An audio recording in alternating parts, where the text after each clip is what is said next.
แล้วก็วันที่1 มกราคม 2567นั้นเวลา20 ทุ่มตรงเป็นต้นไปไม่ใช่ขออภัยวันที่1 มกราคมเวลา8 โมงไม่เจ้าเป็นต้นไปก็จะมีการตักบาตรไหว้พระรับศีลรับฟังธรรมโอวาทในช่วงส่งท้ายปีเก่าต้อนรับปีใหม่นะเพราะฉะนั้นท่านผู้ฟังท่านใดจะมานอนมาพักณที่พักสงฆ์สถาบันธรรมาภิวัตรมาได้เลยเพราะว่ามีที่นอนมีที่พักคือนะฮะ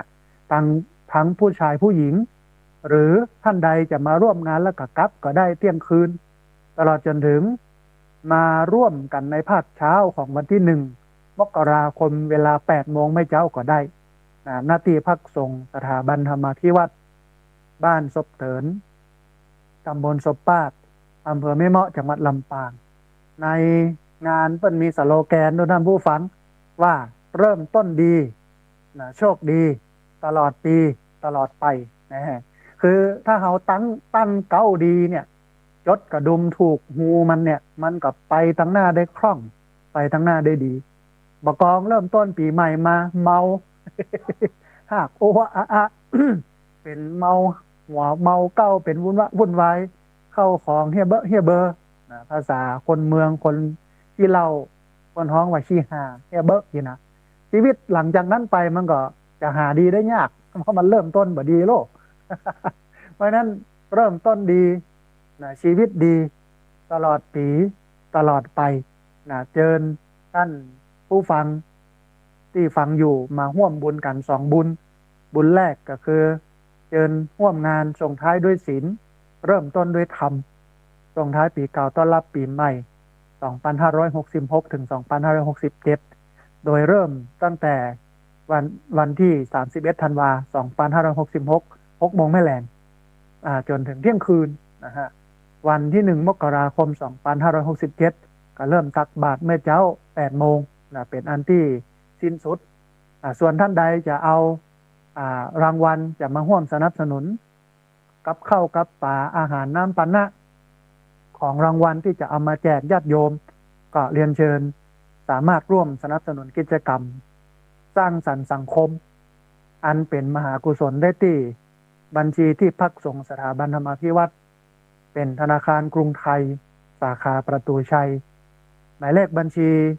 5360755 เป็นธนาคารกรุงไทยสาขาประตูใจชื่อบัญชีที่พักสงฆ์สถาบันธรรมาภิวัตรหมายเลขบัญชี5360755 อันนี้เป็นบุญหนึ่งที่จวนญาติโยมได้มาร่วมบุญกันจวนญาติโยมได้มาทำแล้วก็ได้ร่วมอนุโมทนาบุญกันด้วยนะฮะเอาละท่านผู้ฟังวันนี้เข้ามาสู่เนื้อหาสาระของธรรมะในวันนี้เอาปะกันอาทิตย์ละ2 วันวันอังคารนั้นเป็นช่วงเวลา5 จนถึง7 โมงแม่เจ้าวันเสาร์นั้นเป็นช่วงเวลา8 โมงถึง9 โมงนะฮะในช่วงนี้ก็เป็นห่วงเป็นใยสุขภาพของผู้สูงวัยก็เลยไปเสาะบทความท่านผู้ฟังของคุณหมอเปิ้นบอกว่าสุขภาพดี7 ประการสำหรับผู้สูงวัยเริ่มต้นที่ตัวท่านเองสุขภาพดี7 ประการสำหรับผู้สูงวัยเริ่มต้นที่ตัวท่านเองบทความนี้เป็นบทความของอาจารย์หมอนายแพทย์เก่งพงษ์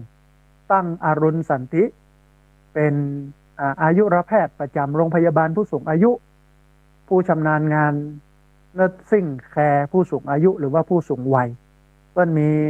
ประสบการณ์ในการดูแลผู้สูงอายุที่มาพัก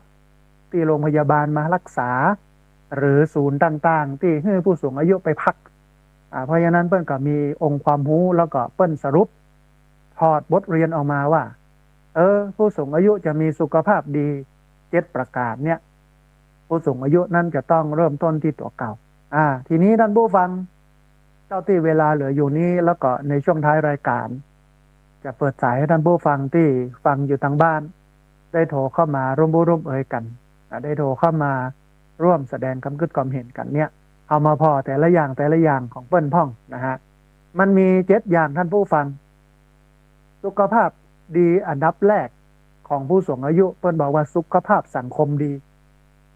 อ่าผู้สูงอายุนี่จะต้องปะจะต้องพบกับเพื่อนกับฝูงกับญาติหรือว่าทำกิจกรรมต่างๆเพื่อดีเพื่อได้เพราะว่ามันสามารถลดภาวะซึมเศร้าลดภาวะซึมเศร้านำไปสู่การฆ่าตัวตายได้ลดการฆ่าตัวตายลงสำหรับผู้สูงอายุเดี๋ยวเรื่องนี้เรามาขยายกันแห่งสักหน่อยหนึ่งนะฮะอันนี้อันแรกเนาะสุขภาพดีอันดับแรกสุขภาพดีอันดับ2สำหรับผู้สูงอายุคือสุขภาพกายดีร่างกายของผู้สูงอายุเนี่ยหลั่งสารแห่งความสุขเมื่อออกกำลังกายการออกกำลังกายสม่ำเสมอก็จะทำให้เกิดความสุขอย่างหนึ่งสารเคมีที่มันเป็นสารแห่งความสุขก็จะหลั่งออกมานะฮะให้เรานั้นมีความสุขอันนี้เป็นสุขภาพดีที่2คือสุขภาพกายดีสุขภาพดีที่3สำหรับผู้สูงอายุก็คือสุขภาพสติปัญญาดีท่านผู้ฟังอย่างใดก็คือผู้สูงอายุเนี่ยจะต้องรับสมองเพื่อมันคมอยู่เสมอจะให้สมองกึดเรื่องต่างๆหรือการเล่นเกมรับสมองป้องกันภาวะสมองเสื่อมได้นะคือถ้าฝึกเล่นเกมที่มันใช้ความคิดในระดับที่มันเหมาะสมนะไม่ใช่คิดนักล้ำไปจนทำให้เส้นเลือดในสมองแตกความดันขึ้นบืดๆติ่มใจนะฮะต้องมันฝึกอย่างเงี้ยในระดับที่มันเหมาะสมก็จะทำให้เรานั้นนะโดยเฉพาะผู้สูงอายุนะเป็นคนที่มีสุขภาพสติปัญญาดีนะอันที่4สุขภาพอารมณ์ดีผู้สูงอายุนั้นจะต้องคิดบวกไว้เสมอคิดในแง่บวกคิดในแง่ดีคิดในเชิงสร้างสรรค์แล้วสิ่งดีๆต่างๆมันก็จะโตยเข้ามาเองนะฮะอันนี้คือด้านที่4ด้านที่5ด้านสุขภาพงานดีคือการที่ผู้สูงอายุได้ทำงานหลังเกษียณหรือทำอะไรอย่างเพื่อผู้อื่นมันก็เป็นความสุขที่ยั่งยืนท่านจะเห็นคุณค่าในตัวเองนะเสร็จแล้วก็ใจจะมีความสุขอันนี้แต่เดี๋ยวเรามาขยายกันนะฮะก็ต้องมีสุขภาพงานดีหลายคนเกษียณงานออกมาแล้วแต่บอกเกษียณในเรื่องของการสร้างสรรค์สังคมทำงานรับจ้างเป็นข้าราชการเป็นพนักงานบริษัทเป็นเจ้าให้เจ้านาพ่อค้าแม่ขายเป็นคนใช้แรงงานเป็นเศรษฐีมีเงินมีทองหลังจากที่ทำงานมาแล้วหลายปีอายุ61ก็เกษียณเมื่อเกษียณมาแล้วหลายคนเกษียณก็อายุแต่งานสร้างสรรค์สังคมหลากหลายช่องทางที่จะฮือทำมันก็บ่เกษียณนะฮะอันนี้คือสุขภาพงานดีนะฮะอันที่6สุขภาพการเงินดีอันนี้ก็สำคัญนะถ้าสูงอายุยิ่งสูงอายุแล้วบ่มีทรัพย์สินเงินทองหรือว่าบ่มีของดีอะไรอย่างเลยเนี่ยไว้จูงใจให้ลูกหลานมาพอมากอยมันก็เหมือนหน้านี้เหมือนกับคอนบ่มีเฮ็ดซึ่งหน้านี้เฮ็ดลมออกนัก คอนปัญจบินเนี่ยนะเจ้าบ้านก็เล่ากันแต่ว่านี้ก็แกงมาถวายมาทำบุญนะกันนักหลายผู้หลายคนก็ถามว่าอย่างใดเนี่ยเนาะก็เฮ็ดลมมันออกนักนะฮะก็เหมือนกันว่าถ้าผู้สูงอายุมีทรัพย์สินเงินทองหรือว่ามีข้อดีผู้จาดีมีน้ำใจถึงแม้ว่าจะบ่มีเงินทองอะไรอย่างต่างๆก็ตามแต่มันก็ถือว่าเป็นผู้สูงอายุที่มีคุณค่าเพราะว่าเงินมันจำเป็นสำหรับชีวิตมีไว้พร้อมก็ดีแต่ว่ามันจะมีได้ก็ต่อเมื่อเรามีสุขภาพการเงินที่ดีนะครับท้ายที่สุดท่านผู้ฟังมีจิตวิญญาณดีก็คือหาเครื่องยึดเหนี่ยวจิตใจฝึกบริหารจิตใจเพื่อมีความสงบเพื่อมีความนิ่งโดยเฉพาะพุทธศาสนาสังเกตว่าส่วนใหญ่คนเฒ่าก็จะเข้าวัดทำบุญกินทานกันนะฮะอันนี้คือ7 อย่างไม่ว่าจะเป็นสุขภาพสังคมดีสุขภาพกายดีสุขภาพสติปัญญาดีสุขภาพอารมณ์ดีสุขภาพงานดีส สุขภาพการเงินดีและท้ายที่สุดคือสุขภาพจิตวิญญาณดีมีอยู่7 อย่างสุขภาพดี7 ประการนี้ผู้สูงวัยสามารถทำได้เริ่มต้นที่ตัวเก่าเขาลองมาพอรายละเอียดแต่ละข้อนะฮะในตัดนี้เนี่ยคุณหมอเพิ่นบอกว่าปัจจุบันเนี่ยอายุไขเฉลี่ยของคนเฮา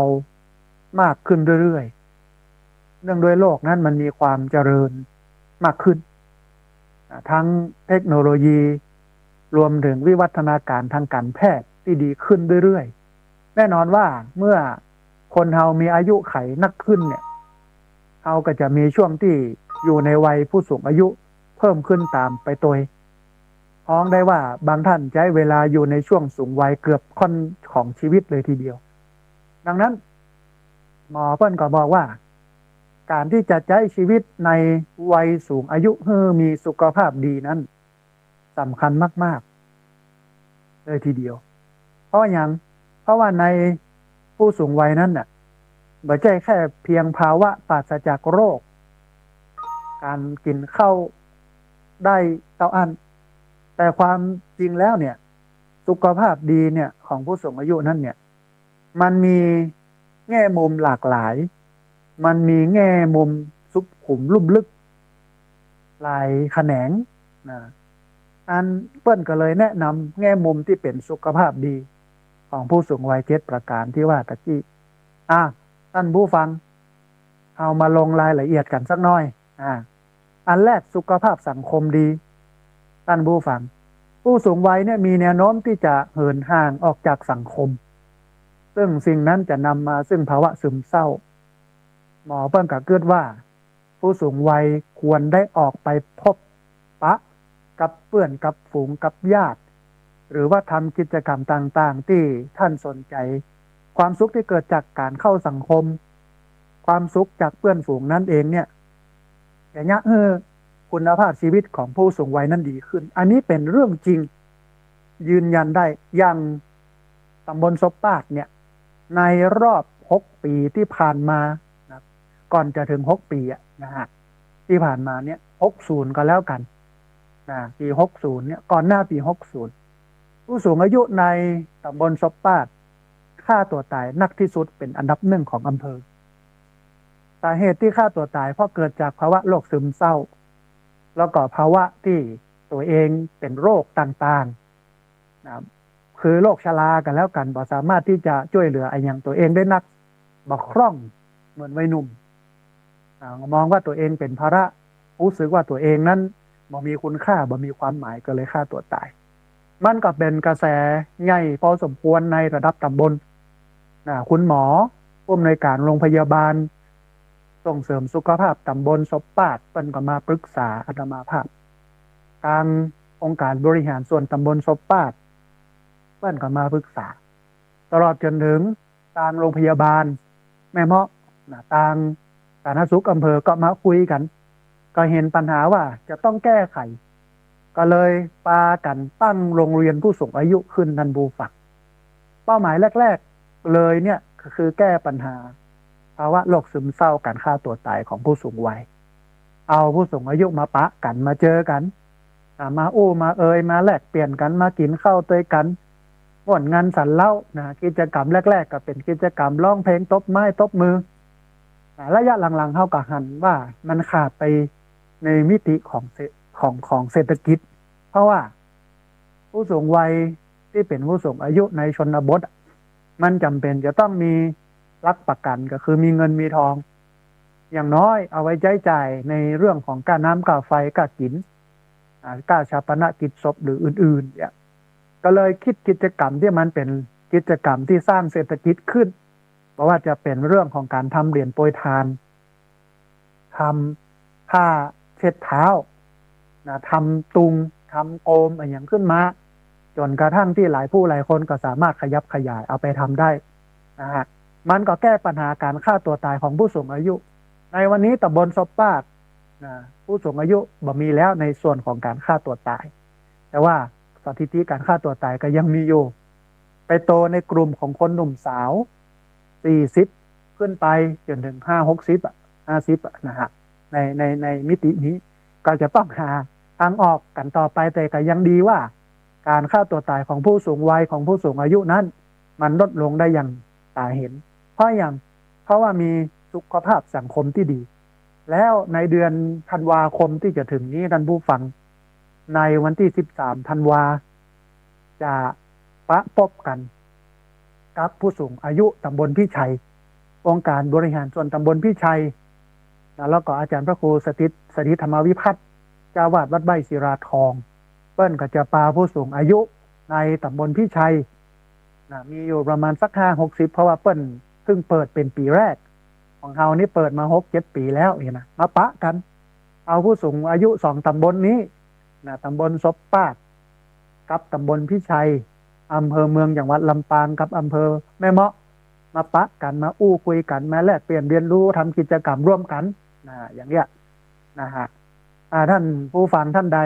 วันที่13ธันวามีเวลาอาจจะมาแวะมาพอมากอยก็ได้เอากับข้าวกับป่าเอาน้ำปานะมาเลี้ยงก็ได้อันนี้คือสุขภาพสังคมดีเนี่ยมันต้องดีท่านผู้ฟังพุทธศาสนาก็อู้ถึงเรื่องสังคมดีก็คือปฏิรูปประเทศวาโสจะอยู่ในประเทศอันเหมาะสมก็คืออยู่ในสังคมที่ดีถ้าเราเกิดในสังคมดีสังคมที่อุดมไปด้วยปัญญาคนมีเหตุมีผลมีศีลธรรมที่ดีเราก็จะเจริญไปในทางที่ดีแต่ถ้าไปอยู่ในสังคมที่มันบ่ดีมันมีปัญหามันก็จะขวางการเจริญของเราไปน้อยนึงแต่ไม่ได้หมายความว่าเราจะเจริญบ่ได้นะฮะมันเจริญได้หมดมันอยู่ที่เราจะปรับตัวอันนี้คือสุขภาพสังคมดีเป็นสิ่งแรกที่จะต้องมอบให้กับผู้สูงอายุแล้วก็วันนี้ทางออกที่ดีที่สุดก็คือโรงเรียนผู้สูงอายุนะฮะแล้วก็อาดับต่อไปก็คือการมาสร้างสังคมโดยรวมเพื่อมันดีแต่มันยากน้อยนึงสำหรับประเทศไทยนะอันนึงคือสุขภาพกายดีท่านผู้ฟังการออกกำลังกายนั้นจะเนี่ยให้ร่างกายแข็งแรงอยู่เสมอนอกจากจะช่วยป้องกันโรคภัยแล้วเนี่ยเมื่อเราออกกำลังกายร่างกายจะหลั่งสารเลคเตสออกมาซึ่งเป็นสารแห่งความสุขออกมาโดยสารเอนโดรฟินขออภัยหลั่งสารเอนโดรฟินออกมามันก็จะทำให้ไปซ่อมแซมในส่วนที่มันสึกหรอในส่วนจิตใจมันสุขมันดื่มมันดำกับการได้ออกกำลังกายถ้าบอกออกกำลังกายสารแลคเตสซึ่งเป็นสารก่อมะเร็งก็จะออกมาการออกกำลังกายสำหรับผู้สูงวัยเนี่ยบ่ต้องไปเนี่ยอย่างนักบ่ต้องไปเนี่ยอย่างแห้งเตลนะฮะเตลแวบหันไปหันมานี่แล้วก็ถ้าเดินดูเหมือนว่ามันจะล้มเซก็มีตีเกาะตีกำมีไม้เท้าอย่างไปตัวจะไปอยู่บ่ดอกบ่ได้เคลื่อนไหวแต่สังเกตคนเฒ่าบ้านเฮาตามชนบทบ้านนอกเพิ่นมาอยู่บ่ได้นะบึดลกนั่นบึดแซะหญ้านี่บึดไซนั่นแปลงนี่ มันตีนมันเมื่อสุขภาพก็เลยแข็งแรงอันนี้เป็นสุขภาพดีที่สองก็คือสุขภาพกายดีแล้วคนเฒ่าเนี่ยจะไปหื้อล้มท่านผู้ฟังต้องพยายามบ่หื้อล้มถ้าล้มลงแล้วเนี่ยกระดูกกระเดี่ยวจะหักจะเงี่ยงมันก็จะเป็นอันตรายอันนี้คือสุขภาพกายดีอันที่สองอันที่สามสุขภาพสติปัญญาดีการที่ให้สมองเนี่ยได้คิดสมองได้วิเคราะห์ในเรื่องเบาๆประจำสม่ำเสมอหรือเล่นเกมที่มันฝึกขับสมองบ่ให้มันทื่อนี่นะประจำสม่ำเสมอมันก็จะป้องกันโรคอัลไซเมอร์โรคความจำเสื่อมได้เพราะฉะนั้นคนเฒ่าต้องมันคิดมันวิเคราะห์มันหาเหตุหาผลไม่ใช่ว่าไปมันเล่าหน้าจ่าขวัญ เกาะกลุ่มกัน3 แยก 4 แยกนั่งปู่นั่นเป็นอย่างอันเนี่ยนั่นเป็นอย่างอีลุงนั่นเป็นอย่างอันมาน้องนั่นเป็นอย่างอีมีกิ๊กมีก๊อกเอาเล่ากันไปอันนั้นมันบ่สร้างสรรค์โลกมันก็ต้องกึศหาสิ่งที่มันสร้างสรรค์มาทำในสิ่งที่มันสร้างสรรค์รับสมองตัวเองบ่ให้สมองมันเป็นขี้เมี่ยงบ่ให้สมองมันเป็นสนิมนะฮะอันนี้อย่างที่สามอันที่สี่คือสุขภาพอารมณ์ดีท่านผู้ฟัง อารมณ์ดีเป็นแห่งประเด็นหลักแห่งเป็นแห่งประเด็นหนึ่งซึ่งเป็นประเด็นหลักของการมีสุขภาพที่ดีต้องคิดบวกคิดในแง่บวกไว้เสมออันข้อนี้เนี่ยข้อที่สี่เนี่ยอาดามาภาพก็บอกว่าต้องท่องคาถาไว้เนอะว่ารื่นเริงบันเทิงใจเป็นกำไรของชีวิตวันไหนที่หงุดหงิดเป็นชีวิตที่ขาดทุนรื่นเริงบันเทิงใจเป็นกำไรของชีวิตวันไหนที่หงุดหงิดเป็นชีวิตที่ขาดทุนนะหรือเอากรรมของพ่ออาจารย์มัคคณายกทั้งหลายทั้งปวงที่เปิ้นชอบอู้บ่อยๆว่าใจใสเป็นบุญใจคุณเป็นบาปใจใสเป็นบุญใจคุณเป็นบาปหรือเอาคาถาของไตรลักษณ์ก็คือเกิดขึ้นตั้งอยู่ดับไปมาใจสิ่งทั้งหลายทั้งปวงทั้งที่ดีและบ่ดีเราก็ตั้งคาถาขึ้นเลยว่ามันเกิดขึ้นแล้วเนาะตอนนี้มันตั้งอยู่เดี๋ยวมันก็ดับไปเดี๋ยวมันก็หมดไปเนี่ยอย่างเงี้ยมันจะทำให้เรานั้นเป็นคนที่มีสุขภาพดีเป็นคนอารมณ์ดีเป็นคนที่มีจิตดีแล้วก็จะต้องคิดในแง่บวกเสมอแต่อันนึงก็ต้องคิดป้องกันในแง่ลบไว้พ่องนะฮะแต่ส่วนใหญ่เนี่ย60-70%คิดในแง่บวกเอาสัก30%คิดในแง่ของการป้องกันคิดในแง่ลบไปพ่องนะฮะ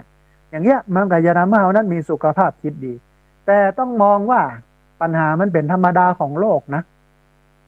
โลกตราบใดที่เรายังอยู่ในโลกแล้วก็ตราบใดที่เรายังบ่ได้บรรลุเป็นพระอรหันต์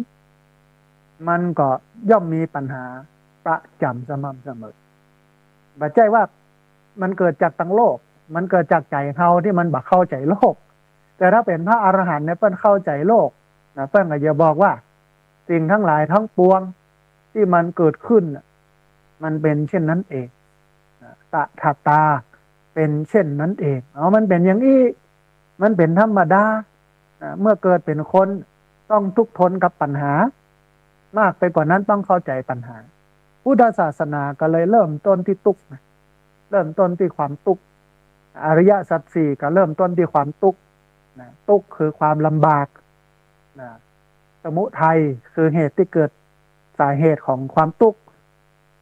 นิโรธคือความดับทุกข์มรรคคือวิธีการของการดับทุกข์พุทธศาสนาถ้ามองมุมในแง่ของคนทั่วไปเขามองว่าเป็นศาสนาของทุนิยมเป็นศาสนาที่อู้แต่เรื่องทุกข์เรื่องลำบากแต่ถ้ามองให้ครบองค์ประกอบของมันเนี่ยจะเข้าใจว่าโอ้พุทธศาสนานี่เป็นศาสนาที่ลึกซึ้งเอาจนถึงเก้าต้นแล้วก็ปลายเลยบ่ใช่อู้แต่เรื่องทุกข์อย่างเดียวพระเจ้าก็อู้แต่เรื่องความอู้ถึงเรื่องความสุขโดยวิธีการในการถึงความสุขนั้นโดยถ้าดับทุกข์ได้อย่างเนี้ยเพราะฉะนั้นเขาก็เอาหลักธรรมในทางพระพุทธศาสนาเหล่านี้มาใช้ในชีวิตประจำวันของผู้สูงวัยเพื่อที่จะสุขภาพของผู้สูงวัยนั้นเป็นสุขภาพที่ดีเป็นคนที่มีอารมณ์ดีไข้หัวมันมีความสุขบ่เครียดแต่ว่าช่วงนี้ก็เครียดน้อยหนึ่งเพราะว่าเศรษฐกิจมันบ่ดีเงินทองฝืดเคืองน้ำมันก็แพงค่าไฟก็แพงยังก็แพงไปหมดกูยังนะฮะมันก็เลยทำให้ค่อนข้างที่จะตึงๆน้อยหนึ่ง แต่อย่างไรก็ตามต้องมองคิดบวกอย่างที่อาตมาภาพบอกรื่นเริงบันเทิงใจเป็นกำไรของชีวิตวันไหนที่หงุดหงิดเป็นชีวิตที่ขาดทุนรื่นเริงบันเทิงใจเป็นกำไรของชีวิตวันไหนที่หงุดหงิดเป็นชีวิตที่ขาดทุนใจใส่เป็นบุญใจคุณเป็นบาปยึดไว้ก็หนักกักไว้ก็ทุกข์ปล่อยวางว่างเว้นจึงเป็นสุขอันนี้คือสุขภาพอารมณ์ดีนะฮะอันหนึ่งอันที่5สุขภาพงานดีท่านผู้ฟังผู้สูงวัยหลายท่านเป็นผู้ที่มีประสบการณ์ในการทำงานที่เปิ้นถนัดหลายๆท่านมีความถนัดมากกว่าคนรุ่นหลังเลยทีเดียวซึ่งนั่นก็คือผ่านร้อนผ่านหนาวมาหมดในที่นี้เนี่ยหมอเปิ้นแนะน เปิ้นสนับสนุนให้ท่านผู้สูงอายุที่ยังมีแหงมีความชื่นชอบที่จะทำงานที่ท่านเคยทำไม่ว่าจะเป็นงานอดิเรกงานที่ท่านเคยทำก่อนเกษียณหากท่านยังทำไหวก็แนะนำให้ท่านทำต่อได้เลยนอกจากจะเป็นประโยชน์และความสุขของท่านแล้วยังเป็นประโยชน์แก่คนรุ่นหลังที่ได้มาเรียนรู้จากท่านที่มีประสบการณ์แห่งตัวอันเรื่องสุขภาพงานดีเนี่ยหลายคนรับราชการจนอายุ60เพื่อเกษียณแต่มีบางส่วนมีบางอย่างที่สามารถที่ต่ออายุได้อย่างเงี้ยก็ต่อไปทำไปแต่คนที่ต่ออายุราชการบ่ได้เกษียณมาแล้วเปิ้นก็บ่ได้หยุดงานสังคมนะหลายคนผันตัวไปเนี่ยหันเนี่ยนี่สร้างสรรค์สังคมหลากหลายเลยทีเดียวนะที่อาตมาห้ามเห็นเพราะว่าเปิ้นบักกังวลถึงเรื่องรายได้เพราะว่าเปิ้นมีบำเหน็จบำนาญเปิ้นก็สร้างสรรค์สังคมไปพัฒนาสังคมไปทำไปแบบมีความสุขนะฮะอันนี้ก็เป็นอันหนึ่งคือสุขภาพงานดีนะฮะอันที่6เป็นเรื่องของสุขภาพการเงินดีท่านผู้ฟังมันปฏิเสธไม่ได้เลยว่าเงินเนี่ยก็เป็นปัจจัยหลักอันหนึ่งในการดำรงชีวิตการมีเงินเพียงพอต่อการใช้จ่ายในช่วงสูงวัยก็มีความสำคัญมากพอสมควรสำหรับผู้สูงอายุที่ยังบ่สูงวัยก็อย่าลืมวางแผนการบริหารจัดการสตางค์ไว้ตัวเพราะว่าเมื่อลำบากตอนแก่เนี่ยมันจะลำบากหลายเรื่องเพราะเรี่ยวแรงความคิดไอ้อย่างมันทดถอยมดจะมากึดสร้างห้างแปลงมันก็ลำบากนะฮะเพราะฉะนั้นการวางแผนการเงินที่ดีมันก็เป็นความสุขอันหนึ่งในช่วงเนี้ยเปิ้นก็มีการรณรงค์พระราชบัญญัติผู้สูงอายุและบำนาญชราภาพหรือบำนาญทั่วหน้านี่นะเท่าที่จำบ่ผิดนะฮะพยายามผลักดันโดยสภาองค์กรของผู้บริโภคเปิ้นผลักดันให้ผู้สูงอายุที่มีอายุ60ปีขึ้นไปที่มีรายได้ต่ำที่บ่มีเงินบำเหน็จบำนาญจากการรับราชการจากรัฐวิสาหกิจองค์กรเอกชนต่างๆอย่างนี้นะก็จะได้เดือนละ 3,000 บาทต่อคนต่อเดือนนะฮะคือถามว่ามันดีแค่ไหนก็มันดีกว่า600ดู600 บาทเนี่ยเอาไปซื้ออย่างกระเสี่ยงกำเดียวเนี่ยจะได้3,000อ่ะวันละ1003,000กับเดือนหนึ่งเดือนวันละ100มันก็อยู่ได้นะบางคนนะฮะเพราะฉะนั้นตัดเนี่ยมันสำคัญตอนนี้ก็มีการล่ารายชื่อการลงรายชื่อการรณรงค์กันอะไรอย่างกันนักพอสมควรนะฮะเพราะฉะนั้นท่านผู้ฟัง2 ส่วนเนาะส่วนหนึ่งคือการวางแผนการเงินที่ดีเขาจะตุกยามหนุ่มหรือสบายยามแก่หรือจะสบายยามหนุ่มหรือตุกยามแก่อันนี้เขาเลือกได้หรอกแล้วเขาจะปล่อยชีวิตไปตามยถากรรมไปตายเอาดาบหน้าเนี้ยมันก็ดึงได้ตายแต่ เพราะฉะนั้นเพื่อให้มันเกิดความมั่นคงวันนี้เขายังหนุ่มเขาก็ต้องวางแผนการเงินเก็บออมลงทุนผู้ได้เจ้าได้อู้ถึงเรื่องนี้ไว้นะเรื่องของโภควิภาคการแบ่งเงินออกเป็นส่วนหนึ่งเอาไปกินไปใช้ส่วนที่2เอาเก็บออมไว้ยามจำเป็นส่วนที่3เอาไว้ลงทุนได้เงินมา1 ก้อนต้องแบ่งเป็น3 ส่วนอย่างเงี้ยถ้าใครบ่มีเงินเก็บเลยเพราะว่าเศรษฐกิจมันถดถอยเนาะไอ้อย่างก็แปลงเนี่ยหลายคนก็บอกว่าบ่ต้องไปถามถึงเงินเก็บพระอาจารย์เงินที่ใช้ถึงวันนี้ก็แทบจะบอกไม่มีแต่ว่ามันต้องบริหารจัดการต้องหาอะไรได้นะอย่างสัปดาห์ที่แล้วเนี่ยได้อู้ถึงพอใจเศรษฐีอุอากาสะขยันหารักษาไว้ใกล้บัณฑิตเลี้ยงชีวิตเหมาะสมก็สามารถที่จะเอาไปประยุกต์ใช้ในชีวิตประจำวันสุขภาพการเงินของเขาเนี่ยมันดีขึ้นนะฮะอันสุดท้ายท่านผู้ฟังสุขภาพจิตวิญญาณดีสุขภาพจิตวิญญาณดีเนี่ยมันเป็นความสงบของจิตใจเป็นความนิ่งของจิตใจซึ่งต้องผ่านการทำสมาธิผู้สูงวัยมีเวลาเยอะอย่าไปอยู่บ่ได้ฝึกสมาธิอย่างน้อยวันละ15 นาที30 นาทีทุกเช้าทุกเย็นก็ได้เอาเวลาไหนก็ได้แล้วแต่เมื่อวันก็ได้ฝึกไว้นะเพื่อใจมันเข้มแข็งมั่นคง มันมีความสุขความสงบเท่านี้7อย่างนี้มันก็ส่งผลให้ท่านผู้ฟังมีอายุยืนและมีความสุขในบั้นปลายของชีวิตอันนี้เป็นบทความนะเรื่องสุขภาพดี7ประการสำหรับผู้สูงวัยเริ่มต้นที่ตัวท่านเองโดยอาจารย์หมอเก่งพงษ์ตั้งอรุณสันติอายุรแพทย์ประจำโรงพยาบาลผู้สูงอายุผู้ชำนาญงานเนิร์สซิ่งแคร์ผู้สูงวัย7อย่างนะมีอย่างพ้องมีสุขภาพสังคมดีสุขภาพกายดีสุขภาพปัญญาดีสุขภาพอารมณ์ดีสุขภาพงานดีสุขภาพการเงินดีแล้วก็จิตวิญญาณดี7อย่าง7ประการสำหรับผู้สูงวัยเอาละท่านผู้ฟังเหลือบแลพอเวลา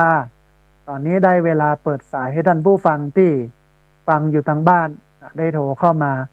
ร่วมเอ่ยกันได้โทรเข้ามาร่วมแสดงความคิดความเห็นกันแล้วท่านผู้ฟังที่ฟังอยู่โทรมาเช็คสัญญาณ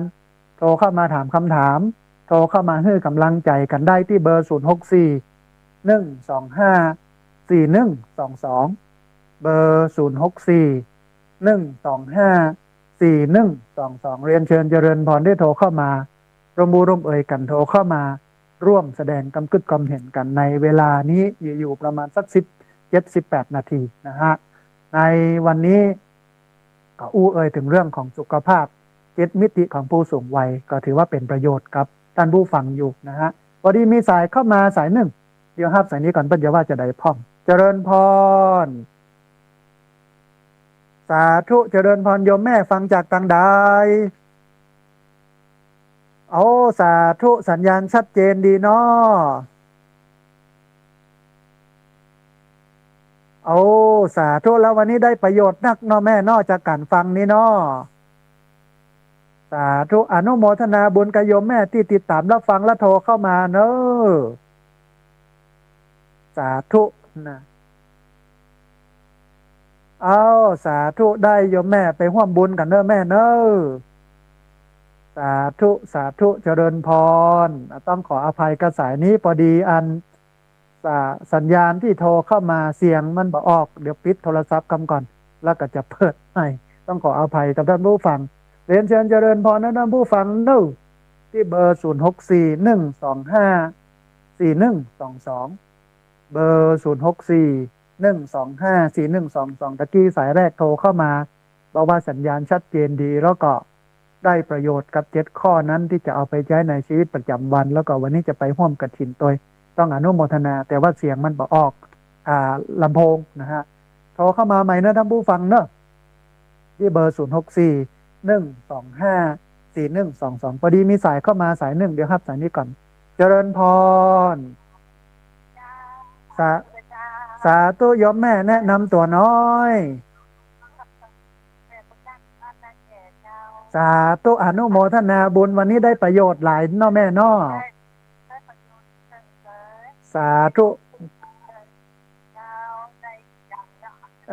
สาธุอนุโมทนาบุญที่ติดตามรับฟังแล้วก็ที่โทรเข้ามาให้กำลังใจกันเนอะแม่เนอะ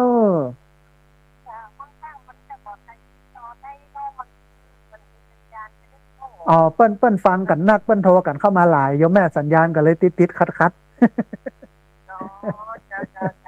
สาธุแม่อนุโมทนาสาธุนะโยมสาธุจำได้โยมแม่จำได้สาธุเนอะอนุโมทนาบุญกับแม่บุญนัดนะบ้านนาแจ้อำเภอแม่เมาะจังหวัดลำปางโทรเข้ามาให้กำลังใจกันเป็นสายที่2เรียนเชิญเจริญพรเนอะท่านผู้ฟังเนอะที่เบอร์064 125 4122เบอร์064 125 4122โทรเข้ามาร่วมเอ่ยกันโทรเข้ามาร่วมแสดงความคิดความเห็นกันในรายการธรรมาภิวัตรวันนี้ซึ่งเป็นวันเสาร์นะฮะเวลาของท่านผู้ฟังมีอยู่นะแล้วก็หลายคนหลายท่านก็จะไปกินไปตาในงานกฐินมี3สายโทรเข้ามาแต่บ่ได้รับสายลุดไปโทรเข้ามาใหม่เนอะที่เบอร์064 125 4122พอดีมีสายเข้ามาลุดไปแหมแล้วนะฮะสายที่4ลุดไปโทรเข้ามาใหม่เนอะโยมเนอะที่เบอร์064 125 4122สำหรับโยมที่โทรเข้ามาแล้วสายลุดไป โยมที่ยังบ่ได้โทรเตื้อพี่น้องที่ฟังทางเชียงใหม่ลำปูนลำปางแพร่น่านพะเยาเชียงรายแม่ฮ่องสอนตลอดจนถึงฟังดังอินเทอร์เน็ตก็โทรเข้ามาได้เนอะเช็คสัญญาณกันพอดีมีสายเข้ามาสายหนึ่งเดี๋ยวครับสายนี้ก่อนเจริญพรสาธุโยมแม่แนะนำตัวน้อยอ๋อแม่ยังคนบ้านแค่ดันตันตังบ้านกันเด็กเจ้าเอาสาธุสัญญาณชัดเจนเนาะแม่เนาะวันนี้เจ้าสัญญาณชัดเจนได้ประโยชน์หลายเนาะสุขภาพดี7 อย่างเนี่ยนะเจ้าฟังอยู่เจ้าโอ้อนุโมทนาบุญกับโยมแม่จัดหนักเนอะเจ้าถ้ามีโอกาสโยมแม่จะได้ท่านที่วัดบ้านบ้านบ้านอย่างกระเจ้าบ้านศพเตินตำบลศพปากอำเภอแม่เมาะโยมแม่ ภาพเนาะ แม่นละโยมแม่แม่นละยังได้กระโทรมาเนอะถ้าจะมาเนอะโยมแม่เนอะเจ้าสาธุเจริญพรโยมแม่โทรเข้ามาจากลำปางนะฮะเรียนเชิญเจริญพรเนอะเวลาเหลือแหม10 กว่านาทีได้ที่เบอร์0641254122เบอร์0641254122เรียนเชิญเจริญพรได้โทรเข้ามาร่วมบูร่วมเอ่ยกันโทรเข้ามาร่วมแสดงความคิดความเห็นกันโทรเข้ามาเช็คสัญญาณโทรเข้ามาให้กำลังใจกันที่เบอร์0641254122ท่านใดอยากจะร่วมทำบุญ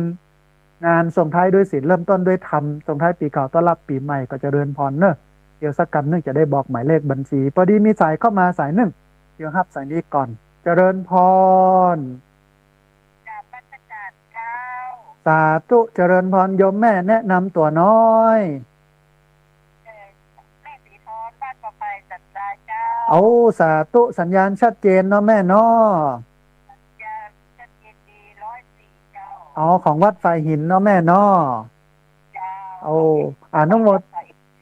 โมทนาบุญแม่ที่ติดตามรับฟังจับมือมาได้วันนี้เพิ่นบอกเลิกจะได้จับได้เจ้าโอ้กับนี้โทรเข้ามามันเนอะแม่เนอะบางคนค้ากันเจ้าอ๋อวันอังคารเนาะแม่เนาะตอนเช้าเนาะเออสาธุแม่อนุโมทนาบุญกับแม่จัดหนักสาธุ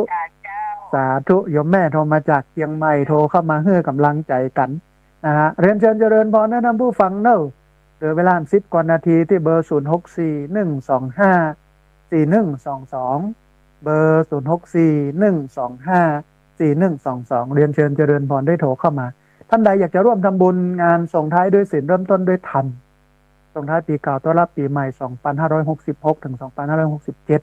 พราะว่าจะเป็นมาเลี้ยงอาหารนะมาของรางวัลตัวในการทำกิจกรรมต่างๆซึ่งใช้งบประมาณอยู่พอสมควรสามารถร่วมสนับสนุนกิจกรรมสร้างสรรค์สังคมอันเป็นมหากุศลได้ที่บัญชีที่พักสงฆ์สถาบันธรรมาภิวัตรเป็นธนาคารกรุงไทยสาขาประตูชัยหมายเลขบัญชี5360755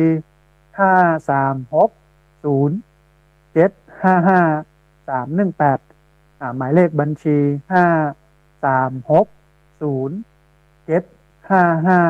318บัญชีที่พักสงฆ์สถาบันธรรมาภิวัตร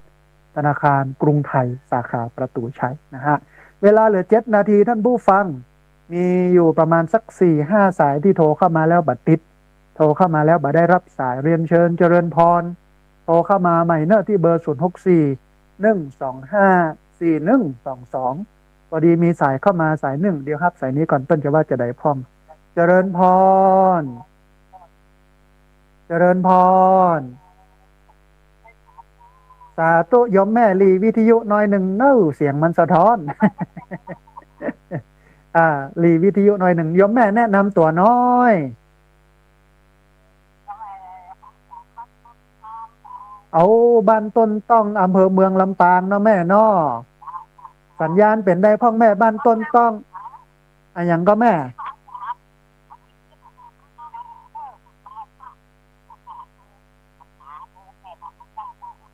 วันที่ตะใดก็แม่10 ธันวาคมเนาะที่ไหนก็บ้านต้นต้องแหละ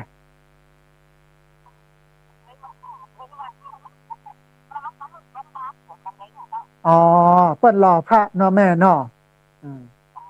โอ้อนุโมทนาบุญให้พี่น้องไปร่วมบุญกันเนอะ นะสาธุนะแม่เนอะโอ้เออสาธุเนอะแม่เนอะ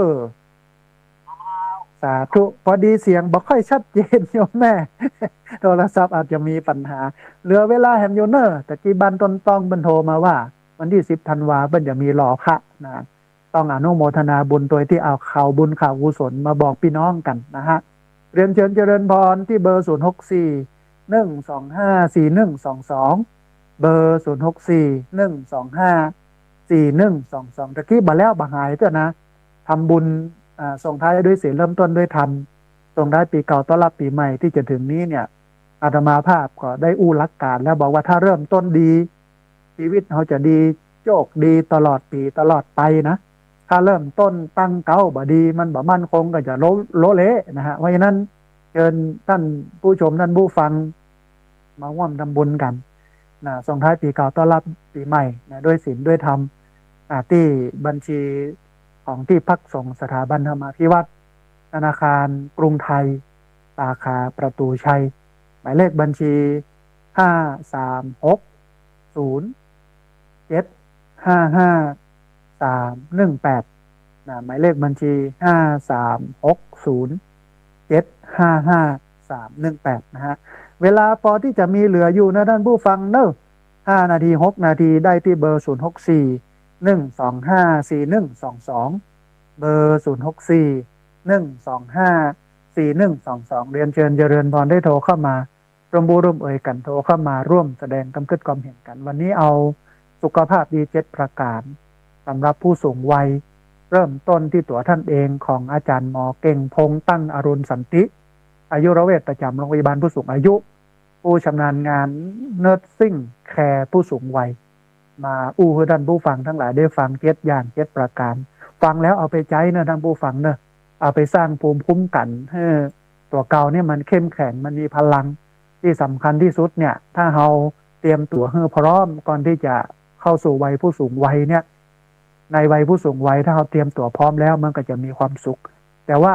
ถ้าเราบัดเตรียมตัวเข้าสู่วัยผู้สูงวัยโดยที่ไม่มีการเตรียมตัวเนี่ยมันก็จะตุกจะลำบากจังหวัดลำปางเป็นจังหวัดอันดับ1ของประเทศไทยที่มีจำนวนผู้สูงอายุมากที่สุดในประเทศในจังหวัดต่างๆ76-77จังหวัดเนี้ยจังหวัดลำปางเป็นอันดับ1ของจังหวัดที่มีผู้สูงวัย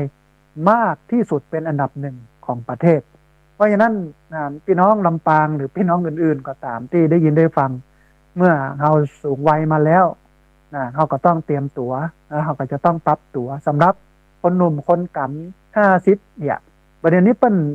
อายุ55 ปีขึ้นไปเนี่ยเตรียมตัวเข้าไปสู่วัยผู้สูงวัย5 ปีจะต้องพร้อมในเรื่องของการ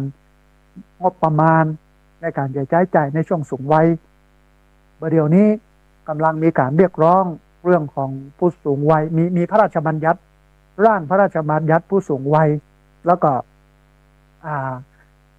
บำนาญทั่วหน้าให้ผู้สูงอายุที่มีอายุ60 ปีเป็นต้นไปได้รับเงินก็ประมาณ 3,000 บาทต่อคนทุกคนที่บ่มีบำเหน็จบ่มีบำนาญบ่ได้รับราชการมาก่อนอย่างเมื่อก่อนเนี่ยถึงแม้จะมีแต่ถ้ามันต่ำกว่ารายได้ที่สามารถจะเลี้ยงชีพได้ก็สามารถรับตอนนี้ได้ตอนนี้กำลังล่ารายชื่อกำลังพักดันกันให้เกิดการเคลื่อนไหวก็จะเข้าสู่สภาในเดือนธันวาที่จะถึงนี้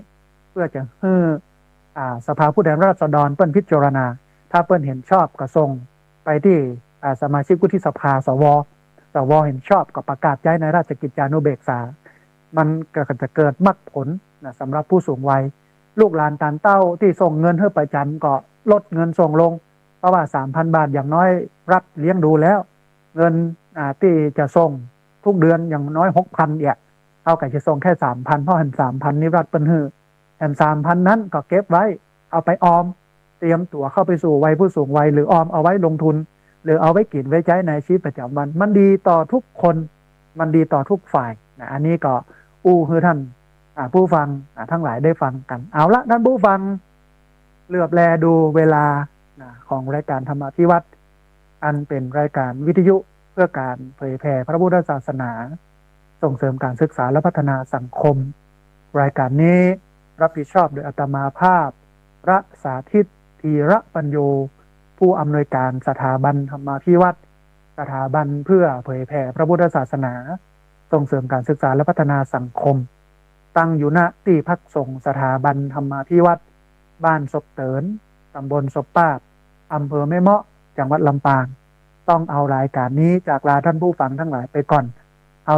จะพบกันทำไมทุกวันอังคารในเวลา5 จนถึง7 โมงไม่เจ้าและวันเสาร์8 โมงถึง9 โมงตลอดจนถึงวันพฤหัสบดี2 ทุ่มถึง3 ทุ่มวันนี้หมดเวลาแล้วต้องเอารายการจากลาท่านผู้ฟังทั้งหลายไปก่อนสัพพพุทธานุภาเวนะด้วยเดชะอนุภาพของพระพุทธเจ้าสัพพธรรมานุภาเวนะด้วยเดชะอนุภาพของพระธรรมเจ้าสัพพสังฆานุภาเวนะด้วยเดชะอนุภาพของพระสังฆเจ้าสัทธาสุธีพระวันตุเตขอความสุขความเจริญในธรรม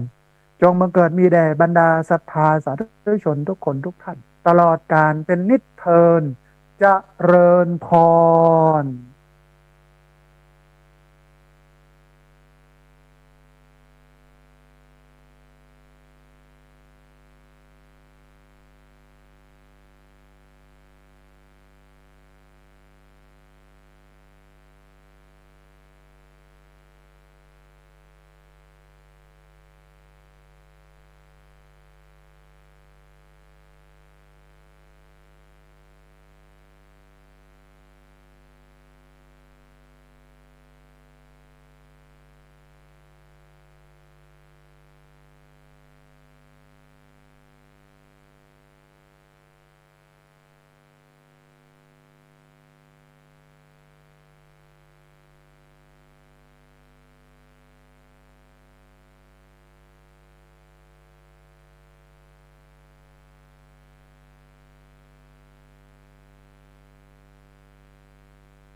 ขณะนี้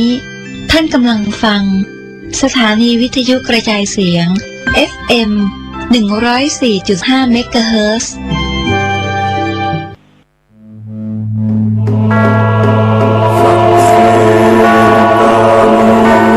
สุโขปุญญัสสะอุจจโยพระพุทโธดำรัสปัดทุกข์เห็นการสั่งสมซึ่งบุญทุนบำเพ็ญจะอยู่เย็นเป็นสุขพ้นทุกภัยขอเชิญร่วมงานทำบุญประเพณีสมน้ำพระเจ้าทันใจและสวดอิติปิโส108 จบประจำปี 2566 ปีที่ 14 ณ วัดปากทางเจริญตำบลดอยหล่ออำเภอดอยหล่อจังหวัดเชียงใหม่วันจันทร์ที่ 11 เดือนธันวาคม 2566 เวลา 9:39 นาทีขอเชิญร่วมพิธีสืบชะตาแบบล้านนาและส่งน้ำพระเจ้าทันใจร่วมถวายทานห้องน้ำทันใจจำนวน 10 ห้องณ วัดปากทางเจริญพระสงฆ์ 29 รูปเวลา 11 นาฬิกาถวายภัตตาหารเพลพระสงฆ์เวลา 12 นาฬิกาเชิญผู้มาร่วมงานรับประทานอาหารแบบโรงทานเป็นเสร็จพิธีต่อจากนั้นไปเวลา 18:39 นาทีวันจันทร์ที่ 11 เดือนธันวาคม 2566 ขอเชิญร่วมพิธีสวดอิติปิโส108 จบพระสงฆ์300 กว่ารูปประกอบพิธีจุดเทียนชัยมงคล108 เล่มรอบเจดีย์ปล่อยโคมไฟจำนวน108 ดวงณ วัดปากทางเจริญตำบลดอยหล่ออำเภอดอยหล่อจังหวัดเชียงใหม่เริ่มเวลา 18:39 นาทีเป็นต้นไปเสบียงบุญในชาตินี้มีหลายอย่างเตรียมเดินทางข้างหน้าต้องหาก่อนยิ่งเดินทางหลายข้าต้องหาบขอนเครื่องกินนอนมากมายสะพายเต็มเสบียงบุญชาติหน้าไม่กลัวหนักเพียงรู้จักเก็บออกถนอมเข้มบุญกิริยาวัตถุลุอิ่มเอมจะปรีเปรตเต็มหลับด้วยธรรมา ทั้งทานศีลภาวนานำพาให้สู่แดนไกลสวงสวรรค์สุขหันษาจะล่วงทุกข์ด้วยความเพียรด้วยปัญญาอภิญญาพาพ้นว่ายวนเวียนใครเสบียงบุญมีมากยามมอดม้อยกุศลช่วยส่งเสริมเพิ่มเสถียรเสบียงน้อยลอยหลั่งดังกำเกวียนดังแสงเทียนดวงน้อยคอยนำทาง กฐินทานคือสังฆทานบุญทานยิ่งใหญ่ ข่าวสารเพื่อการประชาสัมพันธ์ขอเชิญร่วมทำบุญทอดกฐินสามัคคีทอดถวายณวัดเชตวันถนนท่าแพตำบลช้างห้อยอำเภอเมืองเชียงใหม่จังหวัดเชียงใหม่ตรงกับวันเสาร์ที่ 25 พฤศจิกายน พุทธศักราช 2566 มีพระเดชพระคุณพระเทพมังคลาจารย์สมานกิติโสพโนเจ้าคณะจังหวัดเชียงใหม่เป็นประธานฝ่ายสงฆ์พร้อมคณะศรัทธาของวัดเชตวันศิษยานุศิษย์และประชาชนอำเภอเมืองเชียงใหม่ร่วมกันเป็นเจ้าภาพเวลา 8:30 นาทีพิธีอัญเชิญพระไตรปิฎกสู่วัดเชตวัน 9 นาฬิกาประธานในพิธีจุดธูปเทียนบูชาพระรัตนตรัยบูชาพระไตรปิฎกประธานฝ่ายสงฆ์กล่าวอธิบายความเป็นมาของพระไตรปิฎกและอานิสงส์การสาธยายพระไตรปิฎกเริ่มสาธยายพระไตรปิฎกบทธรรมจักรปวัตตนสูตรสรุปและแปลบทสาธยายโดยคณะสงฆ์เวลา 10 นาฬิกาทอดกฐินพระสงฆ์กล่าวนำถวายกฐินประธานในพิธีถวายผ้าถวายกฐินพระสงฆ์รับผ้ากฐินและให้พรเวลา 10:45 นาทีพิธี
จุดผางประทีปคณะสงฆ์นำสวดบทอิติปิโส3 จบและนำกล่าวคำบูชาผางประทีปถวายเป็นพุทธบูชาพระเจดีย์3 องค์กล่าวคำแผ่เมตตามีการแสดงฟ้อนม่านมุ้ยเชียงตาถวายเป็นพุทธบูชาเสร็จพิธีเวลา 11:30 นาทีถวายภัตตาหารเพลแด่พระสงฆ์สามเณรท่านที่จะร่วมทำบุญผ่านบัญชีธนาคารกรุงไทยชื่อบัญชีนางธิราพร ณ เชียงใหม่เลขที่บัญชี 089-015-1555 ติดต่อสอบถามและร่วมทำบุญได้ที่คุณธิราพร ณ เชียงใหม่ผู้ประสานงานมือถือ 094-528-9593 ก็เป็นงานบุญงานกุศลในการทำบุญทอดกฐินสามัคคีและสาธยายพระไตรปิฎกก็ขอเชิญชวนท่านสาธุชนทั้งหลายร่วมงานนี้โดยพร้อมเพรียงกัน เชิญสาธุชนสร้างบุญกุศลยิ่งใหญ่ร่วมทอดกฐินด้วยใจ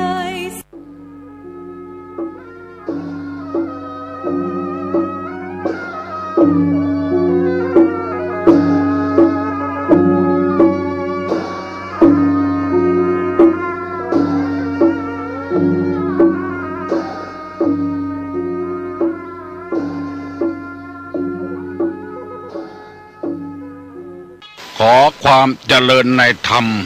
และความผาสุกทางใจ จงได้มาบังเกิดมีแก่ท่านสาธุชนคนดี ผู้เจริญในศีลในธรรมทุกท่าน พร้อมกันนี้ขอยกมือ10 นิ้วกราบอาราธนาเอาคุณพระพุทธเจ้าคุณพระธรรมพระสงฆ์คุณพ่อคุณแม่คุณครูบาอาจารย์ผู้ประสิทธิ์ประสาทวิชาความรู้บุญศีลบุญทานสิ่งศักดิ์สิทธิ์ทั้งหลายอันมีพระสยามเทวาธิราชพระบรมธาตุดอยสุเทพและครูบาเจ้าศรีวิจัยเป็นต้นขอได้โปรดมาอภิบาลปกปักรักษาพระสงฆ์พระเจ้าพระเนนเถนน้อยและท่านผู้รับฟังรายการเมื่อเจ้าทุกคนทุกท่านเพื่อปากันมีความสุขกายสุขใจเหมือนกันทุกตนทุกองค์ทุกผู้ทุกคนตลอดกาลนานมาแถมแล้วเนอเสียงก้องเสียงกองเสียงมองต่ำเข้าเสียงตุเจ้าเทศนาธรรมมาเยี่ยมมาใจท่านสาธุชนคนดีทั้งหลายถึงบ้านถึงจองเหมือนกันทุกวันที่ท่านได้ฟังขณะนี้เสียงออกจากจุดปฏิบัติการมูลนิธิบุญญาภรณ์วัดโสพนารามอำเภอแม่ริมและเสียงจากการถ่ายทอดสถานีวิทยุพระพุทธศาสนาวัดอินทขินวัดสะดือเมืองใต้ศาลากลางเก่าอนุสาวรีย์สามกษัตริย์เพื่อเอาธรรมะแบบรากหญ้าแบบธรรมดามาฮือพ่อแม่พี่น้องทั้งหลายฟังก่อนที่จะได้ฟังนี้ขอเชิญชวนมวลพุทธบริษัททั้งหลายไหว้พระเหมือนกับนักมวยไหว้ครูระลึกถึงครูบาอาจารย์ก่อนผู้ที่ไปแสวงหาสัจธรรม4 อสงไขยปลายแสนมหากัปและ10 ชาติปางสุดท้ายได้เกิดมาเป็นพญาเวสสันตละตาลเข้าของทรัพย์สมบัติสละบัลลังก์ไปบวชเป็นพระฤาษีตาลเมียตาลลูกบำเพ็ญขนาดหนักจนได้ตรัสรู้เฮาไหว้ครูบาอาจารย์เนี่ยก่อนเนออาลังหังสัมมาสัมพุทโธภควาพุทธังภควันตังอภิวาเทมิกราบสวากขาโตภควตาธัมโมธัมมังนัมสสามิกราบสุปฏิปันโนภควโตสาวกสังโฆสังฆังนะมามิกราบหันทัพไมยังพุทธัสสะภควโตบุพาภะคณะมะกะลังกะโลมาเสนะโมตัสสะภะคะวะโตอะระหะโตสัมมาสัมพุทธัสสะนะโมตัสสะภะคะวะโตอะระหะโตสัมมาสัมพุทธัสสะนะโมตัสสะภะคะวะโตอะระหะโตสัมมาสัมพุทธัสสะพุทธังสรณังกัจฉามิธัมมังสรณังกัจฉามิสังฆังสรณังกัจฉามิตุติยัมปิพุทธังสรณังกัจฉามิตุติยัมปิธัมมังสรณังกัจฉามิตุติยัมปิสังฆังสรณังกัจฉามิตติยัมปิพุทธังสรณังกัจฉามิตติยัมปิธัมมังสรณังกัจฉามิตติยัมปิสังฆังสรณังกัจฉามิอิติปิโสภะคะวาอะระหังสัมมาสัมพุทโธวิชชาจรณะสัมปันโนสุขโตโลกาวิทูอนุตตโลปุริสาธัมมสาละถิสัทธาเตวะมนุสสานังพุทโธภควาติสวากขาโตภควตาธัมโมสันติติโกอากาลิโก เอหิปัสสิโกโอปัญญิโกปัจจัตตังเวทิตโพวินยูหิติสุปฏิปันโนภคะวะโตสาวกสังโฆอุจุปฏิปันโนภคะวะโตสาวกสังโฆญาญะปฏิปันโนภคะวะโตสาวกสังโฆสามิเจปฏิปันโนภคะวะโตสาวกสังโฆญาติตังจัตตาลิปุริสายุคานิอัฏฐะปุริสาปุคลาเอสาภะคะวะโตสาวกสังโฆอาหุไนโยปาหุไนโยทักขิไนโยอัญจลิกาละนิโยอนุตตะลังปุญญเขตังโลกัสสาติกราบหนึ่งกราบสองกราบสามขอความเจริญในธรรมและความสุขทางใจจงได้บังเกิดมีกับพ่อแม่พี่น้องลูกเต้าหลานเหลนวงศาคณาญาติผู้เจริญในศีลในธรรมทุกท่านขณะนี้ตุลุงได้มาพบกับพี่น้องท่านสาธุชนเช่นเคยเราจะได้นำกันไหว้พระเพื่อให้ได้เป็นสิริมงคลกับตัวกับครอบครัวกับการทำงานการเดินทางทุกอย่างเตรียมตัวเนอะอะระหังสัมมาสัมพุทโธภคะวาพุทธังภคะวันตังอภิวาเทมิสวากขาโตภคะวตาธัมโมธัมมังนัมมัสสามิสุปฏิปันโนภคะวะโตสาวกสังโฆสังฆังนะมามิอันธรรมยังพุทธัสสะภะคะวะโตบุพพาภคนะมะกะลังกะโลมาเสนะโมตัสสะภะคะวะโตอะระหะโตสัมมาสัมพุทธัสสะ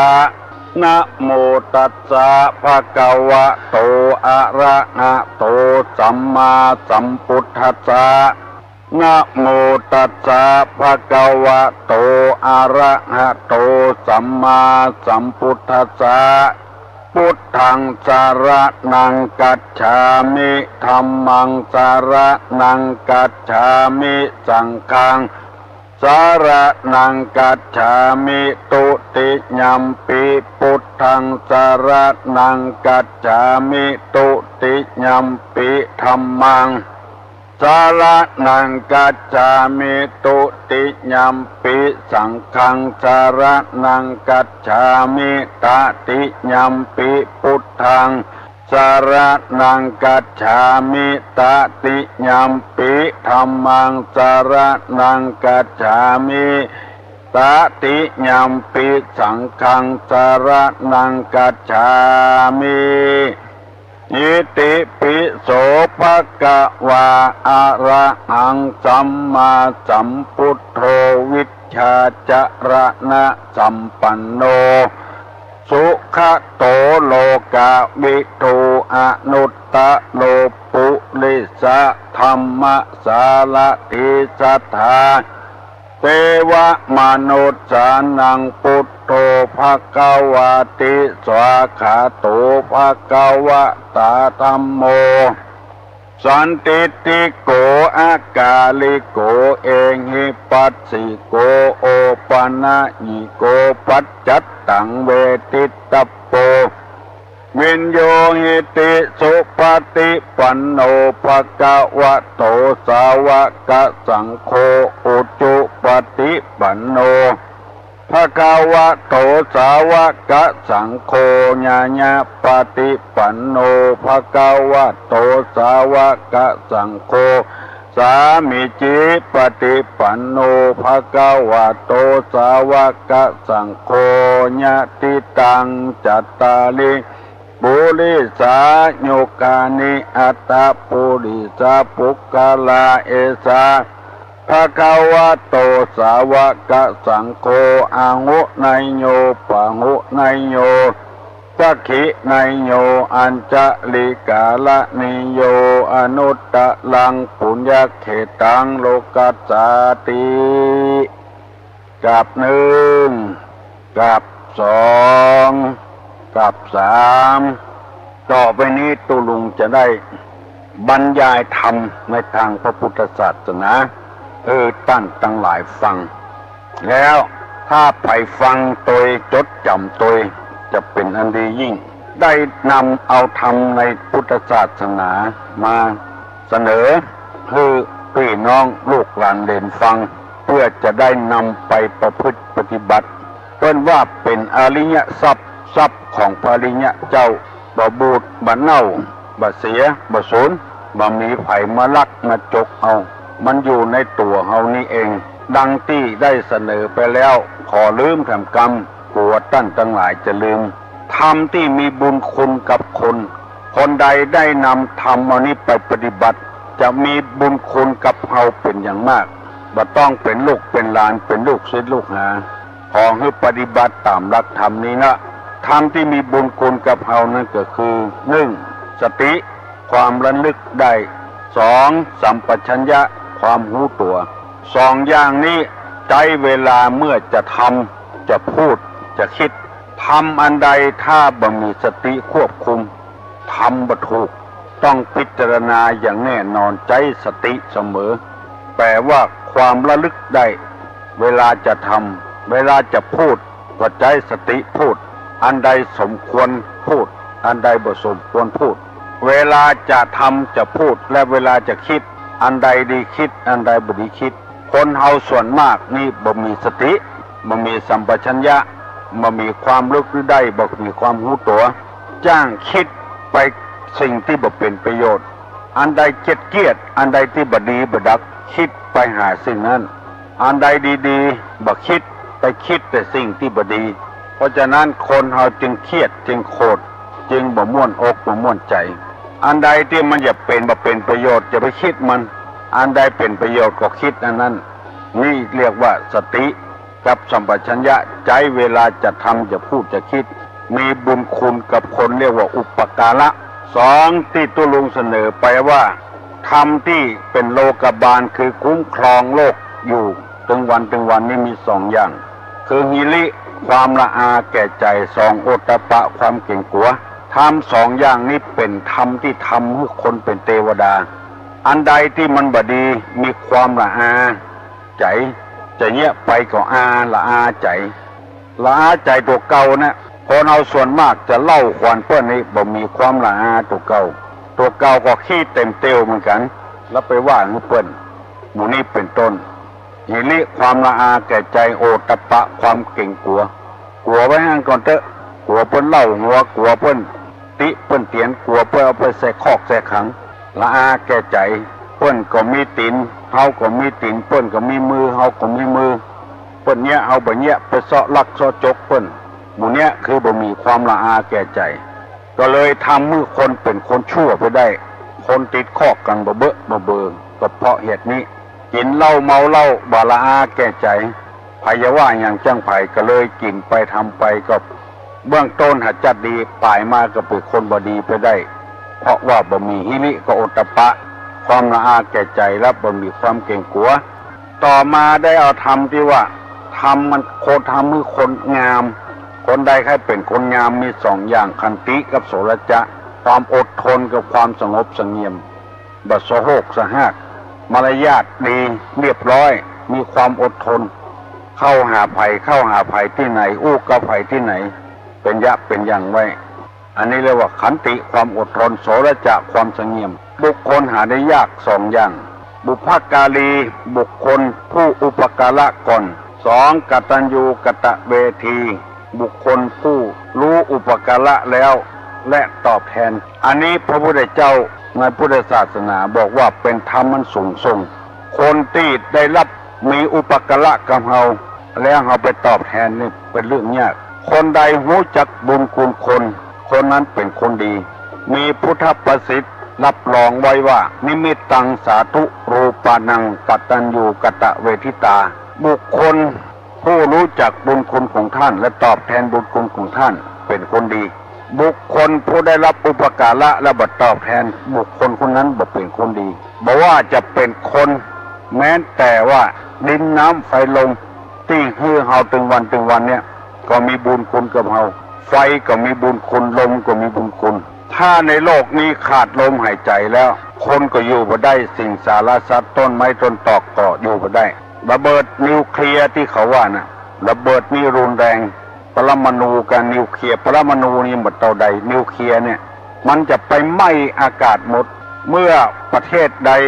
ระเบิดนิวเคลียร์นี่ออกมาอากาศมันมีหายใจเมื่ออันคนตายหมดเขาอยู่ตึงวันนี่เขาเป็นหนี้บุญคุณของลมที่หายใจเข้าหายใจออกแล้วบ่ได้ทำอย่างบุญคุณให้อย่างเกิดประโยชน์แก่โลกแก่บ้านแก่เมืองหายใจเข้าหายใจออกเอาขว้างอยู่บ่ได้เกิดมาตึงเจนตึงจาดเพราะฉะนั้นสิ่งเหล่านี้เป็นเรื่องหาได้ยากส่วนมากคนเอาบ่คิดหาแต่ว่าลมเนี่ยเป็นผู้มีบุญคุณกับเขาบ่คิดหาที่ตุลงนำมาอู้ได้ก็เพราะว่ามีประสบการณ์มาแล้วเข้าไปอยู่โรงพยาบาลถ้าใจออกซิเจนช่วยหายใจนี่เพิ่นจะคิดเอาชั่วโมงละ50 บาทถ้าลมหายใจบ่ได้นี่เนี่ยต้องเสียเงินเสียทองเฮาใจหายใจขว้างถึงวันนี่เฮาบ่ได้ทำประโยชน์เนี่ยมันเสียประโยชน์ตุลงจึงกูเจ้าเนี่ยอดสาลุกเจ้ามันคนเฒ่ามันก็ตึงนอนบ่ได้แล้วมันครบปวดลูกเจ้ามานั่งอู้กับพี่กับน้องทั้งหลายเพื่อเป็นลมเป็นนี่ลมหายใจเนี่ยหายใจเข้าหายใจออกเพื่อมันเป็นประโยชน์มีสาระมีประโยชน์ทำบุญคุณให้แก่แผ่นดินที่เราอยู่อาศัยนี่ลมที่อาศัยนี่ไฟต่างๆไฟที่เผาอาหารให้ย่อยเขาเป็นนี่บุญคุณของมดพ่อก็ดีแม่ก็ดีให้กูย่างให้ติ่งให้มือให้หูให้ตาแก้นนึ่งเสี่ยงเป็นหลายหมื่นถ้ามันเจ็บมันปวดบัดเจือลองพอเถอะเขี้ยวซี่หนึ่งก็เสี่ยงเป็นหมื่นเต็มปากเฮานี่พ่อแม่เป็นคนให้เฮามาลิ้นที่สัมผัสกับรสนี่พ่อแม่เป็นคนให้เฮามาเพราะฉะนั้นพ่อแม่มีบุญคุณกับลูกอย่างล้นเหลือภัยด่าพ่อด่าแม่ได้นี่แสดงว่า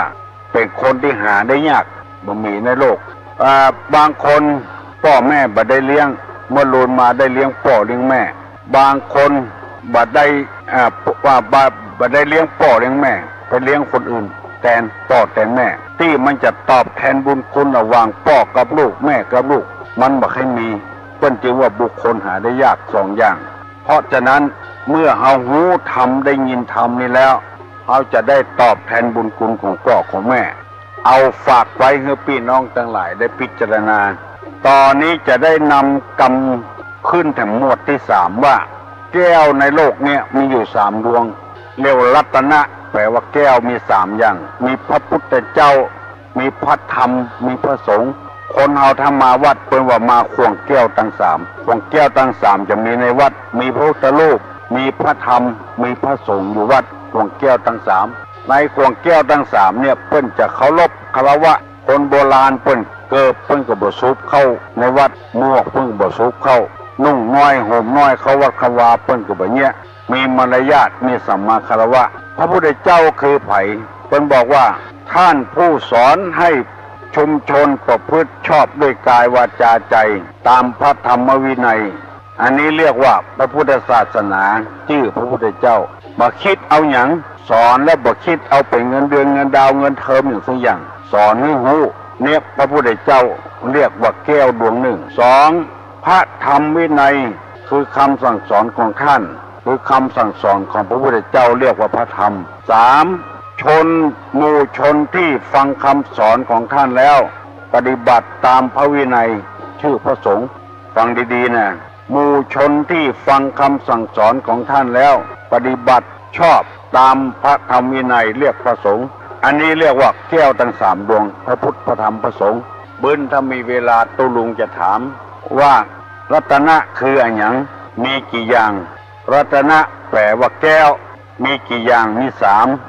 1พระพุทธ2พระธรรม3พระสงฆ์บึ้นถ้ามีโอกาสตุลุงจะถามฝากกันตอบตุลุงบัดเดี๋ยวนี้จะได้เอากรรมโบราณ ป ปิ้นสอนดีนะตุลุงตึงฟังแล้วเข้าใจแล้วก็เอามาเผยแพร่ให้แก่พี่แก่น้องตั้งหลายฟังเปิ้นบอกว่าอย่างอี้เอายาเข้าเบ้าเอาเจ้าเข้าเมืองเอายาเข้าเบ้าเอาเจ้าเข้าเมืองคนที่สูบยาฝิ่นเอาเข้าเบ้านี่ไม่ใช่ว่าเอายัดอย่างมูยาแล้วสูบไม่ใช่จะต้องแปลงต้องไปมันดีๆเอาเจ้าเข้าเมืองก็อย่างเดียวกันปัจจัยว่านับได้นับเอาเข้ามามันยากเมื่อเราเป็นไพ่เป็นคนธรรมดาก็บัดถ้าไปกึดสูงกึดอย่างลำไปอยู่อย่างธรรมดาของเขาเนี่ยคือเปิ้นสอนว่าเอายาเข้าเบ้าเอาเจ้าเข้าเมืองนี่มันยากคือหมายความว่าสอนทุกคนว่าอันใดที่บ่เหมาะสมกับยศถาบรรดาศักดิ์ของเราอย่าไป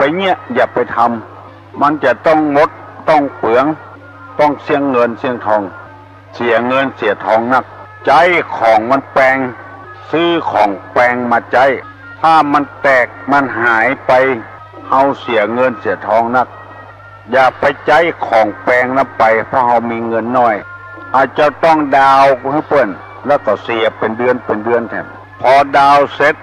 เสียเป็นเดือนเสร็จหมดแล้วของเสียแล้วเนี่ยกึดใหญ่ลำไปของมือสองด้วยปะเลอะปะเตอเขาซื้อของมือสองได้หลายอันเขาซื้อของแปลงอันเดียวเขาไปซื้อของมือสองได้2-3 อันบางกี่วันเนี่ยลูกหลานเนี่ยไปซื้อเกิบมือสองเกิบเอาซุปตินว่าเกิบมือสองแทนที่จะซื้อเกิบใหม่ๆได้กู้เดียวไปซื้อเกิบมือสองได้2-3 กู้กัน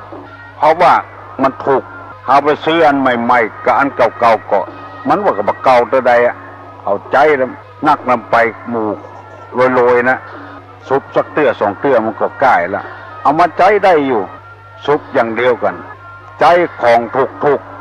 อย่าไปใจของแปลงโบราณเป็นว่ากินเพื่อได้กินเหมือนเปิ้นอย่าไปกินเหมือนเปิ้นเพื่อได้กินเหมือนเปิ้นอย่าไปกินเหมือนเปิ้นคือหมายความว่าเปิ้นใจของแปลงเอากว่าใจของถูกเสื้อเดียวราคาเปิ้นเป็น5,000-6,000เอาซื้อ200-300เขาก็ได้นุ่งอย่างเดียวกันกรรมนี้เปิ้นแปลงมาไว้ว่าเอายาเข้าเบ้าเอาเจ้าเข้าเมืองนี่แปลงมาไว้ว่าอย่าไปมักไว้ใหญ่ไฟสูงจะไปใจของโอยจะไปใจของแปลงได้ใจเหมือนกันนะแต่อย่าไปใจของแปลงเหมือนเปิ้นกินข้าวมันก็ตึกตองนั่นน่ะเซลกินก็ตึกตองนั่นน่ะอยู่บ้านเฮากินตึงลูกตึงเมียก็ตึกตองน่ะว่ากินไปกินในบาร์ในคับในเหล่าปุ่นน้ำก็ได้ซื้อกินแปลงเหลือในบ้านเฮากินก่อนเพิ่นขายน้ำขวดตามบ้านตามจองขวดบักกี่สตางค์ไปซื้อในตี้อย่างนั้นมันแปลงเพิ่มไปแถม2-3 เต้า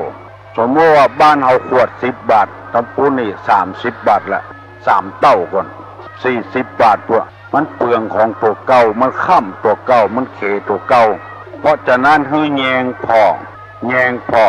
บัดเดียวนี่ไอ้หยังมันก็เป็นเงินเป็นทองหมดน้ำก็ได้ซื้อกินเข้าถ่ายในห้องน้ำก็ต้องซื้อน้ำเสี่ยงน้ำประปาเสี่ยงไปหั่นแล้วถ้าป่วยมาลมหายใจก็ต้องซื้ออย่างที่นำเสนอไปนั้นเพื่อเป็นคนประหยัดบัดใจขี้จิก็บัดใจให้เป็นคนประหยัดจะไปหารซื้อของแพงมันเดือดร้อนตัวเก่ามันบัดจะเดือดร้อนไผทำในทางศาสนานี่เพิ่นสอนกันอย่างอี้นุ่งผ้านุ่งครัวก็อย่างเดียวกันตัวเจ้านุ่งกับผ้าเหลืองตัวลุงนุ่งกับผ้าเหลืองตั้งแต่เมื่อเป็นเนนมาแล้วอายุ15มาแล้วเต้าประเดียวก็อยู่ได้โดยเขาอยู่บางคนใจของแปลงของมีก้ามีสินมันบ่เหลือกันแต่ใดเพราะตัณหาคือความอยากของเขานะเพราะความใคร่อวดผิดเจ้าบ้านมันก็ปกปิดอวัยวะอย่างเดียวกันใจของหมอกตัวให้พอดีนี่ถูกล้ำก็บ่ดีของหมอกปั่นกลางเนี่ยถูกล้ำก็ใจบ่ได้เหมือนใจของแปลงน้ำไปมันค่ำตัวเก่ามันเขตัวเก่ารถมีอยู่กันแล้วบ่พอเตือไปดาวมาทำกันบ่รู้ว่าจะหมดหนี้หมดสินเปิ้นบ่ได้ ตลอดชีวิตต้องใจหนี้ใจสินเบิดตลอดเวลาไปยืมเงินนอกระบบทำสมให้10%120%ต่อเดือนจะไปหารจะไปกล้า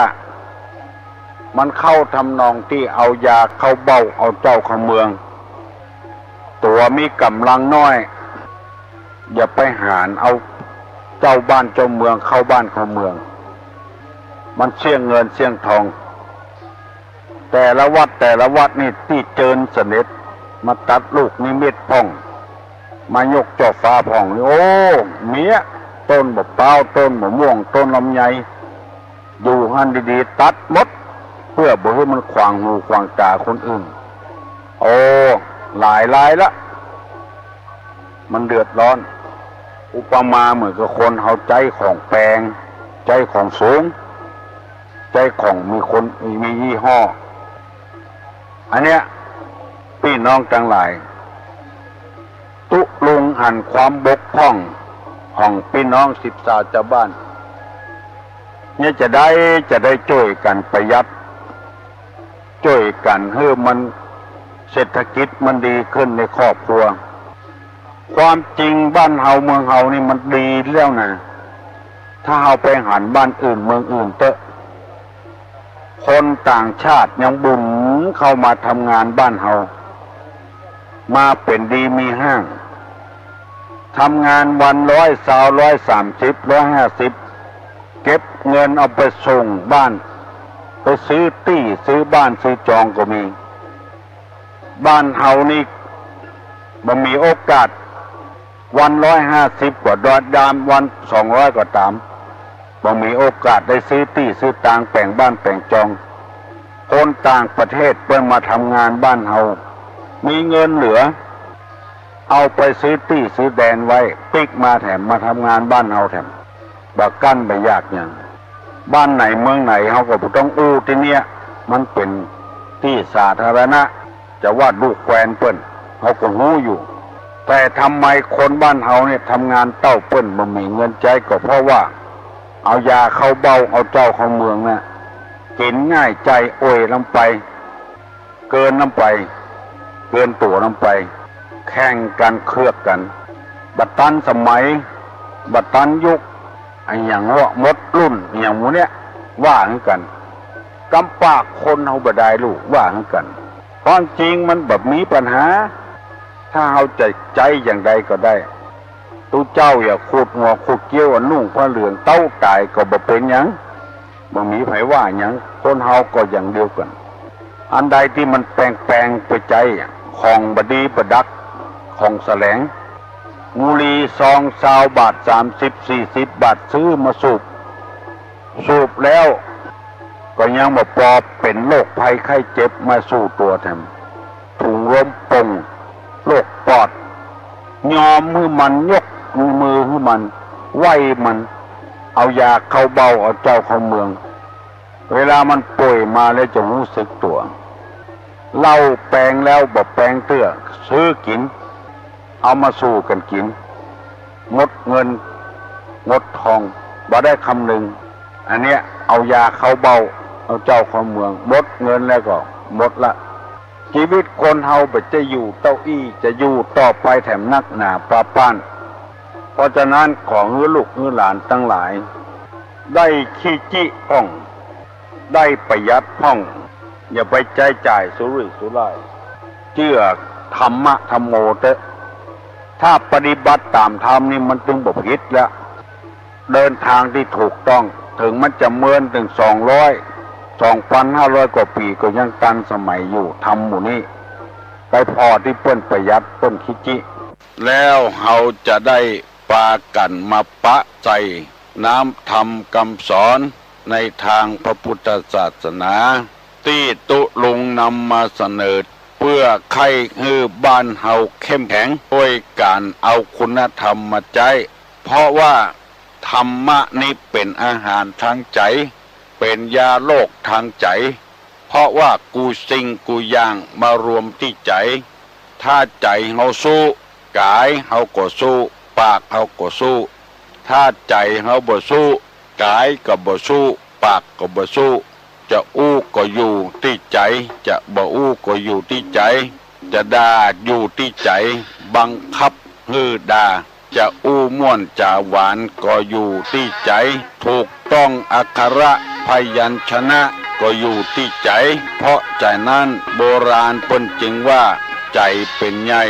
ใจเป็นประธานสำเร็จอยู่ที่ใจบ่สำเร็จอยู่ที่ใจการที่เอาธรรมะมาเสนอให้พี่น้องทั้งหลายฟังเพื่อจะให้ใจของเฮานี่สะอาดหมดจดผ่องใสบ่โลภเอาของเปิ้นบ่ขี้โคตรบ่ขี้เกียจบ่หลงงมงายบ่เชื่อง่ายแล้วก็บ่วิตกบ่วิจารณ์อย่างไผบัดนี้ตุลุงจะลืมเมื่อลืมแล้วจะถามให้พี่น้องทั้งหลายฟังว่าธรรมที่มีบุญคุณกับคนนั้นมีอยู่สองอย่างจะลืมอย่างเงี้ยถึงวันเพื่อให้พ่อแม่พี่น้องได้มีความเข้าใจเพราะว่าคนเฮาก็มีจิตมีใจสิ่งสาราสัตว์มันก็มีจิตมีใจอย่างคนเฮาแต่คนเฮานี่มีก้าที่คุณธรรมสิ่งสาราสัตว์มีก้าที่มีเนื้อเนี่ยหนังมีร่างกายตัวใหญ่เท่าใดนักเท่าใดก็มีราคาเท่าอันคนเฮานี่บางคนใหญ่บ่ได้ตุ้ยบ่ได้บ่มีก้าบ่มีศีลก็มีเพราะฉะนั้นคนใดถ้าใครมีก้ามีศีลบ่ต้องตุ้ยต้องใหญ่ต้องล่ำขอเงื้อมีคุณธรรมที่จะทำให้คนเฮามีก้านั้นที่ว่ามีบุญคุณกับคนนั้นก็คือหิริกับโอตตัปปะความละอาแก่ใจจะด่าพ่อด่าแม่ก็ละอาเปิ้นเลี้ยงเอาจนใหญ่บ่ปานนี้มาด่าเปิ้นจะลักเอาของเปิ้นก็ละอาแก่ใจกลัวก็ขายหน้าขายตาเลยบ่กล้าทำบาปทำกรรมจึงมีบุญคุณกับคนที่ทำไม่หยังลงไปในทางที่บดีบดักก็คือบ่มีความละอาแก่ใจบ่กลัวถูกโทษถูกด่าลาลูกตัวเก่าก็ข่มขืนเงินเมียตัวเก่าก็ลักเงินถงเดียวกันแล้วลักเงินเมียไปเล่นไพ่เล่นไฮโลไปกินเหล้ากินยาก็มีคือบ่มีความละอานั่นเองเนี่ยตุลุงจึงนำมาเสนอถ้าใจเนี่ยอย่างอายให้เปิ้นละอาใจแล้วก็กลัวไม่ใช่กลัวเมียกลัวลูกกลัวบุกกลัวตีไม่ใช่คือกลัวถูกวิพากษ์วิจารณ์กลัวเจ้าบ้านหู้แล้วจะขายหน้าขายตาตัวเก่าบ่มีไผเคารพนับถือพระเน้นแทนเจ้าที่กล้าทำความชั่วจนลงหน้าหนังสือพิมพ์ก็เพราะบ่มีความอายบ่มีความกลัวดังนี้เป็นต้นเนี่ยการในสถานที่ของเปิ้นยังบ่ปอลักเอาของเปิ้นมาแถมเปิ้นก็ให้เงินเดือนค่าจ้างแล้วยังบ่พอลักเอาของเพิ่นมาแถมอันเนี้ยบ่มีความละอาบ่มีความกลัวขอพี่น้องทั้งหลายที่ฟังรายการวันนี้ธรรมะกับประชาชนหรือตู้ลุงพบกับพอออกไม่ออกเนี่ยคือละอาแก่ใจจะว่าอย่างลงไปจะทำอย่างลงไปจะคิดอย่างลงไปมีความละอาใจที่ตุลุงนำมาเสนอวันพุธก็จะนำมาเสนออย่างเดียวกันเนี่ยสองธรรมที่คุ้มครองโลกอยู่ตึงวันนี้หิริกับโอตตัปปะหมายความมีความละอามีความเก่งกลัวธรรมที่มีบุญคุณกับคนนั่นก็คือข้อแรกนั้นคือสติความระลึกได้โอตตัปปะความเก่งกลัวสติคือความระลึกได้โอตตัปปะความเก่งกลัวสติใช้เวลาจะทำจะพูดจะคิดทำอะไรก็ให้มีสติคุ้มครองคิดอะไรก็ให้มีระลึกได้ตลอดเวลาจะพูดจะทำจะพูดจะคิดอะไรก็ให้มีสติสองที่คุ้มครองโลกอยู่ถึงวันนี้ก็คือหิริกับโอตตัปปะความละอายความเก่งกลัวจะทำอะไรอย่างก็ละอาหน้าละอาตาตัวเก่าไม่ใช่อายให้คนอื่นคือละอาตัวเก่าคนที่ทำความชั่วได้ก็เพราะเหตุว่าจุคนอื่นเอาตัวรอดไปวัน ความจริงการจุคนอื่นนี่ก็คือการจุตัวเก่านั่นเองปลาเนื้อตัวเก่าได้ใจอยู่ง่ายกินง่ายบ่สมบุกสมบันอนาคตไปหน้าก็คือการจุตัวเก่าวอกใส่ตัวเก่าจะได้ก็ตามแต่วอกใส่คนอื่นก็คือวอกใส่ตัวเก่าเพราะบ่มีคุณธรรมนั่นเองเพราะฉะนั้นอันที่คุ้มครองโลกถึงวันนี้ก็คือทำหิริกับโอตตปะถ้าไผ่มีทำสองอย่างเนี้ยจะบักกล้าทำบาปแต่บักกล้าทำความชั่วมันปกครองโลกอยู่ได้คนที่บัทำความชั่วถึงวันนี้ก็เพราะมีหิริก็มีโอตตปะความเก่งกลัวก็ทำความเก่งกลัวความละอาแก่ใจคนที่อยู่นักถึงวันก็เพราะมีทำสองอย่างคนชั่วมีน้อยแต่ว่ามีกำลังแรงเพราะบ่อาศัยหิริกับโอตตปะข้อต่อไปนั้นทำอันทำให้คนงามมีอยู่สองอย่าง1ขันติคือความอดทน2โสรัจจะคือความสงเงียมคนที่มีหน้าตางามแต่บ่มีหิริบ่มีโอตตปะก็ชื่อว่าเป็นคนงามบ่ได้งามร่างกายนี่มันงามชั่วครั้งชั่วคราวเมื่อเฮาหนุ่มเฮากำพอเข้า30-40ไปแล้วความงามมันก็เจือจางมันก็หายไปเพราะฉะนั้นงามน้ำใจนี่มันงามเมินงามต่อเท่าตายไปแล้วคนก็ยังอวดยังอ้างอยู่คือมีความอดทนและมีความเกรงกลัวความอดทนและความสงบเสงี่ยมแม้แถมอันหนึ่งอันที่สี่ที่ตุลุงนำมาเสนอก่อนมาว่าบุคคลหาได้ยากคือบุพการีกับกตัญญูกตเวทีพ่อเลี้ยงมาแม่เลี้ยงมาบ่ได้เลี้ยงพ่อเลี้ยงแม่ก็มีบางทีพ่อแม่บ่ได้เลี้ยงปิ๊กมาเลี้ยงพ่อเลี้ยงแม่ก็ดีมันมาเสมอกันอันนี้หาได้ยากในวิถีของพุทธศาสนาเนี่ยในโลกนี้มีแก้วอยู่3ดวงคือพระพุทธกับพระธรรมพระสงฆ์พระพุทธเจ้านี้จะได้ชื่อว่าแก้วเพราะว่าได้สอนให้ชุมชนประพฤติด้วยชอบด้วยกายด้วยวาจาใจตามพระธรรมวินัยบ่ฮื้อทำบาปทำชั่วอันนี้เรียกว่าพระพุทธเจ้าตนใดถ้าหวังผลประโยชน์อยู่อันนั้นบ่ใช่พระพุทธเจ้าตนใดถ้าได้แล้วรู้แล้วเอาไปสอนคนอื่นโดยบ่หวังผลประโยชน์อันนั้นชื่อว่าพุทธเจ้าเฮียนคาถาอาคมมีขันตั้งเฮียนเนี่ยอย่างก็มีขันตั้งอันนั้นบ่ใช่พระพุทธเจ้าพระพุทธเจ้าจริงๆแต่เปิ้นจะบ่หวังผลประโยชน์ที่เปิ้นหวังนั่นก็คือต้องการให้คนรู้และปฏิบัติตามหลักธรรมวินัยนั้นและอยู่อย่างมีความสุขต่อัน2พระธรรมวินัยเป็นคำสั่งสอนชื่อว่าพระธรรมคำสั่งสอนของพระพุทธเจ้าชื่อว่าพระธรรมอันใดถ้าสอนไปตามที่บดีบดักอันนั้นไม่ใช่คำสอนของพระพุทธเจ้าสอนให้ปากันอดข้าวบ่กินข้าวบ่กินน้ำสอนให้ปากันลื่นเริงหันษาอันนั้นไม่ใช่คำสอนพระพุทธเจ้าพระพุทธเจ้าจะสอนเป็นคำสอนพระพุทธเจ้าว่าให้ปฏิบัติดีปฏิบัติชอบ3พระหมู่ชนผู้ปฏิบัติแล้วหันว่าดีแล้วเอาไปสอนให้คนอื่นอันนี้เรียกว่าพระสงฆ์แก้ว3ดวงวันนี้จะเสนอกรรมที่ว่าคุณของแก้ว3อย่างมีอย่าได้พ้องเฮาถึงว่าแก้วเพราะว่าเป็นจะได้ถึงว่าแก้วเพราะมีคุณอย่างนี้เพราะคุณของแก้ว3ดวงนี้1พระพุทธเจ้ารู้ดีรู้ชอบด้วยพระองค์เองก่อนแล้วสอนผู้อื่นให้รู้ตามถ้าหากว่าเปิ้นมีความรู้แล้วเปิ้นจะตั้งเป็นโรงเรียนเป็นวิทยาลัยเป็นมหาวิทยาลัยก็คงจะได้อยู่แต่พระพุทธเจ้าเปิ้นบ่เอาขอให้คนปฏิบัติตามหลักธรรมของเปิ้นเตอะอันเนี้ยเรียกว่าคุณของพระพุทธเจ้าได้รู้ชอบด้วยธรรมโดยพระองค์เอง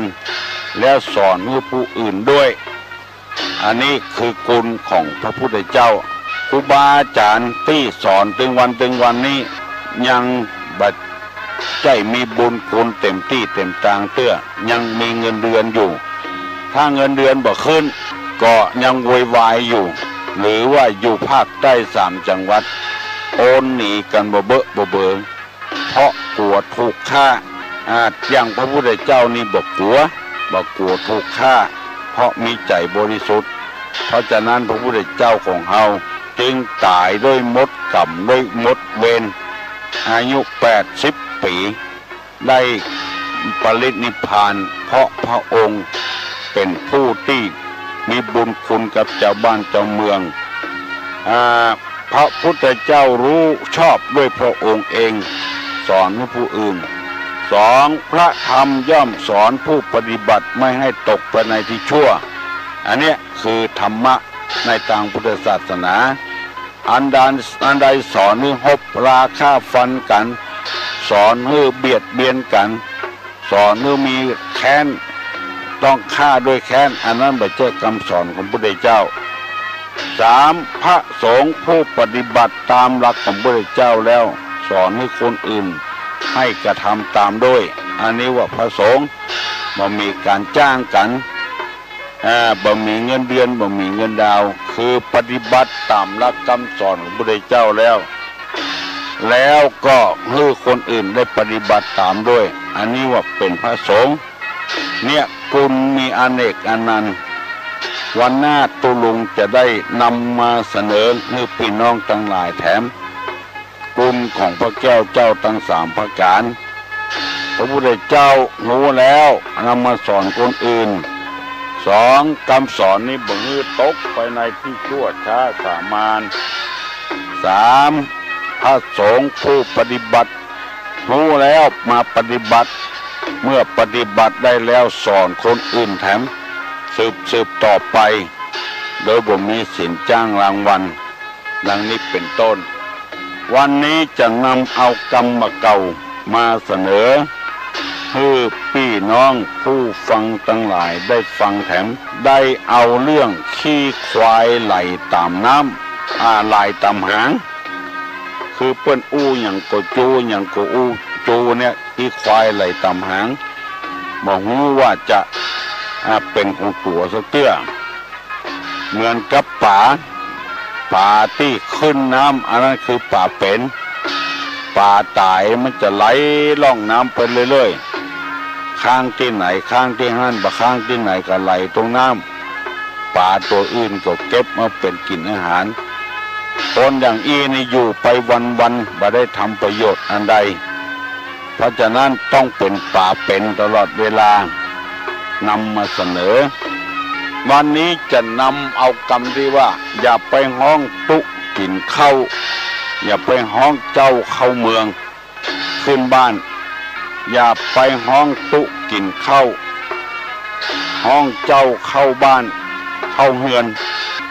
ห้องตุกินข้าวห้องเจ้าขึ้นเฮือนเพราะว่าเฮาเป็นคนไผ่ตุเจ้ากินข้าวกับเฮาบ่ได้ต้องดาขันตกให้กินแถมขันนึงแล้วมันเปลืองเมื่อกินก็อย่าไปห้องไปกินห้องตุกินข้าวห้องเจ้าขึ้นเฮือนเจ้าบ้านผ่านเมืองเอาเปิ้นเข้าบ้านเข้าเมืองมาเอาขึ้นห่อขึ้นเฮือนต้องเพี้ยวต้องพัดต้องปฏิบัติให้มันงามกันดีพ้นจากอันตรายต่างๆถึงเอาขึ้นเงินได้สมัยประเดี๋ยวนี้ให้ดังเนี่ยเจิญเจ้าบ้านผ่านเมืองเข้าบ้านเข้าจองเพิ่นว่ามันคืดตกตัวห้องตุกินข้าวห้องเจ้าขึ้นเฮือนบ้านของเฮามันบ่สมบูรณ์ที่จะห้องเจ้าห้องนายขึ้นมาเฮือนต้องเพี้ยวต้องพัดเนี่ยก่อนถึงจะขึ้นเฮือนได้มันหกมันเหี้ยอยู่หั่นเอาเคลื่อนเปิ้นขึ้นมามันบ่สมศักดิ์ศรีของเปิ้นก็เฮาก็เปิ้นนี่บอกว่าอย่างค แต่บริวารของเพิ่น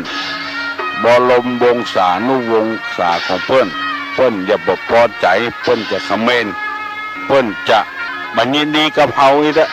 ไผก็ว่าอวดไอ้อย่างหมู่เนี้ย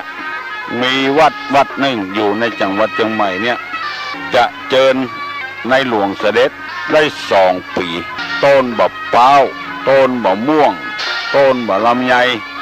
ที่มันเติกมันเคิงได้ตัดหมดได้ตัดได้ลือปตกปดเสียงปรับสถานที่แถมทั้งที่เพิ่นมานั่งบ่เกิน2 ชั่วโมงกำเดียวแต่อันน่ะจำเป็นเด้งยืมโต๊ะตั้งมานั่งเก้าอี้ก่อนที่เพิ่นจะไปนั้นบ่จะนับได้นับไปเลยคนในหัวในวังเพิ่นไปเคลียร์พื้นที่ก่อนอันใดดีตัดอันใดดีถมจำเป็นจะต้องทำคือทำให้มันอิดทำให้เสียเวลาทำให้เสียเงินเสียทองนักเพราะฉะนั้นอยู่ธรรมดาก็อยู่อย่างธรรมดานั้นเพิ่นจะเสด็จไปไหนเพิ่นจะบอกแล้วมีคนมาเคลียร์พื้นที่ของเฮาอันนี้จู่ไปเจิญเพิ่นบัดใจก็ว่าเจ้าอย่างเดียวบริวารของเพิ่นโตยมาแถมเพิ่นจะติหันตินี่แทนที่จะเป็นเรื่องดีของเฮาคนแวดเนื้อแวดตัวอิจฉาตาร้อนว่าฮือมักใหญ่ไฟสูงไอ้อย่างมันนี่เป็นต้นคนบักเก่าเพิ่นจึงว่าอย่างอันมันบดมันเปลือง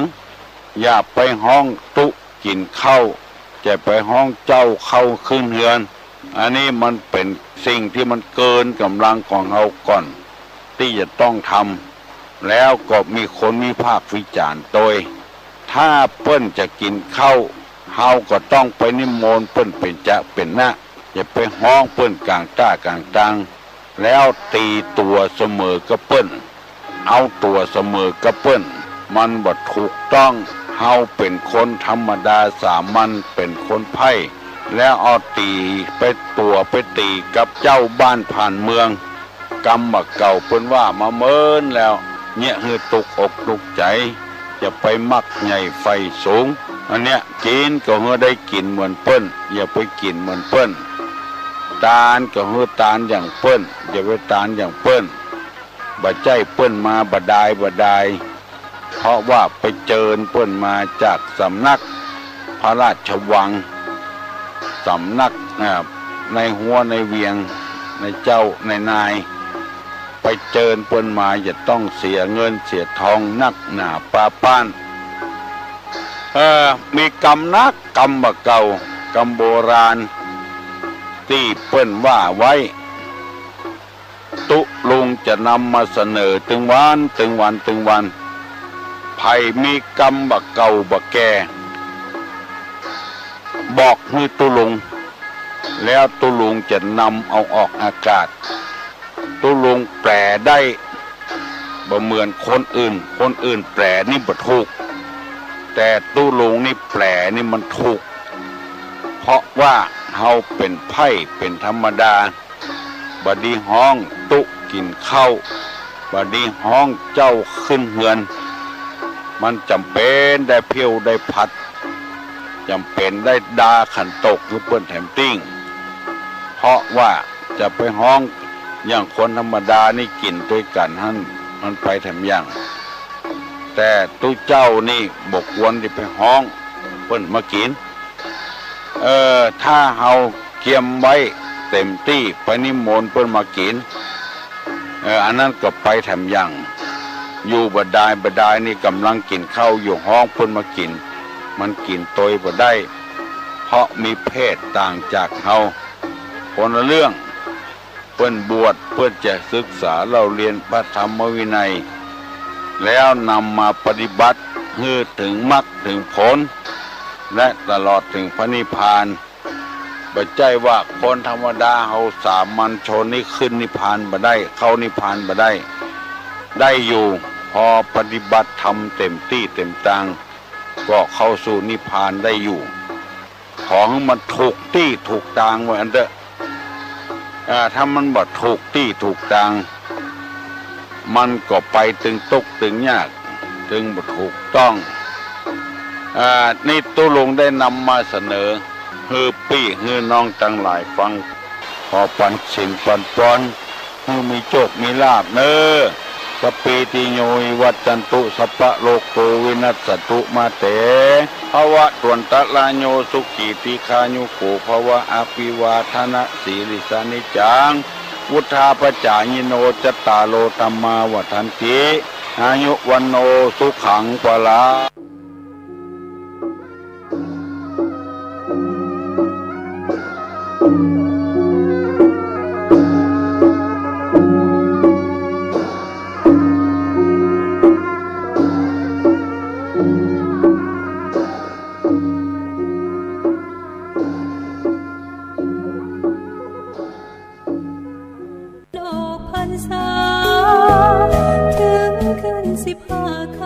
กฐินสามัคคีทอดถวายกับพระภิกษุที่จำพรรษาท่วนไตรมาสของวัดร้องอ้อตำบลสันวิเสื้ออำเภอเมืองเชียงใหม่จังหวัดเชียงใหม่ตรงกับวันอาทิตย์ที่ 26 พฤศจิกายน พุทธศักราช 2566 เวลา 10 นาฬิกาก็เป็นงานทำบุญทอดกฐินสามัคคีก็เชิญชวนผู้ใจบุญใจกุศลร่วมงานบุญนี้เป็นกฐินสามัคคีของวัดร้องอ้อโดยพร้อมเพรียงกันห่างไกลชีวาสร้างเหตุความร่ำรวย12สิ้นสุดเวลาเป็นการขอเชิญร่วมทำบุญทอดกฐินสามัคคีสมทบทุนสร้างวิหารคตรอบสุวรรณเจดีย์พระบรมธาตุดอยสุเทพทอดถวายณวัดพระธาตุดอยสุเทพสร้างใหม่ณวัดพุทธมหาธาตุเลขที่ 43 ตำบลมิเชสทาวอำเภออัปเปอร์คอกจังหวัดคอกซิตี้ประเทศสาธารณรัฐไอร์แลนด์ประธานพระธรรมเสนาบดีรองเจ้าคณะภาค 7 เจ้าวาดวัดพระธาตุดอยสุเทพราชวรวิหารเดินทาง 22 พฤศจิกายนทอดถวายกฐินสามัคคี 27 พฤศจิกายนเดินทางกลับ 2 ธันวาคม 2566 ขอเชิญท่านผู้ใจบุญร่วมทำบุญบริจาคตามเจตนาศรัทธาสอบถามรายละเอียดได้ที่วัดพระธาตุดอยสุเทพวัดอินทขินสะดือเมืองวัดเจ็ดดินวัดโลกโมรีวัดเชียงโถมวัดยางกวงวัดโชติกุลสุวรรณารามวัดหมูบุญอำเภอเมืองเชียงใหม่วัดดอยสะพันยูวัดสันขยอมอำเภอแม่วางวัดทับเดือวัดราชครูคุ้มพระนเรศวรอำเภอแม่แตงและวัดพระธาตุสฝางอำเภอแม่อายจังหวัดเชียงใหม่ติดต่อสอบถามรายละเอียดเพิ่มเติมได้ที่ 089-818-5926 และ 0964082655 ก็เป็นงานบุญงานกุศลทอดกฐินสามัคคีสร้างถวายณวัดพระธาตุดอยสุเทพสร้างใหม่ณวัดพุทธมหาธาตุประเทศสาธารณรัฐไอร์แลนด์ทอดกฐินตรงกับวันที่ 27 พฤศจิกายน พุทธศักราช 2566 คณะสงฆ์คณะศรัทธาร่วมทำบุญในการพัฒนาวัดในต่างแดนโดยทั่วหน้ากันไกลชีวาสร้างเหตุความร่ำรวยด้วยกฐินทานลำพา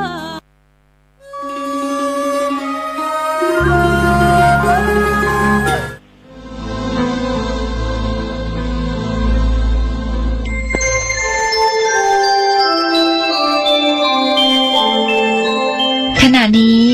ท่านกำลังฟังสถานีวิทยุกระจายเสียง FM 104.5 เมกะเฮิรตซ์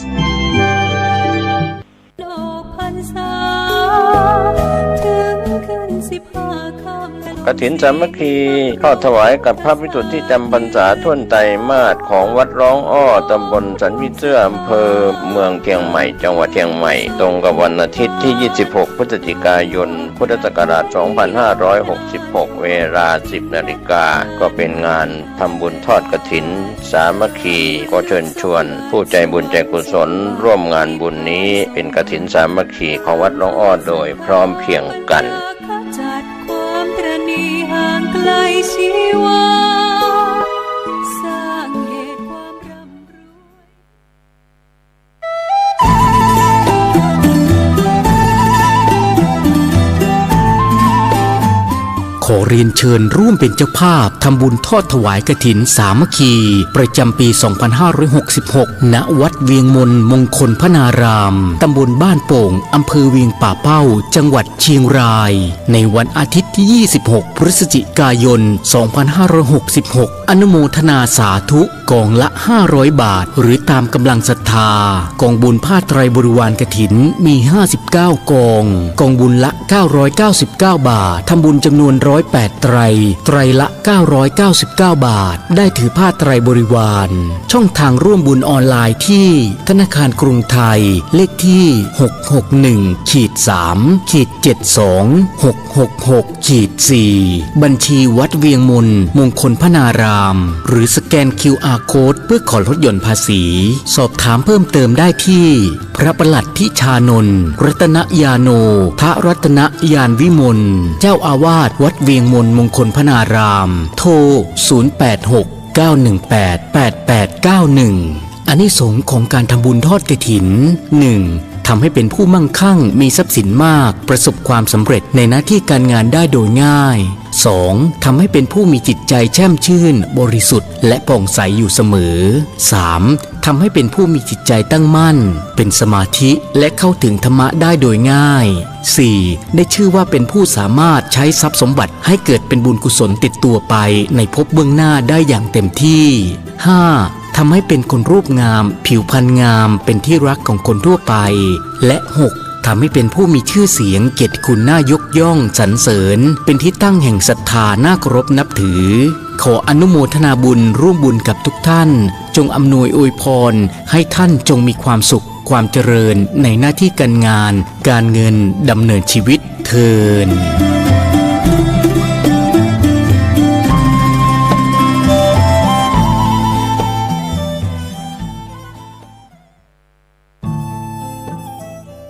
ท่านกำลังติดตามรับฟังสถานีวิทยุกระจายเสียงพระพุทธศาสนาแห่งชาติและสังคม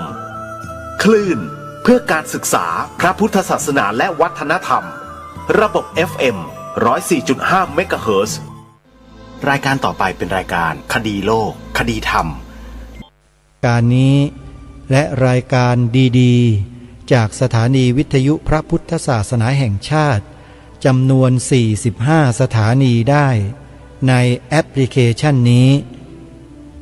แอปพลิเคชันนี้ชื่อว่าวิทยุพุทธศาสนาทั่วไทยใครก็ตามที่แนะนำให้ผู้อื่นดาวน์โหลดแอปพลิเคชันนี้ผู้ที่บอกนั้นได้บุญสาธุชนผู้ฟังทุกท่านในวันนี้รายการ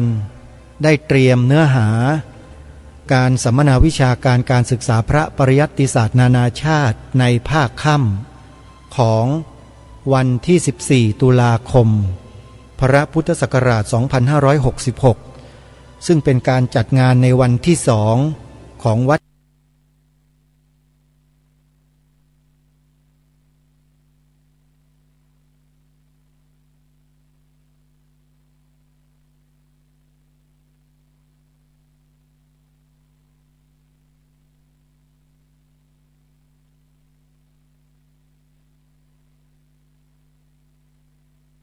จากแดงอำเภอพระประแดงจังหวัดสมุทรปราการมาให้เราได้สดับรับฟังกันในช่วงค่ำนี้จะเป็นคิวของพระวิทยากรที่ทางผู้จัดงานได้กราบอาราธนานิมนต์มาพูดและเป็นพระที่มีความรู้มีความสามารถมีความตรงไปตรงมาที่มาจากกัมพูชาได้เปลี่ยนอิริยาบถเมื่อกี้น่าจะเข้าร่วมประชุมด้วยนะครับถ้าเกิดว่าท่านอาจารย์ได้พักผ่อนหรือเข้าห้องน้ำเป็นที่เรียบร้อยแล้วก็ขอกราบนิมนต์เข้าสู่ธรรมสภาแห่งนี้และพิธีกรผู้ดำเนินรายการอีกท่านหนึ่งซึ่งก็ดำเนินรายการเป็นผู้แปลตั้งแต่ช่วงภาคบ่ายและยังเข้าร่วมประชุมตั้งแต่ 5 โมงจนมาถึงบัดนี้นะก็คือท่านพระอาจารย์มหาพยอมธรรมรักขิโตนะซึ่งกระผมอาตมาภาพก็ไม่แน่ใจเหมือนกันว่าท่านจะเมตตามาเป็นพิธีกรหลักในการดำเนินรายการในช่วงค่ำให้หรือเปล่านะเพราะฉะนั้นกระผมก็ขอฝากท่านผู้มีส่วนดูแลตรงนี้ฝากไปกระซิบถามท่านด้วยนะครับว่าท่านจะสะดวกไหมเพราะว่าผมก็เห็นใจท่านท่านสัมมนาตั้งแต่บ่ายโมงเลิก4 โมงครึ่งโดยประมาณนะฮะแล้วก็ประชุมวาระพิเศษที่สอดแทรกเข้ามาตั้งแต่5 โมงจน6 โมง 40โดยประมาณเมื่อกี้เลิกประชุมมานะครับเพราะฉะนั้นท่านก็อาจจะเดี๋ยวต้องถามความสะดวกของท่านอีกคำรบหนึ่งอันนี้ก็ต้องขออภัยแล้วก็ขอความเห็นใจแต่น่าจะได้ความเมตตาจาก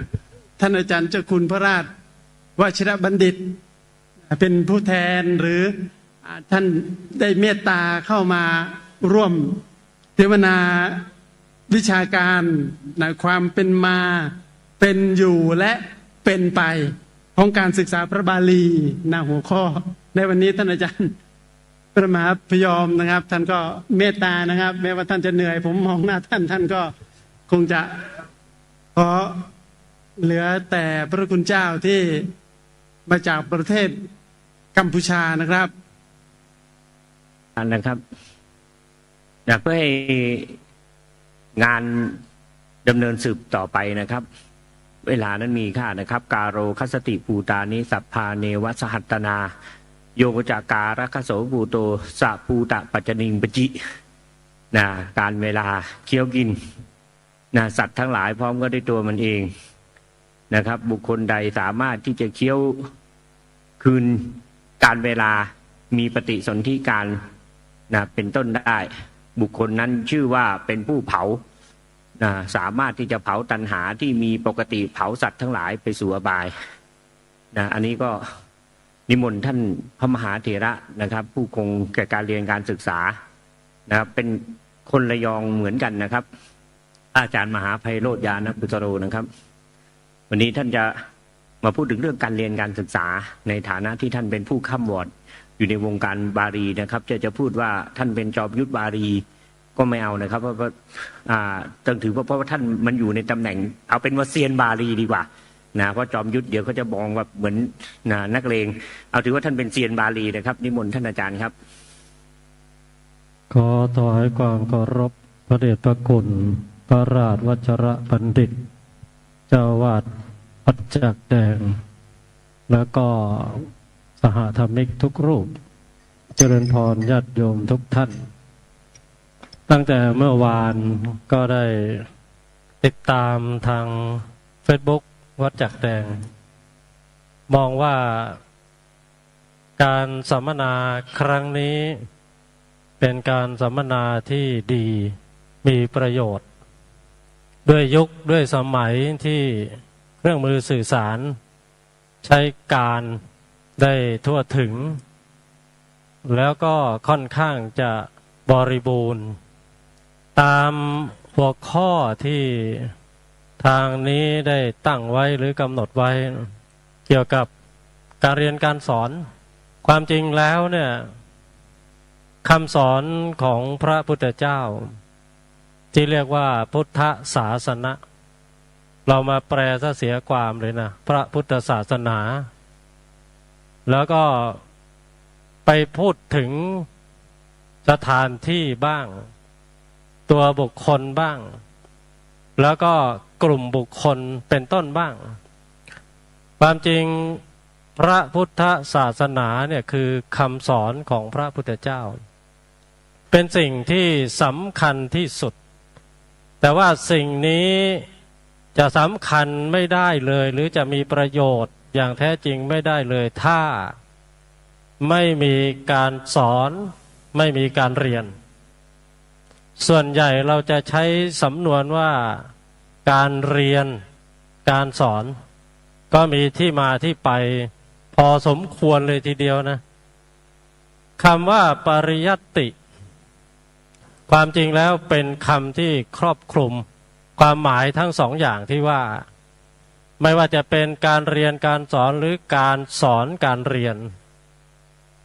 มีแต่คนสอนไม่มีคนเรียนระบบปริยัตติศาสนะก็เกิดขึ้นจริงไม่ได้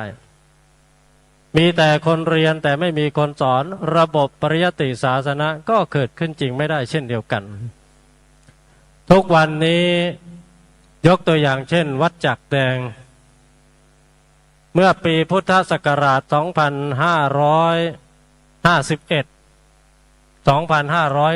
2551 ถึงพุทธศักราช 2554 ประมาณ 4 ปีก็โดย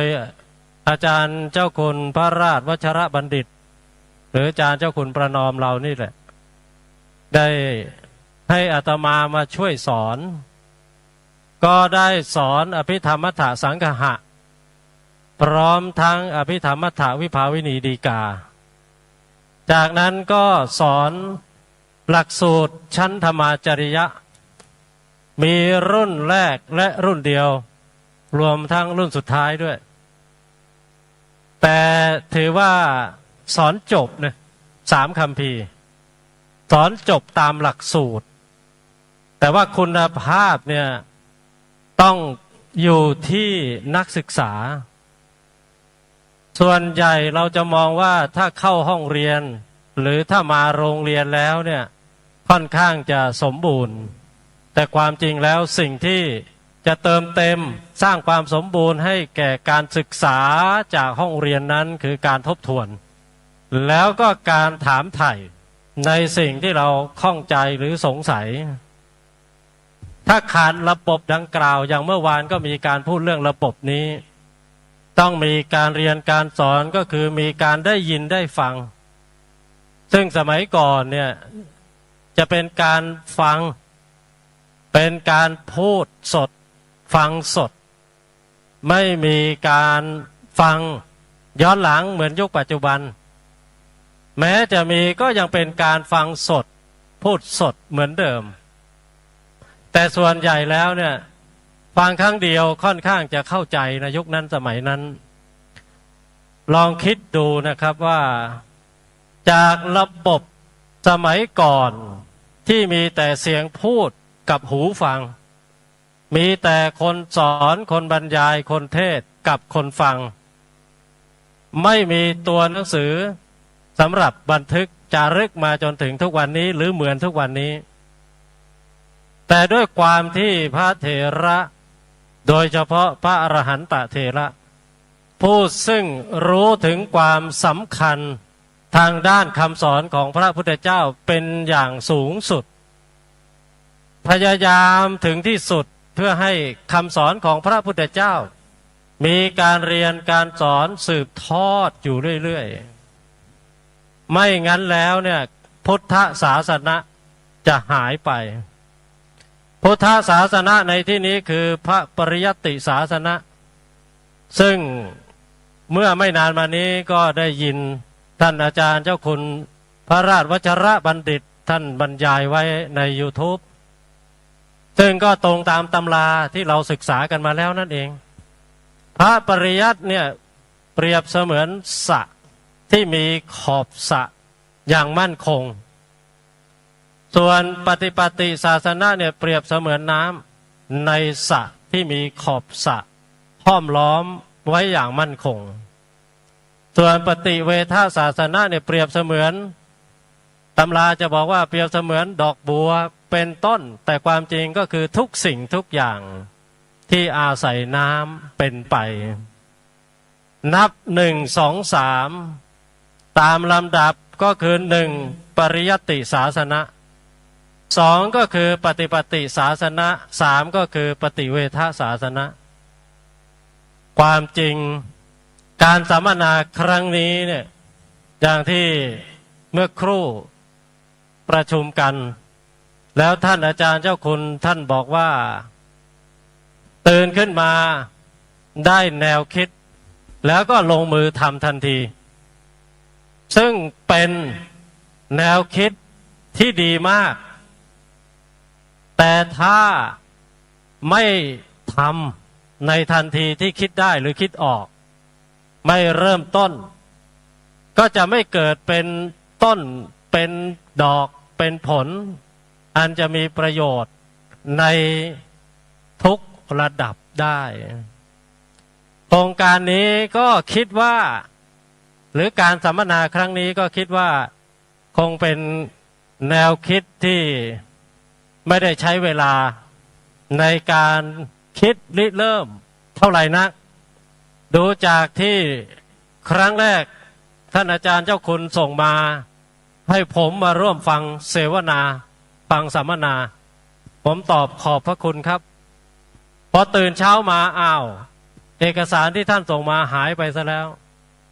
เปลี่ยนเป็นเอกสารใหม่ขอมาร่วมสัมมนาด้วยก็ขอบพระคุณครับแล้วก็มาตามที่ท่านขอให้มาเพราะมองว่าความจริงแล้วเนี่ยเราเป็นมนุษย์ด้วยกันไม่จำเป็นจะต้องพูดถึงสถานะของมนุษย์ด้วยกันว่าเป็นใครแค่เป็นมนุษย์ด้วยกันเนี่ยต้องมาร่วมด้วยช่วยกันทุกครั้งที่มีงานพระพุทธศาสนาเช่นงานสัมมนาครั้งนี้ก็ถือว่าเป็นแนวคิดที่ดีมากแล้วก็เป็นประโยชน์ด้วยอย่างเมื่อวานได้ติดตามแต่อยากจะติติงณตอนนี้ก็คือสัญญาณอินเทอร์เน็ตก็ไม่ค่อยดีแล้วก็ไมค์ก็ไม่ค่อยดีเพิ่งจะดีวันนี้หรือเปล่าวันนี้ดีแล้วผมไม่มั่นใจก็เลยต้องเอาไมค์จ่อปากไว้เลยนะไม่กลัวโควิดจะติดหรือไม่ติดไม่สนแล้วขอให้ไมค์เสียงดังดีก็ถือว่าเป็นการสัมมนาที่มีประโยชน์เมื่อครู่ได้พูดค้างไว้ผมพูดไปเรื่อยๆใช่ไหมครับไปเรื่อยๆนะเดี๋ยวดูมีรายการนะครับเดี๋ยวจะรู้วันนี้ของเรามีรายการอะไรบ้างไม่ใช่แนวหน้าครับวันนี้เป็นอย่างนี้ครับนี่คือรายการที่มีในวันนี้นะครับคือท่านพระอาจารย์มหาไพโรจน์นะครับท่านจะมาพูดถึงเรื่องความเป็นมาของการเรียนการศึกษาของประเทศไทยจนมาตั้งแต่อดีตมาจนถึงยุคปัจจุบันแล้วก็เดี๋ยวจะมีพระเถระกัมพูชาก็จะมาพูดเหมือนกันว่าการเรียนการศึกษาพระปริยัติในส่วนของนิกายธรรมยุทธมหานิกายที่มีอยู่ในประเทศกัมพูชาของท่านเนี่ยมีอะไรบ้างแล้วสิ่งที่พวกท่านทำกันอยู่ในปัจจุบันท่านเรียนอะไรสอนอะไรกันเกี่ยวกับความเป็นมาเป็นอยู่และเป็นไปของการศึกษาพระบาลีหัวข้อนะความจริงเราก็ทราบกันดีอยู่แล้วนะว่าอย่างที่ได้เกริ่นไปสักครู่ว่าแรกเริ่มเดิมทีเนี่ยนำโดยพระอรหันตเถระตั้งแต่ยุคทำสังฆายนาครั้งแรกเป็นต้นมาท่านเห็นว่าจะปล่อยให้ปัญหาที่ดูเหมือนเล็กๆน้อยๆเกิดขึ้นไม่ได้เด็ดขาดเพราะจะทำให้ผู้ที่ไม่ได้มีการศึกษาโดยตรงอย่างพระภิกษุสงฆ์จะเข้าใจผิดเมื่อมีความเข้าใจผิดแล้วบอกต่อๆกันไปก็จะบานปลายคงจะแก้ไขปัญหาเกี่ยวกับคำสอนของพระพุทธเจ้าซึ่งถูกต้องบริบูรณ์อยู่แล้วแต่ว่ามีผู้ที่เข้าใจผิดไปสื่อสารให้คนเข้าใจผิดเกิดขึ้นจึงมีที่มาของการทำสังฆายนาครั้งที่ 1เป็นต้นมาจากนั้นท่านก็มีระบบสมัยก่อนเนี่ยระบบง่ายๆเลยนะบอกต่อกันสอนต่อกันเพียงแต่ช่วงยุคหลังๆเนี่ยท่านมองว่าอนาคตการต่อไปเนี่ยผู้ที่จะเป็นพระอรหันต์ก็จะยากขึ้นจะมีพระอรหันต์น้อยลงผู้ที่จะจำคำสอนของพระพุทธเจ้าได้เหมือนบุคคลในยุคก่อนๆก็จะน้อยลงจึงมีการเริ่มต้นบันทึกเป็นลายลักษณ์อักษรจากที่ก่อนหน้านี้นั้นไม่จำเป็นต้องบันทึกแทบจะไม่มีตัวหนังสือด้วยซ้ำ แม้มีก็ไม่ต้องบันทึกเป็นลายลักษณ์อักษรแต่ที่ต้องบันทึกจารึกเป็นพระไตรปิฎกที่เรียกว่าพระบาลีเนี่ยก็เพื่อให้เป็นข้อมูลอย่างมั่นคงสำหรับอนุชนรุ่นหลังจากนั้นครูบาอาจารย์ทุกยุคทุกสมัยก็จะมีการสอนอยู่เรื่อยๆจึงมีตอนหนึ่งที่บอกว่าไม่ว่าจะเกิดอะไรขึ้นกับชีวิตพระเถระในยุคนั้นสมัยนั้นเนี่ยไม่เห็นแก่ชีวิตแต่เห็นแก่คำสอนของพระพุทธเจ้ายังไงถ้าไม่มีใครมาเรียนท่านก็จะสาธยายอยู่เรื่อยๆระบบสาธยายในสมัยก่อนนะไม่ใช่เหมือนยุคนี้สมัยนี้ใช้ชื่อว่าสาธยายแต่ว่าอ่านเอาบางทีอ่านผิดไม่รู้ตัวอ่านถูกก็ไม่รู้ตัวนะอ่านผิดไม่รู้ตัวเพราะว่าไม่ได้ศึกษามาโดยตรงทุกวันนี้ภาษาบาลีที่เราอ่านกันอยู่ออกเสียงกันอยู่ผิดเราก็ไม่รู้ตัวอย่างวันนี้สอนบาลีเจอคำหนึ่งซึ่งทุกท่านทราบดีปฏิรูปะเทสะวาโสจะอยู่ในมงคลสูตรนะครับผมให้ลูกศิษย์ผมรูปหนึ่งที่ตอนนี้กำลังเรียนประโยค 9อยู่ผมบอกท่านลองอ่านบาลีประโยคนี้หน่อยสิท่านถามผมว่าจะให้อ่านผิดหรือจะให้อ่านถูกเอาอ่านถูกก่อนท่านอ่านว่าปฏิรูปะเทสะวาโสจะลองอ่านผิดสิปฏิรูปะเทสะวาโสจะปฏิรูปประเทศไงมีเหรอภาษาบาลีปฏิรูอ่ะมีเหรอทุกวันนี้ยังอ่านกันอยู่นะปรับปรุงได้แล้วนะครับนี่ผมมาอบรมใช่ไหมเนี่ยปรับปรุงได้แล้วมันต้องเริ่มต้นจากพวกเราท่านอาจารย์สัมพันธ์ต้องเริ่มต้นจากพวกเรานะเราก็จะอ้างว่าบาลีใหญ่บาลีใหญ่ใหญ่เหรอใหญ่จริงอ่ะใหญ่จริงต้องนำสิ่งที่ถูกต้องเสนอให้ถูกต้องไม่งั้นผิดต่อกันไปทุกวันนี้ก็ผิดต้องแก้ไขจากเราเพราะเราเป็นผู้นำเสนอถ่ายทอดยุคก่อนสมัยก่อนเนี่ยท่านเป็นห่วงที่สุดนะว่าการสื่อสารคลาดเคลื่อนทำให้ผู้ฟังผู้ศึกษาเข้าใจคำสอนของพระพุทธเจ้าผิดพลาดมีผลกระทบมากมายดังนั้นการเรียนการสอนในยุคก่อนแม้ไม่มีคนเรียนเจ้าตัวหรือพระเถระในยุคนั้นก็สาธยายเรียกว่าสอนตนเองทบทวนด้วยตนเองอาจจะมีคนได้ยินหรือเทวดาได้ยินอย่างน้อยถ้ามีเสียงดังเกิดขึ้นเสียงนั้นเกี่ยวกับคำสอนของพระพุทธเจ้ามีประโยชน์ทั้งสิ้นที่ใดไม่มีเสียงคำสอนของพระพุทธเจ้าที่นั่นไม่ถือว่ามีปริยัติศาสนาเกิดขึ้นและที่ใดถ้าไม่มีปริยัติศาสนาเกิดขึ้นที่นั่นปฏิปฏิศาสนาเกิดขึ้นจริงไม่ได้เพราะปฏิปฏิศาสนาจะเกิดขึ้นจริงได้ต้องอาศัยปริยัติศาสนาเท่านั้นและถ้าไม่มีปฏิศาสนาที่ถูกต้องบริบูรณ์ได้หรือตรงตามปริยัติศาสนาได้ปฏิเวทศาสนาก็เกิดขึ้นจริงไม่ได้ยิ่งยุคแบบนี้ด้วยแล้วเป็นไปได้ยากที่สุ่มสี่สุ่มห้าปฏิบัติถูกแล้วบรรลุสุ่มสี่สุ่มห้าปฏิบัติถูกแล้วสุ่มสี่สุ่มห้าบรรลุเป็นไปได้นอกตำราเราเห็นกันเต็มตาทุกวันนี้ผมเคยได้ยินคำหนึ่งในที่ประชุมขออนุญาตอ้างชื่อก็คือมหาวิทยาลัยมหาจุฬาลงกรณราชวิทยาลัยมีคนพูดว่ามันมีปัญหาแบบนี้เกิดขึ้นทำไมมหาจุฬาลงกรณราชวิทยาลัยเนี่ยไม่นำเสนอข้อมูลที่ถูกต้องให้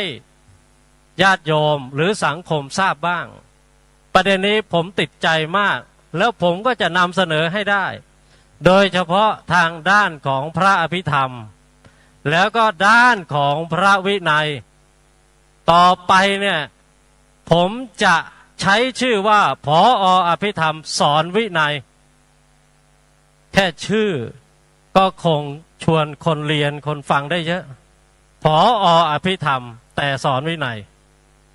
ผอ.อภิธรรมสอนอภิธรรมเนี่ยมันจืดไปแล้ว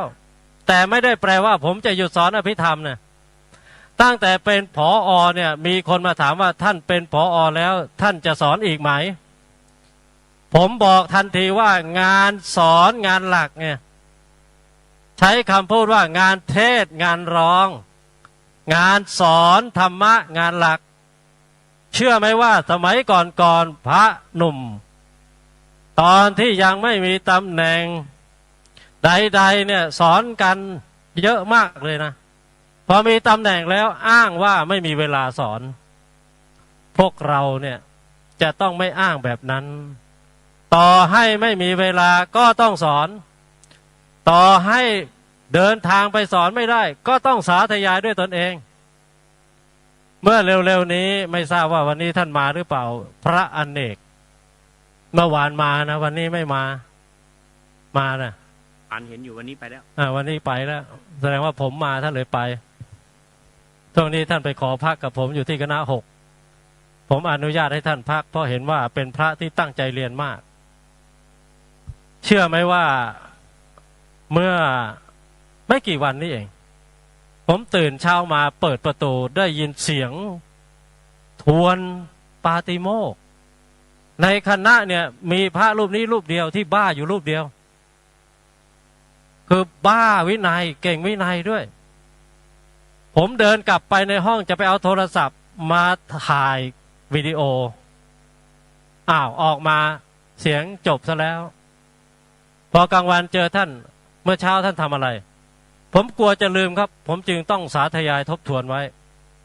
แล้วทำไมท่านหยุดเร็วผมต้องไปบิณฑบาตครับโอเคเดี๋ยวต่อไปเนี่ยผมจะไปแอบถ่ายพระที่ทำดีอย่างนี้เราต้องสนับสนุน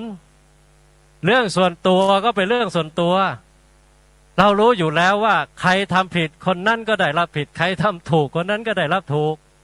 เป็นเรื่องปกติระบบการเรียนการสอนอย่างวัดจักรแดงเนี่ยผมติดตามอยู่นะแต่ว่าท่านอาจารย์เจ้าคุณท่านอาจจะไม่ทราบเวลาท่านสอนเนี่ยผมติดตามผมฟังอยู่ผมเห็นด้วยนะที่ท่านสอนแล้วมาสมัยที่ผมมาช่วยท่านสอนเนี่ยผมเคยขอท่านไว้ไม่ทราบว่าท่านจำได้หรือเปล่าตอนนี้เป็นเจ้าคุณแล้วอาจจะลืมแล้วก็ได้เนาะผมเคยขอท่านไว้ว่าผมขอให้อาจารย์สอน1วิชาครับแล้ววิชาที่อาจารย์ที่ผมอยากให้อาจารย์สอนคือวิชาที่อาจารย์ไม่ต้องดูล่วงหน้าครับอาจารย์จะได้ไม่ต้องมาเสียเวลากับการดูข้อมูลที่อาจารย์จะสอนเพราะอาจารย์งานเยอะสมัยนั้นเนี่ยท่านออกบรรยายแทบจะทุกวันนี้ท่านก็ยังออกบรรยายอยู่แต่อาจจะน้อยลงก็ได้ทุกวันนี้ท่านมีการสอนเป็นการสื่อสารออกไปที่เข้าใจง่ายแต่ทำให้ผู้ที่ติดตามรับรู้รับทราบแล้วเนี่ยได้ประโยชน์ที่สำคัญก็คือเข้าใจถูกต้องเราเรียนกันมาเนี่ยเราต้องเข้าใจว่าถ้าเราไม่สอนต่อไปจบปริยัติศาสนาเหลือเวลา20 นาทีแล้วผมจะรู้ไหมเนี่ยนาฬิกาอยู่20 นาทีนี้จบเลยใช่ไหมครับด้วยนะมีครับด้วยเดี๋ยวจะมีภาคถามตอบด้วยครับครับเดี๋ยวจะสรุปก่อนแล้วค่อยว่ากันต่อนะก็ทุกวันนี้ที่เราเรียนสอนกันอยู่เนี่ยถือว่าเป็นแนวทางรูปแบบเก่าแต่ถ้าจะให้เพิ่มเติมก็คือเรื่องประชาสัมพันธ์เนี่ยเราไม่ต้องทำเองก็ได้ยกตัวอย่างเช่นถ้าทางวัดจักรแดงมีการโพสต์ข้อมูลเกี่ยวกับพระพุทธศาสนา ชนิดใดก็ตามเราเห็นเรารีบกดไลค์กดแชร์ไปเรากดแค่1 ครั้งเนี่ยเพื่อนเราในเฟซเป็นร้อยเป็นพันกดคนละ1 ครั้งถือว่าวิธีการนี้เป็นวิธีการที่ช่วยได้ดีมากนะผมได้รับเตือนมาจากนี่ขออนุญาตพูดเลยนะจากรองเลขาธิการสำนักพระราชวังซึ่งท่านอาจารย์เจ้าคุณนี่แหละท่านเป็นผู้แนะนำแล้วก็เมื่อวันที่18เดือนกันยายนที่ผ่านมาได้เข้าประชุมกันเรื่องการสนับสนุนพระพิธรรมพระบาทสมเด็จพระเจ้าอยู่หัวท่านสนับสนุนในเบื้องต้นสนับสนุนหนังสือเรียนเรียกว่าหนังสือพระพิธรรมพระราชทานแล้วก็เดือนมกราคมปีหน้าก็จะเป็นชุดแรกซึ่งจะทำในพิธีปฐมนิเทศการศึกษาพระพิธรรมประเทศไทยแต่ก็ทำอยู่ที่ส่วนกลางวัดมหาธาตุเป็นการพระราชทานหนังสือเรียนพระพิธรรมชั้นแรกเป็นครั้งแรกท่านได้พูดคำหนึ่งนะรองเลขาธิการท่านบอกว่าผมไม่เคยได้ยินคำว่าอภิธรรมดูเหมือนว่าท่านจะประชาสัมพันธ์น้อยในใจผมอยากจะตอบว่าเราประชาสัมพันธ์ไม่น้อยแต่คนรู้อาจจะน้อยวันนี้จึงนำเสนอว่าขอนิมนต์ขอเชิญทุกรูปทุกท่านที่ได้ยินได้ฟังอยู่ณขณะนี้เนี่ยเราอย่าไปมองว่าวัดนั้นวัดนี้ไม่ใช่วัดเราไม่ใช่กลุ่มเราไม่ใช่นิกายเราจะไปมองอย่างนั้นเราต้องมองว่าเราทำเพื่อคำสอนของพระพุทธเจ้าเหมือนพระอรหันตเถระตั้งแต่ยุคก่อนมาจนถึงยุคปัจจุบันแม้จะมีหรือไม่มีก็ตามเนี่ยพระเถระที่เห็นแก่คำสอนของพระพุทธเจ้าท่านจะร่วมด้วยช่วยกันสอนอย่างที่พวกผมไปเรียนกันมาที่ประเทศเมียนมาโดยเฉพาะอาจารย์ของอาจารย์เจ้าคุณประนอมเนี่ยท่านสอนจนวันตายแล้วลูกศิษย์ของหลวงพ่อท่านก็คืออาจารย์ของผมท่านก็สอนเกือบถึงวันตายอาจารย์ของผมเป็นผู้ทรงพระไตรปิฎกรูปที่4อายุท่านแค่60 ปีแต่เชื่อไหมว่าช่วงที่ท่านรักษามะเร็งอยู่ที่โรงพยาบาลจุฬาเนี่ยผมติดตามมาเป็นล่ามโดยตลอด2 ปีกับ7 เดือนหลวงพ่อท่านทราบดีว่าโรคนี้โรคพันนี้อยู่ได้ไม่นานเชื่อไหมว่าช่วงที่ท่านพักฟื้นท่านแปลตำราดีกาที่ยังเหลืออยู่ทั้งพระวินัยทั้งพระสูตรทั้งพระพิธรรมแปลหมดเลยแปลตอนเป็นมะเร็งนะแปลในช่วง2 ปี 7 เดือนจบบริบูรณ์และเล่มสุดท้ายของท่านเป็นหนังสือธรรมะทั่วไปท่านเขียนว่าพระบารมีแล้วในนั้นท่านก็บันทึกข้อมูลไว้หลายอย่างกำลังจะบอกว่าถ้าเราเห็นแก่พระพุทธศาสนาเราต้องร่วมด้วยช่วยกันนำเสนอปริยัติศาสนากล่าวคือคำสอนของพระพุทธเจ้าเราจะต้องไม่ยอมให้คำสอนนอกตำราหรือคำสอนนอกพระไตรปิฎกอรรถกถาฎีกาเกิดขึ้นในสถานที่ที่เรามีชีวิตอยู่เราต้องมาร่วมด้วยช่วยกันในเบื้องต้นผมขอประมาณนี้ก่อนครับเนื้อหาสาระที่ท่านอาจารย์พูดออกมานั้นถึงแม้จะเป็นถ้อยคำที่ไม่ได้มากนักนะแต่ว่าดูจากจิตชรูปนะพลังนะหรือว่าจิตวิญญาณของพระเถระผู้ทำงานศาสนาท่านเป็นพระเถระระยองนะครับนะที่มุ่งมั่นเรื่องการทำงานศาสนาและก็มุ่งมั่นเรื่องการเรียนการศึกษานะครับเป็นอย่างมากกับขอบพระคุณท่านอาจารย์ มหาไพโรจน์ญาณกุสโรนะครับพระเถระเมืองระยองพอดีวันนี้เนี่ยเริ่มต้นที่จะดำเนินรายการนี้จริงๆต้องมาแต่6 โมงนะถึง2 ทุ่มแต่ว่าเนื่องจากว่านะมีประชุมพิเศษที่มีความสำคัญมากนะเกี่ยวเรื่องของการเรียนการศึกษาและการสอบนะพระปริยัติในประเทศไทยที่ควรจะต้องจัดให้มีนะโดยท่านอาจารย์เจ้าคุณปาลบว่าหลวงพ่อที่ท่านเคยไปอยู่ด้วยนะชื่อว่าหลวงพ่อชนกาพิวังสะนะเป็นพระเถระผู้คงแก่เรียนสอนจนวันตายแบบที่ท่านอาจารย์มหาไพโรจน์พูดนะเมื่อสักครู่ท่านมีอุปการะต่อการเรียนการศึกษานะในประเทศพม่าเป็นอย่างมากยังแผ่มาถึงประเทศไทยด้วยนะผู้ที่เรียนคัมภีร์สายท่ามะโอนะจะรู้เรื่องนี้เป็นอย่างดีท่านอาจารย์เจ้าคุณท่านเป็นลูกศิษย์ที่วัดนั้นโดยตรงนะส่วนท่านอาจารย์มหาไพโรจน์นั้นท่านเป็นลูกศิษย์ของลูกศิษย์อีกทีหนึ่งแต่ว่าขนาดลูกศิษย์ของลูกศิษย์นะอาจารย์ของท่านก็ยังเป็นผู้ทรงพระไตรปิฎกรูปที่4นะที่สามารถที่จะทรงจำพระไตรปิฎกได้อย่างรวดเร็วนะจนเป็นเหตุเป็นปัจจัยนะให้ลูกศิษย์ลูกหาที่ไปอยู่ด้วยท่องได้1 ปิฎก2 ปิฎกเยอะแยะไปหมดเลยนะครับรวมถึงท่านอาจารย์มหาไพโรจน์ด้วยนะครับท่านได้ท่องทรงจำนะวินัยปิฎกทั้งหมดนะถึงแม้จะมีปัญหาด้านสุขภาพอาจจะไม่ได้เข้าสอบทั้งหมดแต่ว่าท่านนั้นท่องทรงจำทั้งหมดนะครับก็อนุโมทนาสาธุกับท่านอาจารย์นะที่ได้มีความภาคเพียรในพระพุทธศาสนานะครับท่านก็พูดถึงเรื่องการเรียนการศึกษาที่มีอยู่ในประเทศไทยในส่วน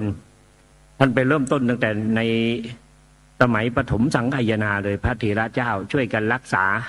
นะพระธรรมวินัยสืบต่อมาจนมาถึงปัจจุบันนี้นะวงการเรียนการศึกษาในประเทศไทยนะและก็หน้าที่ที่ท่านกำลังทำอยู่นะก็คือเป็นผอ.อภิธรรมโชติกะนะวิทยาลัยนะครับแต่นี้ท่านบอกว่าในเมื่อชั่วโมงนี้เนี่ยมันไม่ได้มีผมรูปเดียวยังมีพระกัมพูชาด้วยเดี๋ยวผมเบรกให้นิดนึงนะให้พระกัมพูชาได้แสดงถึงนะความเป็นมาเรื่องการเรียนการศึกษาในประเทศกัมพูชาก่อนนะแล้วเดี๋ยวกลับมาท่านก็จะมาลงลึกหรือจะเป็นช่วงตอบปัญหาก็แล้วแต่เวลานะนิมนต์นะครับอันนี้ชื่อว่าท่านอาจารย์พุทธังกุระนะครับนะเป็นหน่อเนื้อของพุทธะอีกรูปหนึ่งท่านชื่อว่าอาจารย์ธรรมกามะนะเป็นพระเถระที่ทำการเรียนการศึกษาในหลักสูตรสมณเณรลังกาละเนี่ยแหละนะอยู่ในประเทศกัมพูชาท่านเป็นพระเถระที่มีความรู้ในส่วนในพระบาลีในพระธรรมวินัยเป็นอย่างดีตอนนี้ที่วัดท่านก็มีพระภิกษุสมณเณรที่เรียนหลักสูตรอยู่นี้อยู่ถึง60-70 รูปท่านอาจารย์ที่กำลังทำงานสอนในเรื่องนี้อยู่ท่านเป็นตัวแทนของประเทศกัมพูชาที่จะมาเสวนา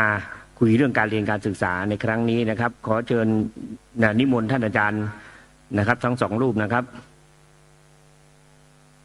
นมัสถุรัตนันตยัสสะ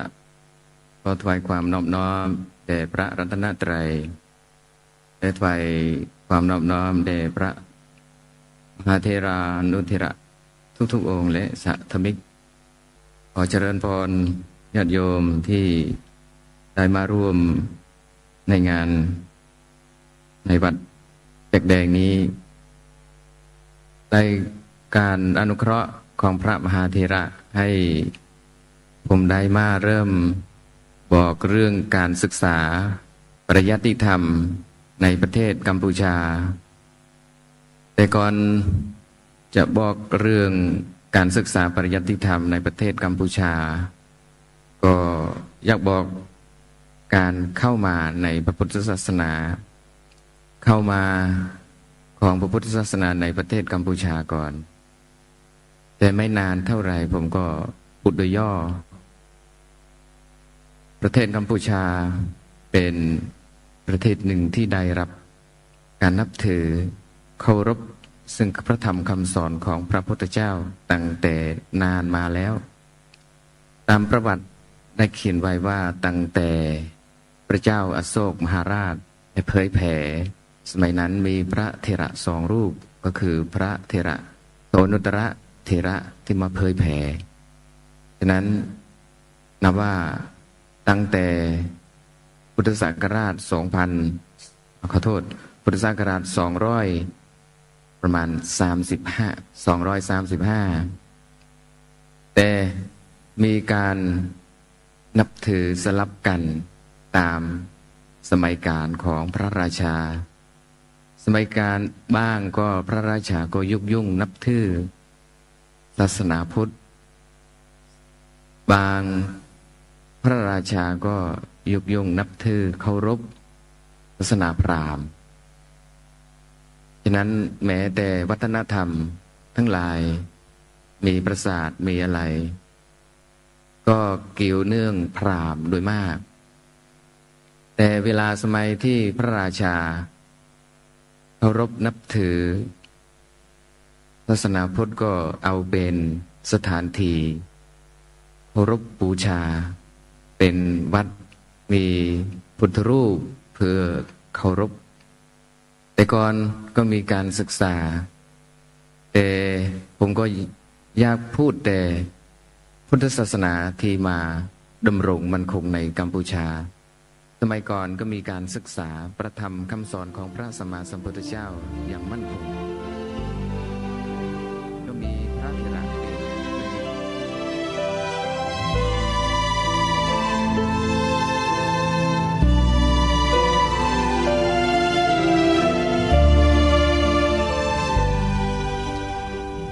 ท่านสาธุชนผู้ฟังทุกท่านด้วยเวลาของรายการนั้นใกล้จะหมดลงแล้วก็เลยขอตัดสัญญาณมาสรุปในช่วงท้ายสำหรับคลิปนี้ในวันนี้ก่อนที่จะจบรายการลงไปในช่วงนี้เรากำลังฟังประสบการณ์ความรู้ประวัติความเป็นมาของพระพุทธศาสนาในประเทศกัมพูชาโดยพระสงฆ์จากกัมพูชาที่ท่านมาร่วมสัมมนาในครั้งนี้2 รูปในรูปแรกท่านพูดเป็นภาษาไทยเราฟังกันได้แต่ฟังกันยังไม่จบเนื่องด้วยเวลาของรายการของเราก็ใกล้จะหมดลงแล้วจึงขอสรุปอย่างนี้ว่าในเบื้องต้นเราได้ฟังพระภิกษุสงฆ์ในเมืองไทยของเรานะคือพระอาจารย์มหาไพโรธได้มาปรารภมาพูดถึงประสบการณ์ความรู้เสนอแนวทางในการศึกษาพระปริยัติธรรมแผนกบาลีของประเทศไทยของเราในหลายๆแง่มุมและท่านสรุปอยู่อันหนึ่งที่น่าสนใจก็คือว่าในคณะทำงานของโรงเรียนพระปริยัติศึกษาแผนกบาลีที่กำลังทำกันอยู่นี้เนี่ยยังขาดเรื่องการประชาสัมพันธ์อันนี้ก็ไม่ทราบเหมือนกันว่าคณะครูบาอาจารย์ที่มาร่วมกันสัมมนานี่จะปรารภและได้ประชุมหารือกันเรื่องนี้ด้วยหรือเปล่าแต่ที่แน่ๆก็คือว่าการประชาสัมพันธ์ของกิจกรรมในครั้งนี้เนี่ยในฐานะที่เป็นนักประชาสัมพันธ์เป็นผู้ดำเนินรายการทางสื่ออยู่ก็ต้องยอมรับจริงๆว่าอ่อนประชาสัมพันธ์มากอาจจะเป็นไปได้ว่าครูบาอาจารย์ทั้งหลายเหล่านี้เนี่ยท่านมักจะเน้นแต่เรื่องวิชาการทำหน้าที่เรียนทำหน้าที่สอนกันเป็นหลักในเรื่องอื่นๆที่เกี่ยวกับการประชาสัมพันธ์การบอกกล่าวการอะไรต่างๆจากโลกภายนอกนั้นจึงจะไม่ค่อยถนัดเท่าไหร่หรือเปล่าแต่ถ้าหากว่าทางคณะทำงานเหล่านี้ได้มีการประสานไปยังหน่วยงานที่มีความสามารถในการนำเสนอในการกระจายข้อมูลข่าวสารในการประชาสัมพันธ์เนี่ยก็น่าจะเป็นไปได้ถ้าหากทางคณะทำงานเหล่านั้นได้ประสานและร้องขอไปหรือไม่ก็เสนอให้เป็นคณะกรรมการแผนกหนึ่ง เพื่อทำงานประชาสัมพันธ์บอกข่าวสารต่างๆให้ได้ด้วยก็จะเป็นสิ่งที่ดีอันนี้ก็คือจุดที่ยังขาดไปนะนี่ท่านพระอาจารย์มหาไพโรธท่านพูดในการสัมมนาในค่ำวันนั้นแล้วท่านก็ได้ปรารภถึงเรื่องต่างๆเกี่ยวกับการศึกษาเรียนรู้ว่าถ้ามีแต่นักเรียนไม่มีครูสอนปริยัติศาสตร์ก็ไปไม่ได้ก็จบหรือมีแต่ครูสอนไม่มีนักเรียนเรียนปริยัติศาสตร์ก็จบเหมือนกันเพราะฉะนั้นทั้งนักเรียนทั้งครูสอนเนี่ยจะต้องมีคู่กันไปอย่างนี้แล้วท่านก็เสนอให้มีการประชาสัมพันธ์บอกข่าวเชิญชวนให้ผู้ที่สนใจเข้ามาศึกษาเล่าเรียนกันนี่คือบทสรุปสำหรับรายการในวันนี้ในส่วนของพระกัมพูชานั้นเรายังฟังไม่จบเดี๋ยวเราจะไปเริ่มต้นกันในวันต่อไปนะไปฟังตั้งแต่ต้นไปเลยจนยาวจนกระทั่งจบคิดว่าน่าจะได้ประโยชน์ไม่น้อยเลยกับประเทศเพื่อนบ้านของเราที่กำลังฟื้นฟูการศึกษาพระปริยัติธรรมแผนกบาลีอย่างเข้มข้นแล้วหลังจากการจบสัมมนาครั้งนี้แล้วเนี่ยเชื่อว่าในคณะทั้งหมดที่มาสัมมนากันเนี่ยทั้งประเทศพม่าศรีลังกากัมพูชาประเทศไทยจะประชุมร่วมกันเพื่อจัดทำหลักสูตรนะปริยัติศาสตร์อลังการะทั้งหลายเนี่ยให้แพร่ขยายออกไปในแต่ละประเทศเหล่านี้ให้มากยิ่งขึ้นการศึกษาพระบาลีก็จะมีการขยายตัวออกไปแล้วก็มีแนวโน้มว่าจะเจริญรุ่งเรืองยิ่งขึ้นอีกครั้งหนึ่งยังไงก็ตามก็คอยติดตามนะเนื้อหาสาระคอยติดตามผลงานจากวัดจากแดงที่จะได้มาเสนอต่อเราในโอกาสต่อไปด้วยวันนี้เวลาของรายการหมดท่านผู้ฟังต้องขอสมมติยุติรายการไว้แต่เพียงเท่านี้พบกับรายการได้ใหม่ในวันต่อไปขอความสุขความสวัสดีในธรรมแห่งองค์สมเด็จพระสัมมาสัมพุทธเจ้าจงปรากฏเกิดมีขึ้นในจิตใจของท่านผู้ฟังทุกท่านทุกคนเทินขอเจริญพร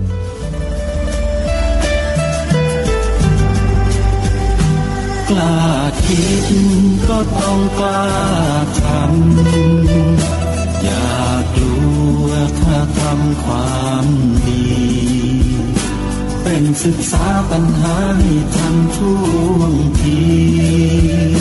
เมืองไทยจะพัฒนากว่านี้รายการดีคดีโลกคดีธรรมขอรำพันบรรยายความคิดเครื่องหมายแห่งสีทั้งสามงามถนัดขาวคือบริสุทธิ์สีสวัสดิ์หมายพระไตรรัตน์และธรรมะคุ้มจิตไทยแดงคือโลหิตเราใสซึ่งยอมสละได้เพื่อรักษาชาติศาสนาน้ำเงินคือสีโสภาอันจอมประชาถ้าโปรดเป็นของส่วนองค์จับริ้วเข้าเป็นไตรรงค์จึงเป็นสีธงที่รักแห่งเราชาวไทยทหารอวตารนำไปยงยุทธวิชัยวิชิตก็ชู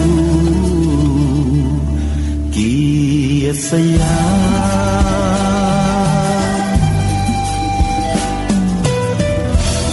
ประเทศไทยที่เจริญมั่นคงมาได้จนถึงทุกวันนี้มิได้เกิดขึ้นจากความหวาดกลัวอย่างคลาดเขลาแต่บรรพบุรุษไทยของเราทุกยุคทุกสมัยล้วนแต่มีความกล้าหาญและชาญฉลาดปกป้องเอกราชสร้างชาติให้เกิดความมั่นคงโดยมีธงแห่งพระไตรรัตน์เป็นเครื่องนำชัยจึงเป็นที่มาที่ไปของรายการคดีโลกคดีธรรมกล้าคิดก็ต้องกล้าทำอย่ากลัวถ้าทำความดีเป็นศึกษาปัญหาให้ทันท่วงทีเมืองไทยจะพัฒ นากว่านี้รายการดีๆคดีโลกคดีธรรมรายการดีๆคดีโลกคดีธรรม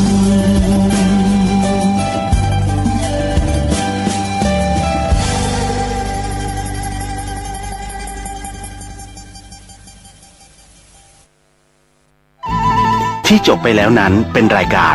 คดีโลกคดีธรรมดำเนินรายการโดยพระครูปลัดณรงค์ฤทธิ์ 12สิ้นสุดเวลาเป็นการ ขอเชิญร่วมทำบุญทอดกฐินสามัคคีสมทบทุนสร้างวิหารคตรอบสุวรรณเจดีย์พระบรมธาตุดอยสุเทพทอดถวายณวัดพระธาตุดอยสุเทพสร้างใหม่ณวัดพุทธมหาธาตุเลขที่43ตำบลมิเชสทาวอำเภออัปเปอร์คอกจังหวัดคอกซิตี้ประเทศสาธารณรัฐไอร์แลนด์ประธานพระธรรมเสนาบดีรองเจ้าคณะภาค7เจ้าวาดวัดพระธาตุดอยสุเทพราชวรวิหารเดินทาง22พฤศจิกายนทอดถวายกฐินสามัคคี27พฤศจิกายนเดินทางกลับ2ธันวาคม2566ขอเชิญท่านผู้ใจบุญร่วมทำบุญบริจาคตามเจตนาศรัทธาสอบถามรายละเอียดได้ที่วัดพระธาตุดอยสุเทพวัดอินทขินสะดือเมืองวัดเจ็ดดินวัดโลกโมดีวัดเชียงโถมวัดยางกวง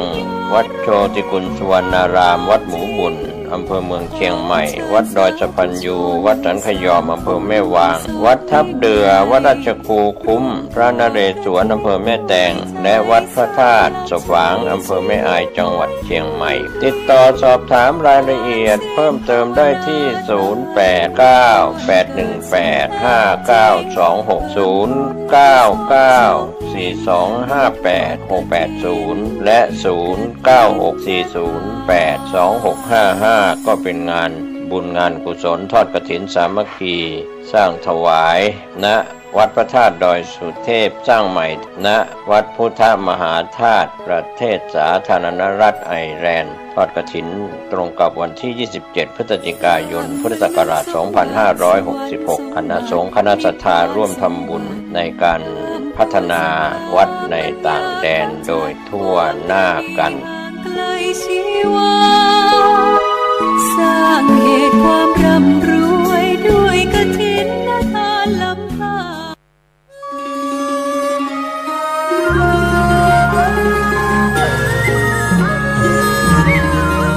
เนื่องในเทศกาลสีสันแสงสว่างแห่งความสุขประเวณียี่เป็งลอยกระทงเจียงใหม่ในปีนี้วัดพระสิงห์วรมหาวิหารขอจวนเจริญพรมายังศรัทธานาบุญทุกท่าน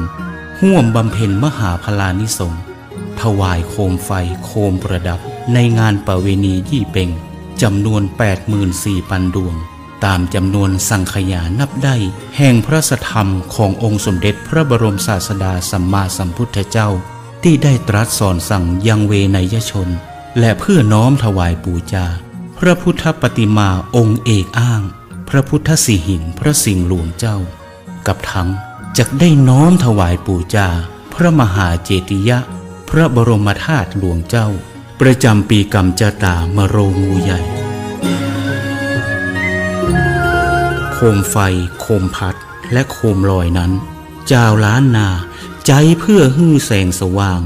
ใจนำทางในยามค่ำคืนหรือเอาตั้งเอาแขวนไว้ในศาสนสถานที่เคารพนับถือในความศักดิ์สิทธิ์แห่งพระพุทธศาสนาเพื่อถวายเป็นพุทธบูชาธรรมบูชาสังฆบูชาตามความเชื่อความเลื่อมใสศรัทธาของชาวล้านนาที่มีวิถีชีวิตผูกพันในบวรพระพุทธศาสนามีการใช้ภูมิปัญญาจินตนาการประดิษฐ์เครื่องสักการะต่างๆสืบสานพัฒนาต่อยอดให้วิจิตรพิสดารยิ่งขึ้นแล้วนำมาวางตั้งหรือแขวนเพื่อบูชาสิ่งศักดิ์สิทธิ์อันเป็นอุดมมงคลที่ควรเคารพนั้นในวาระโอกาสอันดีงามที่เปี่ยมล้นด้วยความสุขนี้วัดพระสิงห์วรมหาวิหารจังหวัดเชียงใหม่ขอเจริญพรเรียนเชิญทุกท่านร่วมถวายโคม 84,000 ดวง เริ่มงานตั้งแต่วันพุธที่1 พฤศจิกายน พุทธศักราช 2566 จนถึงวันเสาร์ที่ 6 มกราคม พุทธศักราช 2567 เพื่อจันโลงสืบทอดพระพุทธศาสนาและวัฒนธรรมประเพณีอันดีงามนี้เพื่อให้เกิดความจำเริญมั่นคงรุ่งเรืองในชีวิตเจริญลาภเจริญยศเจริญใจเจริญยิ่งขึ้นไปตราบกาลนานนั้นแด่เตอสวา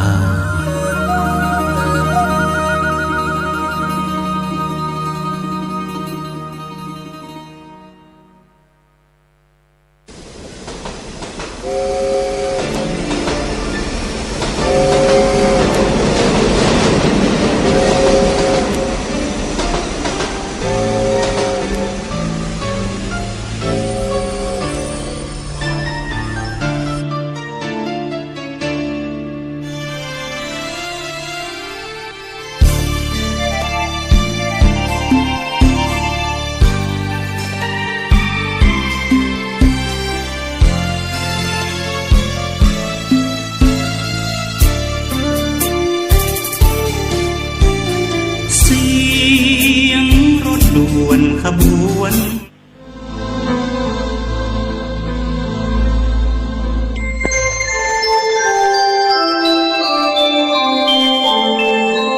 ขณะนี้ท่านกำลังฟังสถานีวิทยุกระจายเสียง FM 104.5 เมกะเฮิรตซ์ กฐินทานคือสังฆทานบุญทานยิ่งข่าวสารเพื่อการประชาสัมพันธ์ขอเชิญร่วมทำบุญทอดกฐินสามัคคีทอดถวายณวัดเชตวันถนนท่าแพตำบลช้างม้อยอำเภอเมืองเชียงใหม่จังหวัดเชียงใหม่ตรงกับวันเสาร์ที่25 พฤศจิกายนพุทธศักราช 2566มีพระเดชพระคุณพระเทพมังคลาจารย์สมานกิติโสพโนเจ้าคณะจังหวัดเชียงใหม่เป็นประธานฝ่ายสงฆ์พร้อมคณะศรัทธาของวัดเชตวันศิษยานุศิษย์และประชาชนอำเภอเมืองเชียงใหม่ร่วมกันเป็นเจ้าภาพเวลา 8:30 น.พิธีอัญเชิญพระไตรปิฎกสู่วัดเชตวัน 9 นาฬิกาประธานในพิธีจุดธูปเทียนบูชาพระรัตนตรัยบูชาพระไตรปิฎกประธานฝ่ายสงฆ์กล่าวอธิบายความเป็นมาของพระไตรปิฎกและอานิสงส์การสาธยายพระไตรปิฎกเริ่มสาธยายพระไตรปิฎกบทธรรมจักรปวัตตนสูตรสรุปและแปลบทสาธยายโดยคณะสงฆ์เวลา 10 นาฬิกาที่ทอดกฐินพระสงฆ์กล่าวนำถวายกฐินประธานในพิธีถวายผ้าถวายกฐินพระสงฆ์รับผ้ากฐินและให้พรเวลา 10:45 น.พิธีจุดผางประทีปคณะสงฆ์นำสวดบทอิติปิโส3 จบและนำกล่าวคำบูชาผางประทีปถวายเป็นพุทธบูชาพระเจดีย์3 องค์กล่าวคำแผ่เมตตามีการแสดงฟ้อนม่านมุ้ยเชียงตาถวายเป็นพุทธบูชาเสร็จพิธีเวลา 11:30 น.ถวายภัตตาหารเพลแด่พระสงฆ์สามเณรท่านที่จะร่วมทำบุญผ่านบัญชีธนาคารกรุงไทยชื่อบัญชีนางธิราพร ณ เชียงใหม่เลขที่บัญชี 089-015-1555 ติดต่อสอบถามและร่วมทำบุญได้ที่คุณธิราพร ณ เชียงใหม่ผู้ประสานงานมือถือ 094-528-9593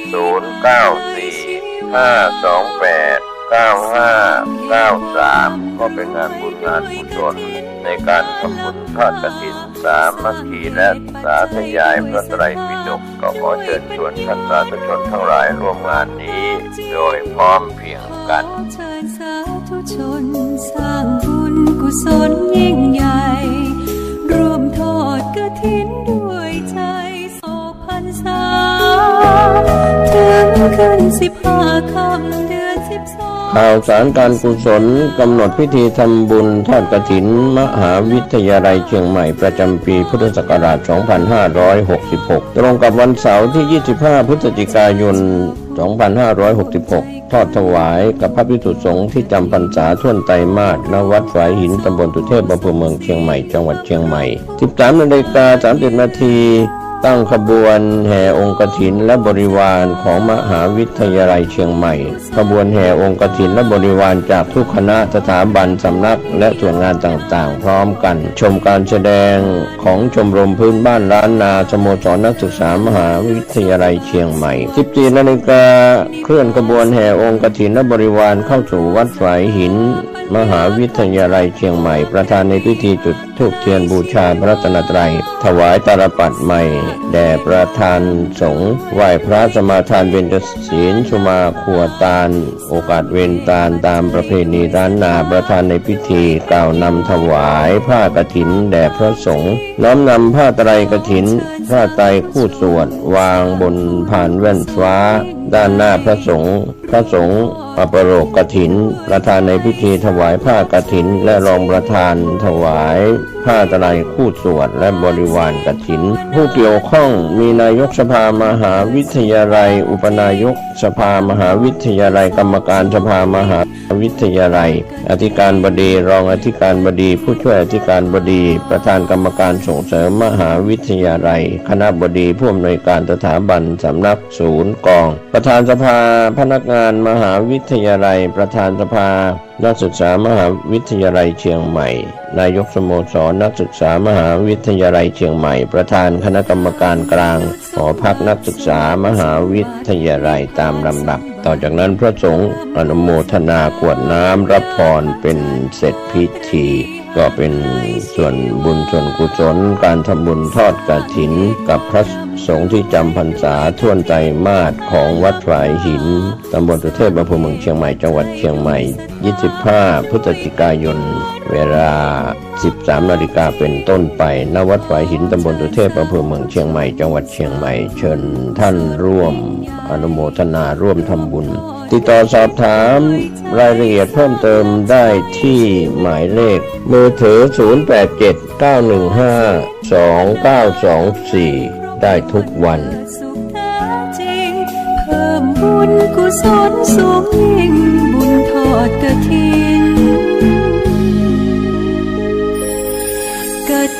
นนาทานออกพรรษาถึงขึ้น15 ค่ำกฐินสามัคคีทอดถวายกับพระภิกษุที่จำพรรษาท่วนไตรมาสของวัดร้องอ้อตำบลสันวิเสื้ออำเภอเมืองเชียงใหม่จังหวัดเชียงใหม่ตรงกับวันอาทิตย์ที่ 26 พฤศจิกายน พุทธศักราช 2566 เวลา 10 นาฬิกาก็เป็นงานทำบุญทอดกฐินสามัคคีก็เชิญชวนผู้ใจบุญใจกุศลร่วมงานบุญนี้เป็นกฐินสามัคคีของวัดร้องอ้อโดยพร้อมเพรียงกันห่างไกลชีวาสร้างเหตุความร่ำรวย12สิ้นสุดเวลาเป็นการขอเชิญร่วมทำบุญทอดกฐินสามัคคีสมทบทุนสร้างวิหารคตรอบสุวรรณเจดีย์พระบรมธาตุดอยสุเทพทอดถวายณวัดพระธาตุดอยสุเทพสร้างใหม่ณวัดพุทธมหาธาตุเลขที่ 43 ตำบล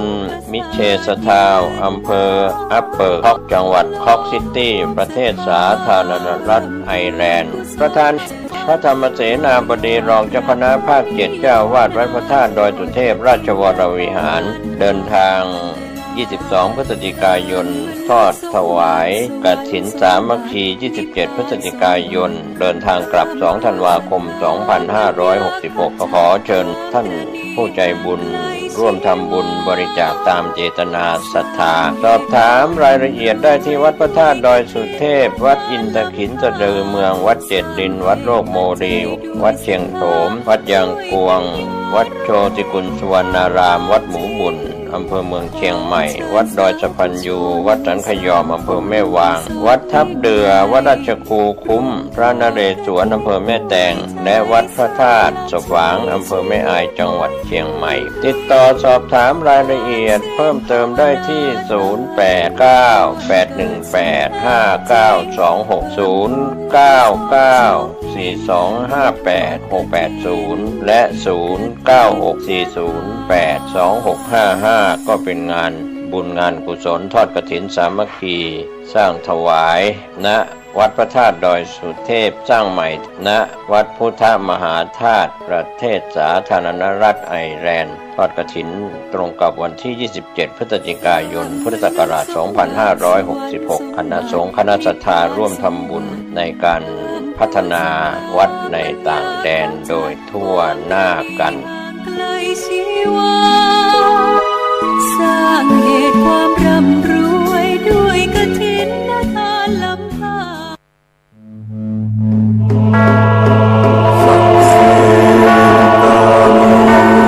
สุโขปุญญัสสะอุจโยพระพุทโธดำรัสปัดทุกเข็นการสั่งสมซึ่งบุญทุนบำเพ็ญจะอยู่เย็นเป็นสุขพ้นทุกภัยขอเชิญร่วมงานทำบุญประเพณีส่งน้ำพระเจ้าทันใจและสวดอิติปิโส108 จบประจำปี 2566 ปีที่ 14 ณ วัดปากทางเจริญตำบลดอยหล่ออำเภอดอยหล่อจังหวัดเชียงใหม่วันจันทร์ที่ 11 เดือนธันวาคม 2566 เวลา 9:39 นาทีขอเชิญร่วมพิธีสืบชะตาแบบล้านนาและส่งน้ำพระเจ้าทันใจร่วมถวายทานห้องน้ำทันใจจำนวน10 ห้องณ วัดปากทางเจริญพระสงฆ์29 รูปเวลา 11 นาฬิกาถวายภัตตาหารเพลพระสงฆ์เวลา 12 นาฬิกาเชิญผู้มาร่วมงานรับประทานอาหารแบบโรงทานเป็นเสร็จพิธีต่อจากนั้นไปเวลา 18:39 นาทีวันจันทร์ที่ 11 เดือนธันวาคม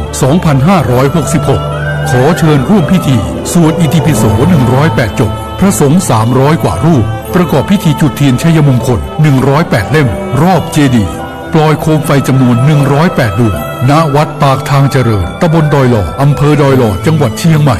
เริ่มเวลา 18:39 นาทีเป็นต้นไปเสบียงบุญในชาตินี้มีหลายอย่างเตรียมเดินทางข้างหน้าต้องหาก่อนยิ่งเดินทางหลายข้างต้องหาบขอนเครื่องกินนอนมากมายสะพายเต็มเสบียงบุญชาติหน้าไม่กลัวหนักเพียงรู้จักเก็บออกถนอมเข้มบุญกิริยาวัตถุรู้อิ่มเองจะปรีเปรตเต็มลำด้วยธรรมาทั้งทานศีลภาวนานำพาให้สู่แดนไกลสวงสวรรค์สุขหันษา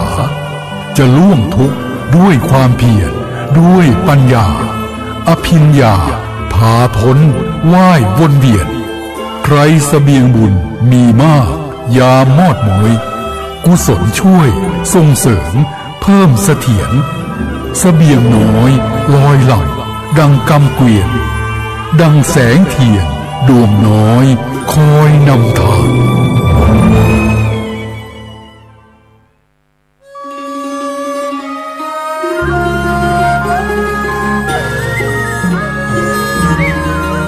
เนื่องในเทศกาลสีสันแสงสว่างแห่งความสุขประเวณียี่เป็งลอยกระทงเจียงใหม่ในปีนี้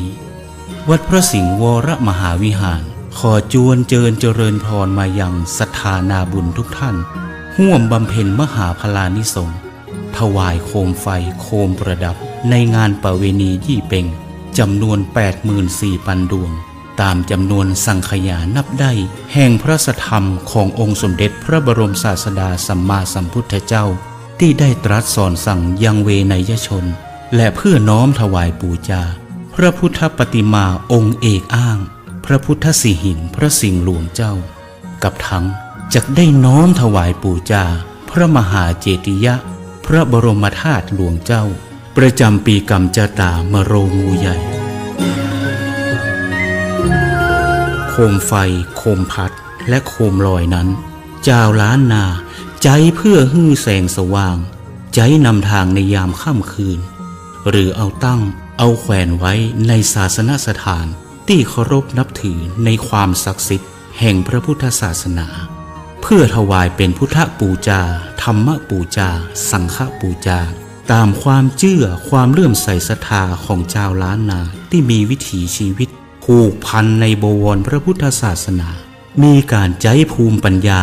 จินตนาการประดิษฐ์เครื่องสักการะต่างๆ สืบสารพัฒนาต่อยอดให้วิจิตรพิสดารยิ่งขึ้นแล้วนำมาวางตั้งหรือแขวนเพื่อบูชาสิ่งศักดิ์สิทธิ์อันเป็นอุดมมงคลที่ควรเคารพนั้นในวาระโอกาสอันดีงามที่ปียมล้นด้วยความสุขนี้วัดพระสิงห์วรมหาวิหารจังหวัดเชียงใหม่ขอเจริญพรเรียนเชิญทุกท่านร่วมถวายโคม 84,000 ดวงเริ่มงานตั้งแต่วันพุธที่ 1 พฤศจิกายนพุทธศักราช 2566 จนถึงวันเสาร์ที่ 6 มกราคม พุทธศักราช 2567 เพื่อจันโลงสืบทอดพระพุทธศาสนาและวัฒนธรรมประเพณีอันดีงามนี้เพื่อให้เกิดความจำเริญมั่นคงรุ่งเรืองในชีวิต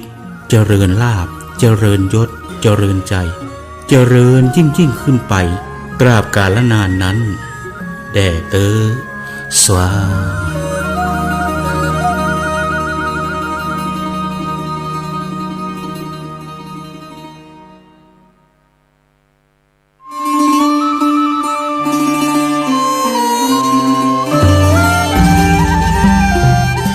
ขอเชิญร่วมทำบุญทอดกฐินสามัคคีณวัดทุ่งหลวงอำเภอแม่แตงจังหวัดเชียงใหม่วันอาทิตย์ที่ 26 พฤศจิกายน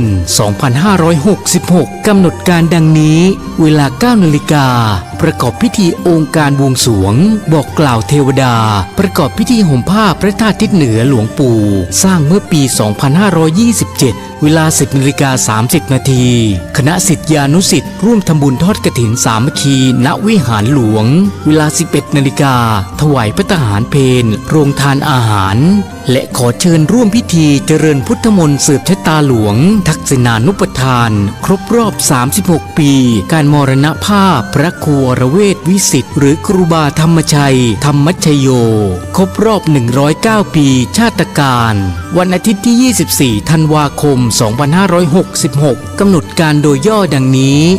9:30 นาทีพระเถระเจริญพุทธมนต์สืบชะตา 10:30 นาทีประกอบพิธีทักษิณานุปทานครบรอบ 36 ปีมรณกาลหลวงปู่ 11 นาฬิกาถวายเครื่องไทยทานพระทหารเพลแด่พระสงฆ์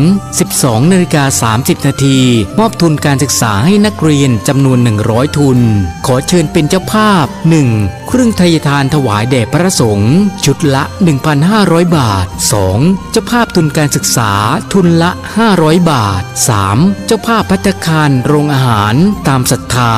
ติดต่อร่วมทำบุญที่พระครูวิสิทธิ์บุญญากรเจ้าอาวาสหรือพระสมศักดิ์ปัญญาวโรรองเจ้าอาวาสบัญชีธนาคารกรุงเทพจำกัดสาขาแม่มะลัยเลขที่ 458-0-169-367 ชื่อบัญชีพระอธิการอินคำทิตะปุญโยโทร 081-919-6632 อานิสงส์ของการทำบุญ 1. ทำให้เป็นผู้มั่งคั่งมีทรัพย์สินมากประสบความสำเร็จในหน้าที่การงานได้โดยง่าย 2. ทำให้เป็นผู้มีจิตใจแช่มชื่นบริสุทธิ์และผ่องใสอยู่เสมอ 3. ทำให้เป็นผู้มีจิตใจตั้งมั่นเป็นสมาธิและเข้าถึงธรรมะได้โดยง่าย 4. ได้ชื่อว่าเป็นผู้สามารถใช้ทรัพย์สมบัติให้เกิดเป็นบุญกุศลติดตัวไปในภพเบื้องหน้าได้อย่างเต็มที่ 5. ทำให้เป็นคนรูปงามผิวพรรณงามเป็นที่รักของคนทั่วไป 6. ทำให้เป็นผู้มีชื่อเสียงเกียรติคุณน่ายกย่องสรรเสริญเป็นที่ตั้งแห่งศรัทธาน่าเคารพนับถือ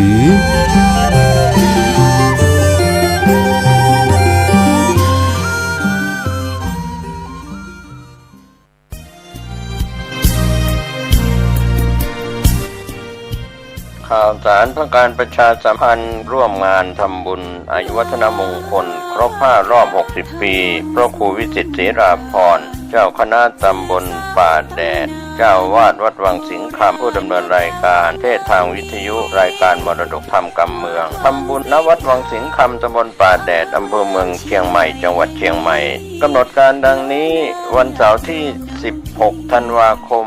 เว เวลา 15 นาฬิกาประกอบพิธีทักษิณานุปทานประกอบพิธีสวดสะเดาะนพเคราะห์วันอาทิตย์ที่ 17 ธันวาคมเวลา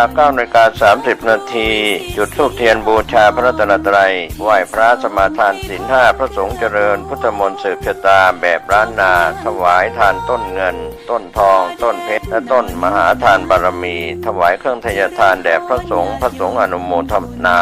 ถวายอาหารเพลแด่พระสงฆ์และสามเณรและเชิญแขกผู้มีเกียรติร่วมรับประทานอาหารแบบโรงทานคณะสัตยาศิษยานุศิษย์เข้าแสดงมุทิตาสการะและรับของที่ระลึกเป็นเสร็จพิธีท่านที่จะร่วมเป็นเจ้าภาพถวายทานต้นเงินเพื่อสมทบกองทุนนิธิวิสิตศรีราภรณ์และร่วมเป็นเจ้าภาพสังฆทานติดต่อ 0817836540 หรือจะบริจาคผ่านธนาคารกรุงเทพสาขาถนนช้างคานเลขที่บัญชี 423-039-8580 ชื่อบัญชีพระครูวิสิตศรีราภรณ์ก็เป็นข่าวสารงานบุญงานกุศลทำบุญอายุวัฒนมงคลครบ5 รอบ 60 ปีพระครูวิสิตศรีราภรณ์เจ้าคณะตำบลป่าแดดเจ้าวาดวัดวังสิงห์คำตำบลป่าแดดอำเภอเมืองเชียงใหม่จังหวัดเชียงใหม่เสาร์ที่ 16 และวันอาทิตย์ที่ 17 ธันวาคม 2566 เชิญท่านร่วมงานนี้โดยพร้อมเพรียงกัน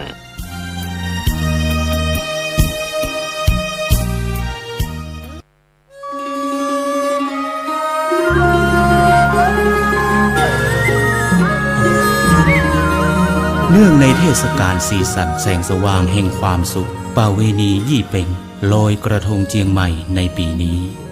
วัดพระสิงห์วรมหาวิหารขอจวนเจริญพรมายังศรัทธานาบุญทุกท่านร่วมบำเพ็ญมหาพลานิสงส์ถวายโคมไฟโคมประดับในงานประเวณียี่เป็งจำนวน 84,000 ดวงตามจำนวนสังขยานับได้แห่งพระสัทธรรมขององค์สมเด็จพระบรมศาสดาสัมมาสัมพุทธเจ้า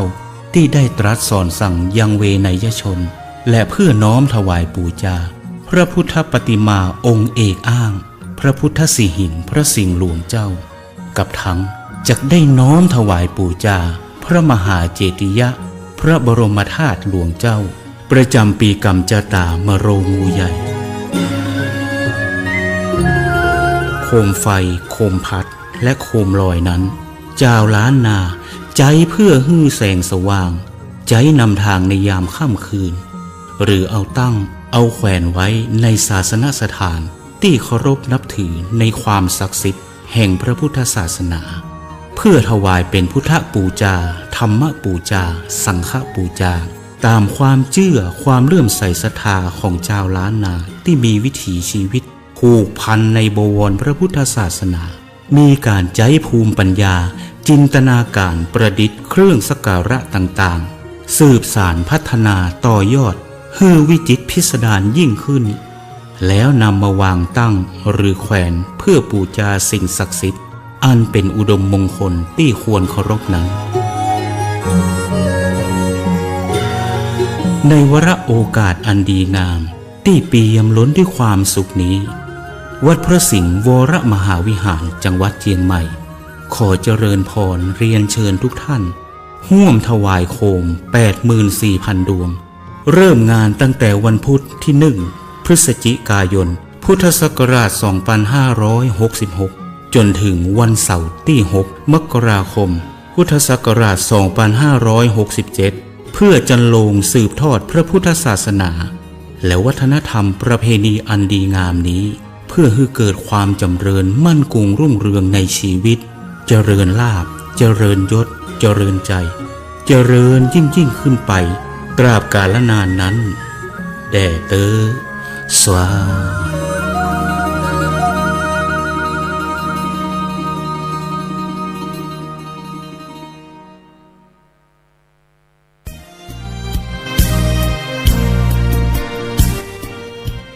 ข่าวสารเพื่อการประชาสัมพันธ์ร่วมงานทำบุญอายุวัฒนมงคลครบ5 รอบ 60 ปีพระครูวิสิตศรีราภรณ์ เจ้าคณะตำบลป่าแดดเจ้าวาดวัดวังสิงห์คำผู้ดำเนินรายการเทศทางวิทยุรายการมรดกธรรมกำเมืองทำบุญณวัดวังสิงห์คำตำบลป่าแดดอำเภอเมืองเชียงใหม่จังหวัดเชียงใหม่กำหนดการดังนี้วันเสาร์ที่16 ธันวาคมเวลา 15 นาฬิกาประกอบพิธีทักษิณานุปทานประกอบพิธีสวดสะเดาะนพเคราะห์วันอาทิตย์ที่17 ธันวาคมเวลา 9:30 นาทีจุดธูปเทียนบูชาพระรัตนตรัยไหว้พระสมาทานศีล 5พระสงฆ์เจริญพุทธมนต์สืบชะตาแบบล้านนาถวายทานต้นเงินต้นทองต้นเพชรและต้นมหาทานบารมีถวายเครื่องทยทานแด่พระสงฆ์อนุโมทนาถวายภัตตาหารเพลแด่พระสงฆ์และสามเณรและเชิญแขกผู้มีเกียรติร่วมรับประทานอาหารแบบโรงทานคณะศรัทธาศิษยานุศิษย์เข้าแสดงมุทิตาสักการะและรับของที่ระลึกเป็นเสร็จพิธีท่านที่จะร่วมเป็นเจ้าภาพถวายทานต้นเงินเพื่อสมทบกองทุนนิธิวิสิตศรีราภรณ์และร่วมเป็นเจ้าภาพสังฆทานติดต่อ 081-783-6540 หรือจะบริจาคผ่านธนาคารกรุงเทพสาขาถนนช้างคานเลขที่บัญชี 423-039-8580 ชื่อบัญชีพระครูวิสิตศรีราภรณ์ก็เป็นข่าวสารงานบุญงานกุศลทำบุญอายุวัฒนมงคลครบ5 รอบ 60 ปีพระครูวิสิตศรีราภรณ์เจ้าคณะตำบลป่าแดดเจ้าวาดวัดวังสิงห์คำตำบลป่าแดดอำเภอเมืองเชียงใหม่จังหวัดเชียงใหม่เสาร์ที่16และวันอาทิตย์ที่17 ธันวาคม 2566 เชิญท่านร่วมงานนี้โดยพร้อมเพรียงกัน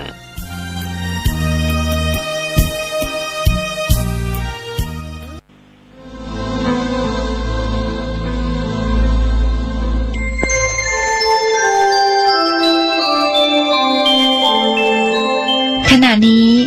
ท่านกำลังฟังสถานีวิทยุกระจายเสียง FM 104.5 เมกะเฮิรตซ์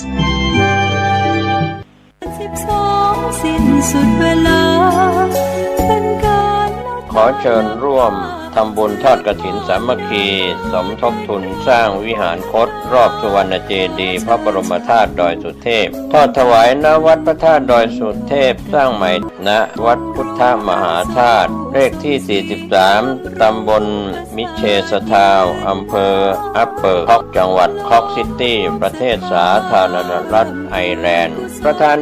พระธรรมเสนาบดีรองเจ้าคณะภาค 7เจ้าวาดวัดพระธาตุดอยสุเทพราชวรวิหารเดินทาง22 พฤศจิกายนทอดถวายกฐินสามัคคี27 พฤศจิกายนเดินทางกลับ2 ธันวาคม 2566 ขอเชิญท่านผู้ใจบุญร่วมทำบุญบริจาคตามเจตนาศรัทธาสอบถามรายละเอียดได้ที่วัดพระธาตุดอยสุเทพวัดอินทขินสะดือเมืองวัดเจ็ดดินวัดโลกโมดีวัดเชียงโถมวัดยางกวง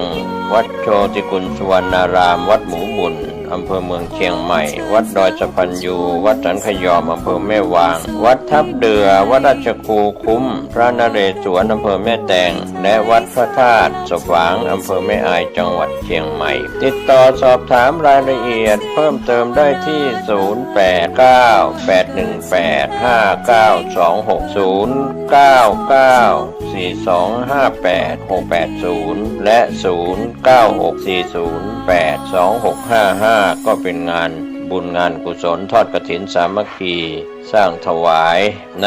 วัดพระธาตุดอยสุเทพสร้างใหม่ณวัดพุทธมหาธาตุประเทศสาธารณรัฐไอร์แลนด์ทอดกฐินตรงกับวันที่ 27 พฤศจิกายน พุทธศักราช 2566 คณะสงฆ์คณะศรัทธาร่วมทำบุญในการพัฒนาวัดในต่างแดนโดยทั่วหน้ากันไกลชีวาสร้างเหตุความร่ำรวยด้วยกฐินทานลำพา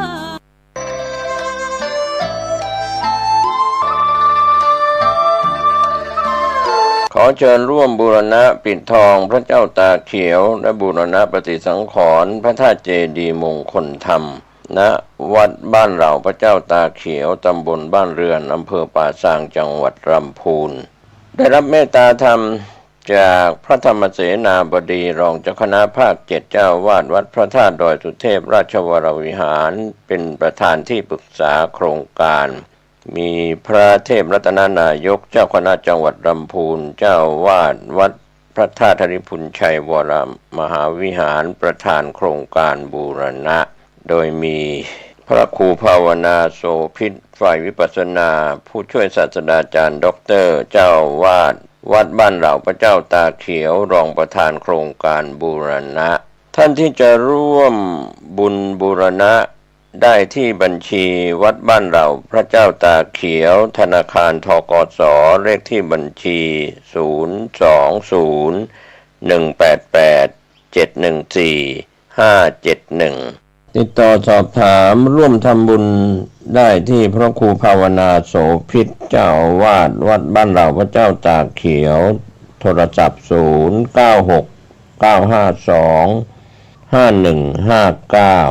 ได้ทุกวันนะครับก็เป็น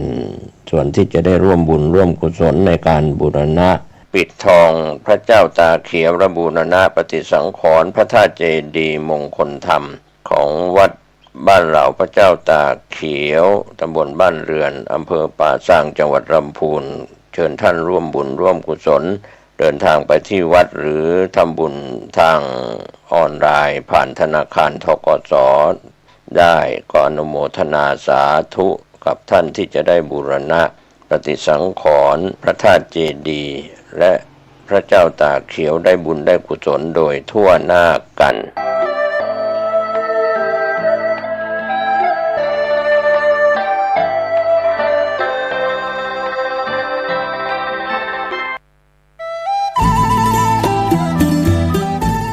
ข่าวสารเพื่อการประชาสัมพันธ์ก็มีความสนใจที่จะจัดทำหนังสือชุดความรู้เรื่องพระพรหมมงคลฝ่ายวิปัสสนาทองสิริมังคโลศาสนบุคคลคุณภาพกับการเผยแผ่พระพุทธศาสนาก็จะมีการจัดพิมพ์ 2,500 เล่มภาษาไทย 2,000 เล่มภาษาอังกฤษ 500 เล่มท่านที่สนใจร่วมบุญบริจาคได้ที่บัญชีธนาคารกรุงไทยเลขที่บัญชี5111714-383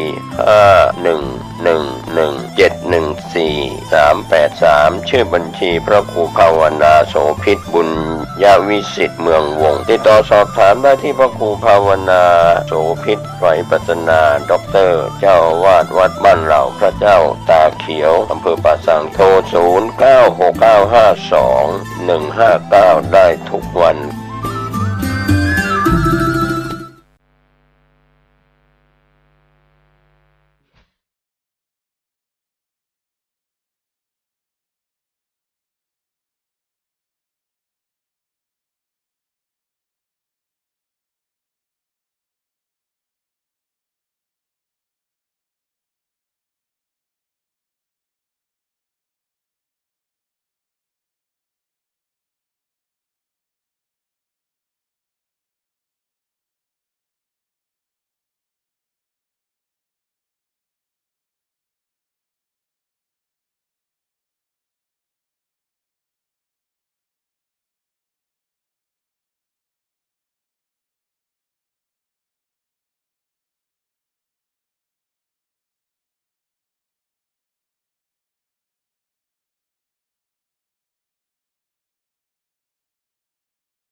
วันนี้มีความสุขหัวใจ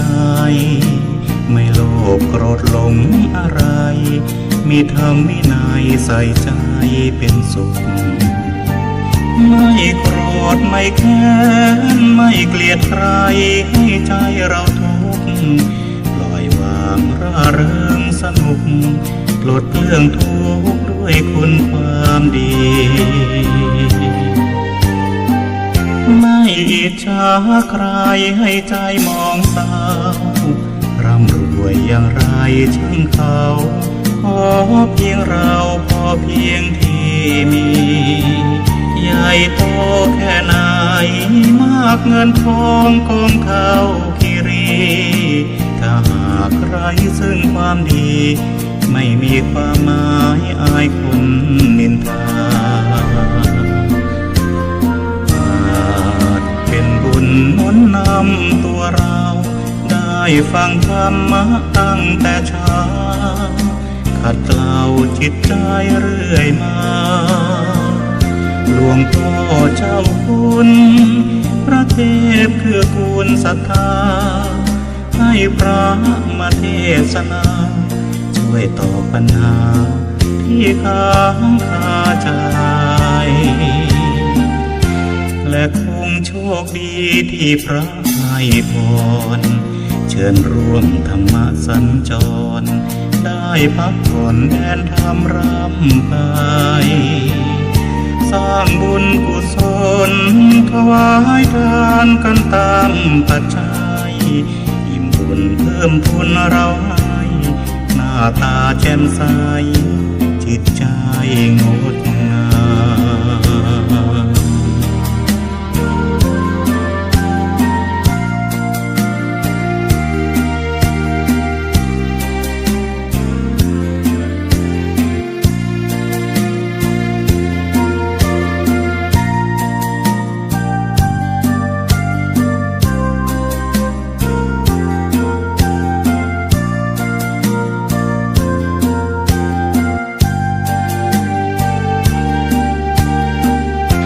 และคงโชคดีที่พระให้พ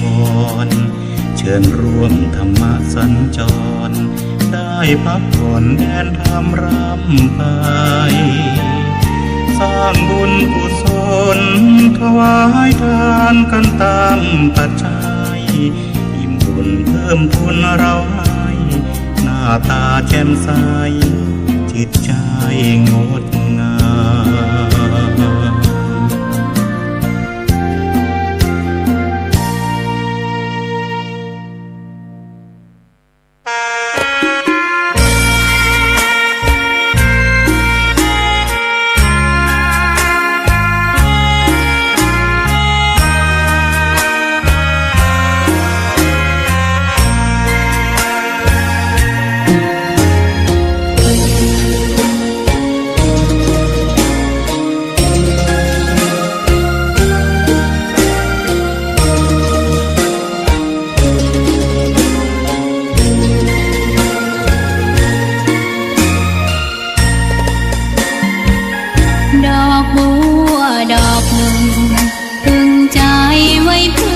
บูชา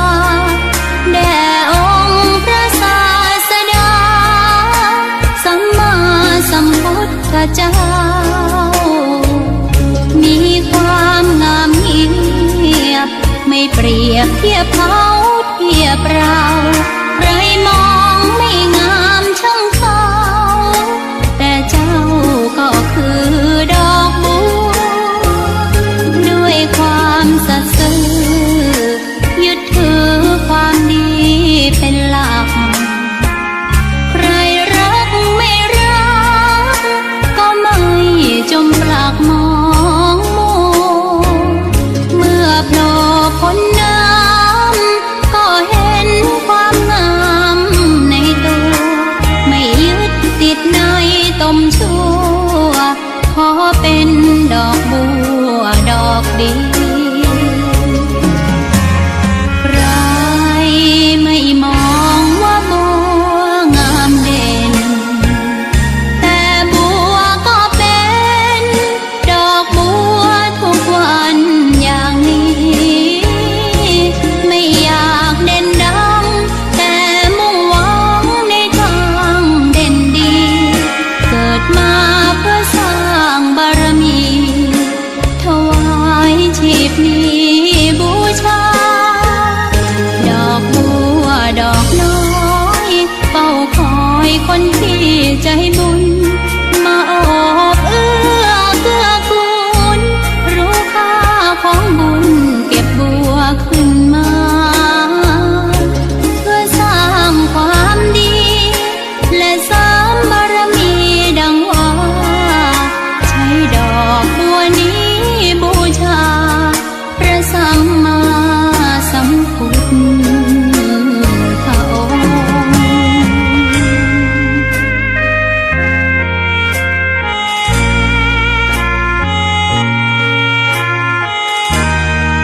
คนที่ใจบุญ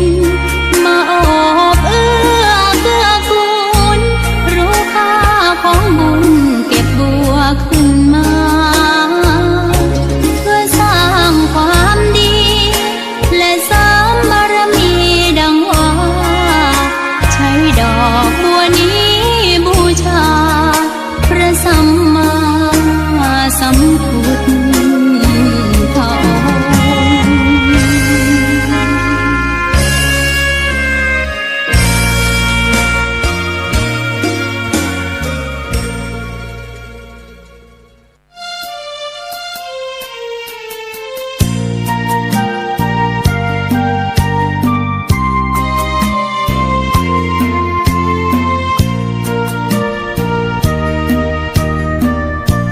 ทุกวันนี้มีความสุขหัวใจไม่โลภโกรธหลงอะไรมีธรรมวินัยใส่ใจเป็นสุขไม่โกรธไม่แค้นไม่เกลียดใครให้ใจเราทุกข์ปล่อยวางร่าเริงสนุกปลดเปลื้องทุกข์ด้วยคุณความดีไม่อิจฉาใครให้ใจมองเศร้าร่ำรวยอย่างไรช่างเขาขอเพียงเราพอเพียงที่มีใหญ่โตแค่ไหนมากเงินทองกองเท่าคิรีถ้าหากใครซึ่งความดีไม่มีความหมายอายคนนินทาเป็นบุญหนุนนำตัวเราได้ฟังธรรมะตั้งแต่เช้าขัดเกลาจิตใจเรื่อยมาหลวงพ่อเจ้าคุณพระเทพคือกูลศรัทธาให้พระมาเทศนาช่วยตอบปัญหาที่ค้างคาใจและคงช่วย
โชคดีที่พระให้พ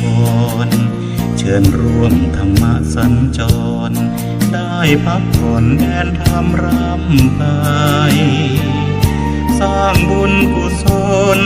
ถวายทานกันตามปัจจัยอิ่มบุญเพิ่มพูนเราให้หน้าตาแจ่มใสจิตใจงดงาม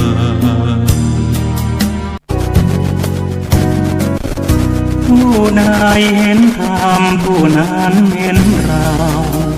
ทำตรัสพระพุทธเจ้าให้เรา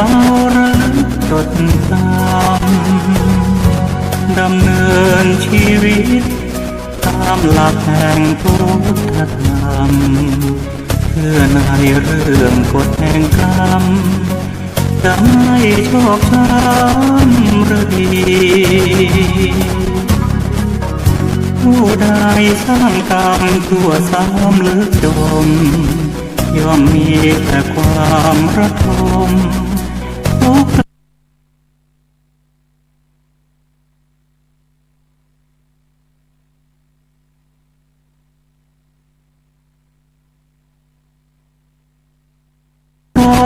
ลอดชีวิตคิดว่าตัวทุกยามที่วาราตรีเหมือนตกในเวทีทั้งที่มีชีวิตอยู่ดวงตาเห็นธรรมเพราะนำดวงจิตพร่ำเพียรเพ่งพิษให้เกิดความรู้ใช้สติสัมปชัญญะพิจารณาดูองค์สัพพัญญูทรงตรัสรู้มาสอนเรา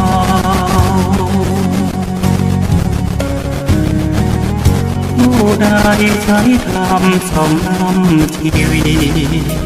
ย่อมพบแต่สิ่งที่ดีไม่มีระทมตรอมข้าว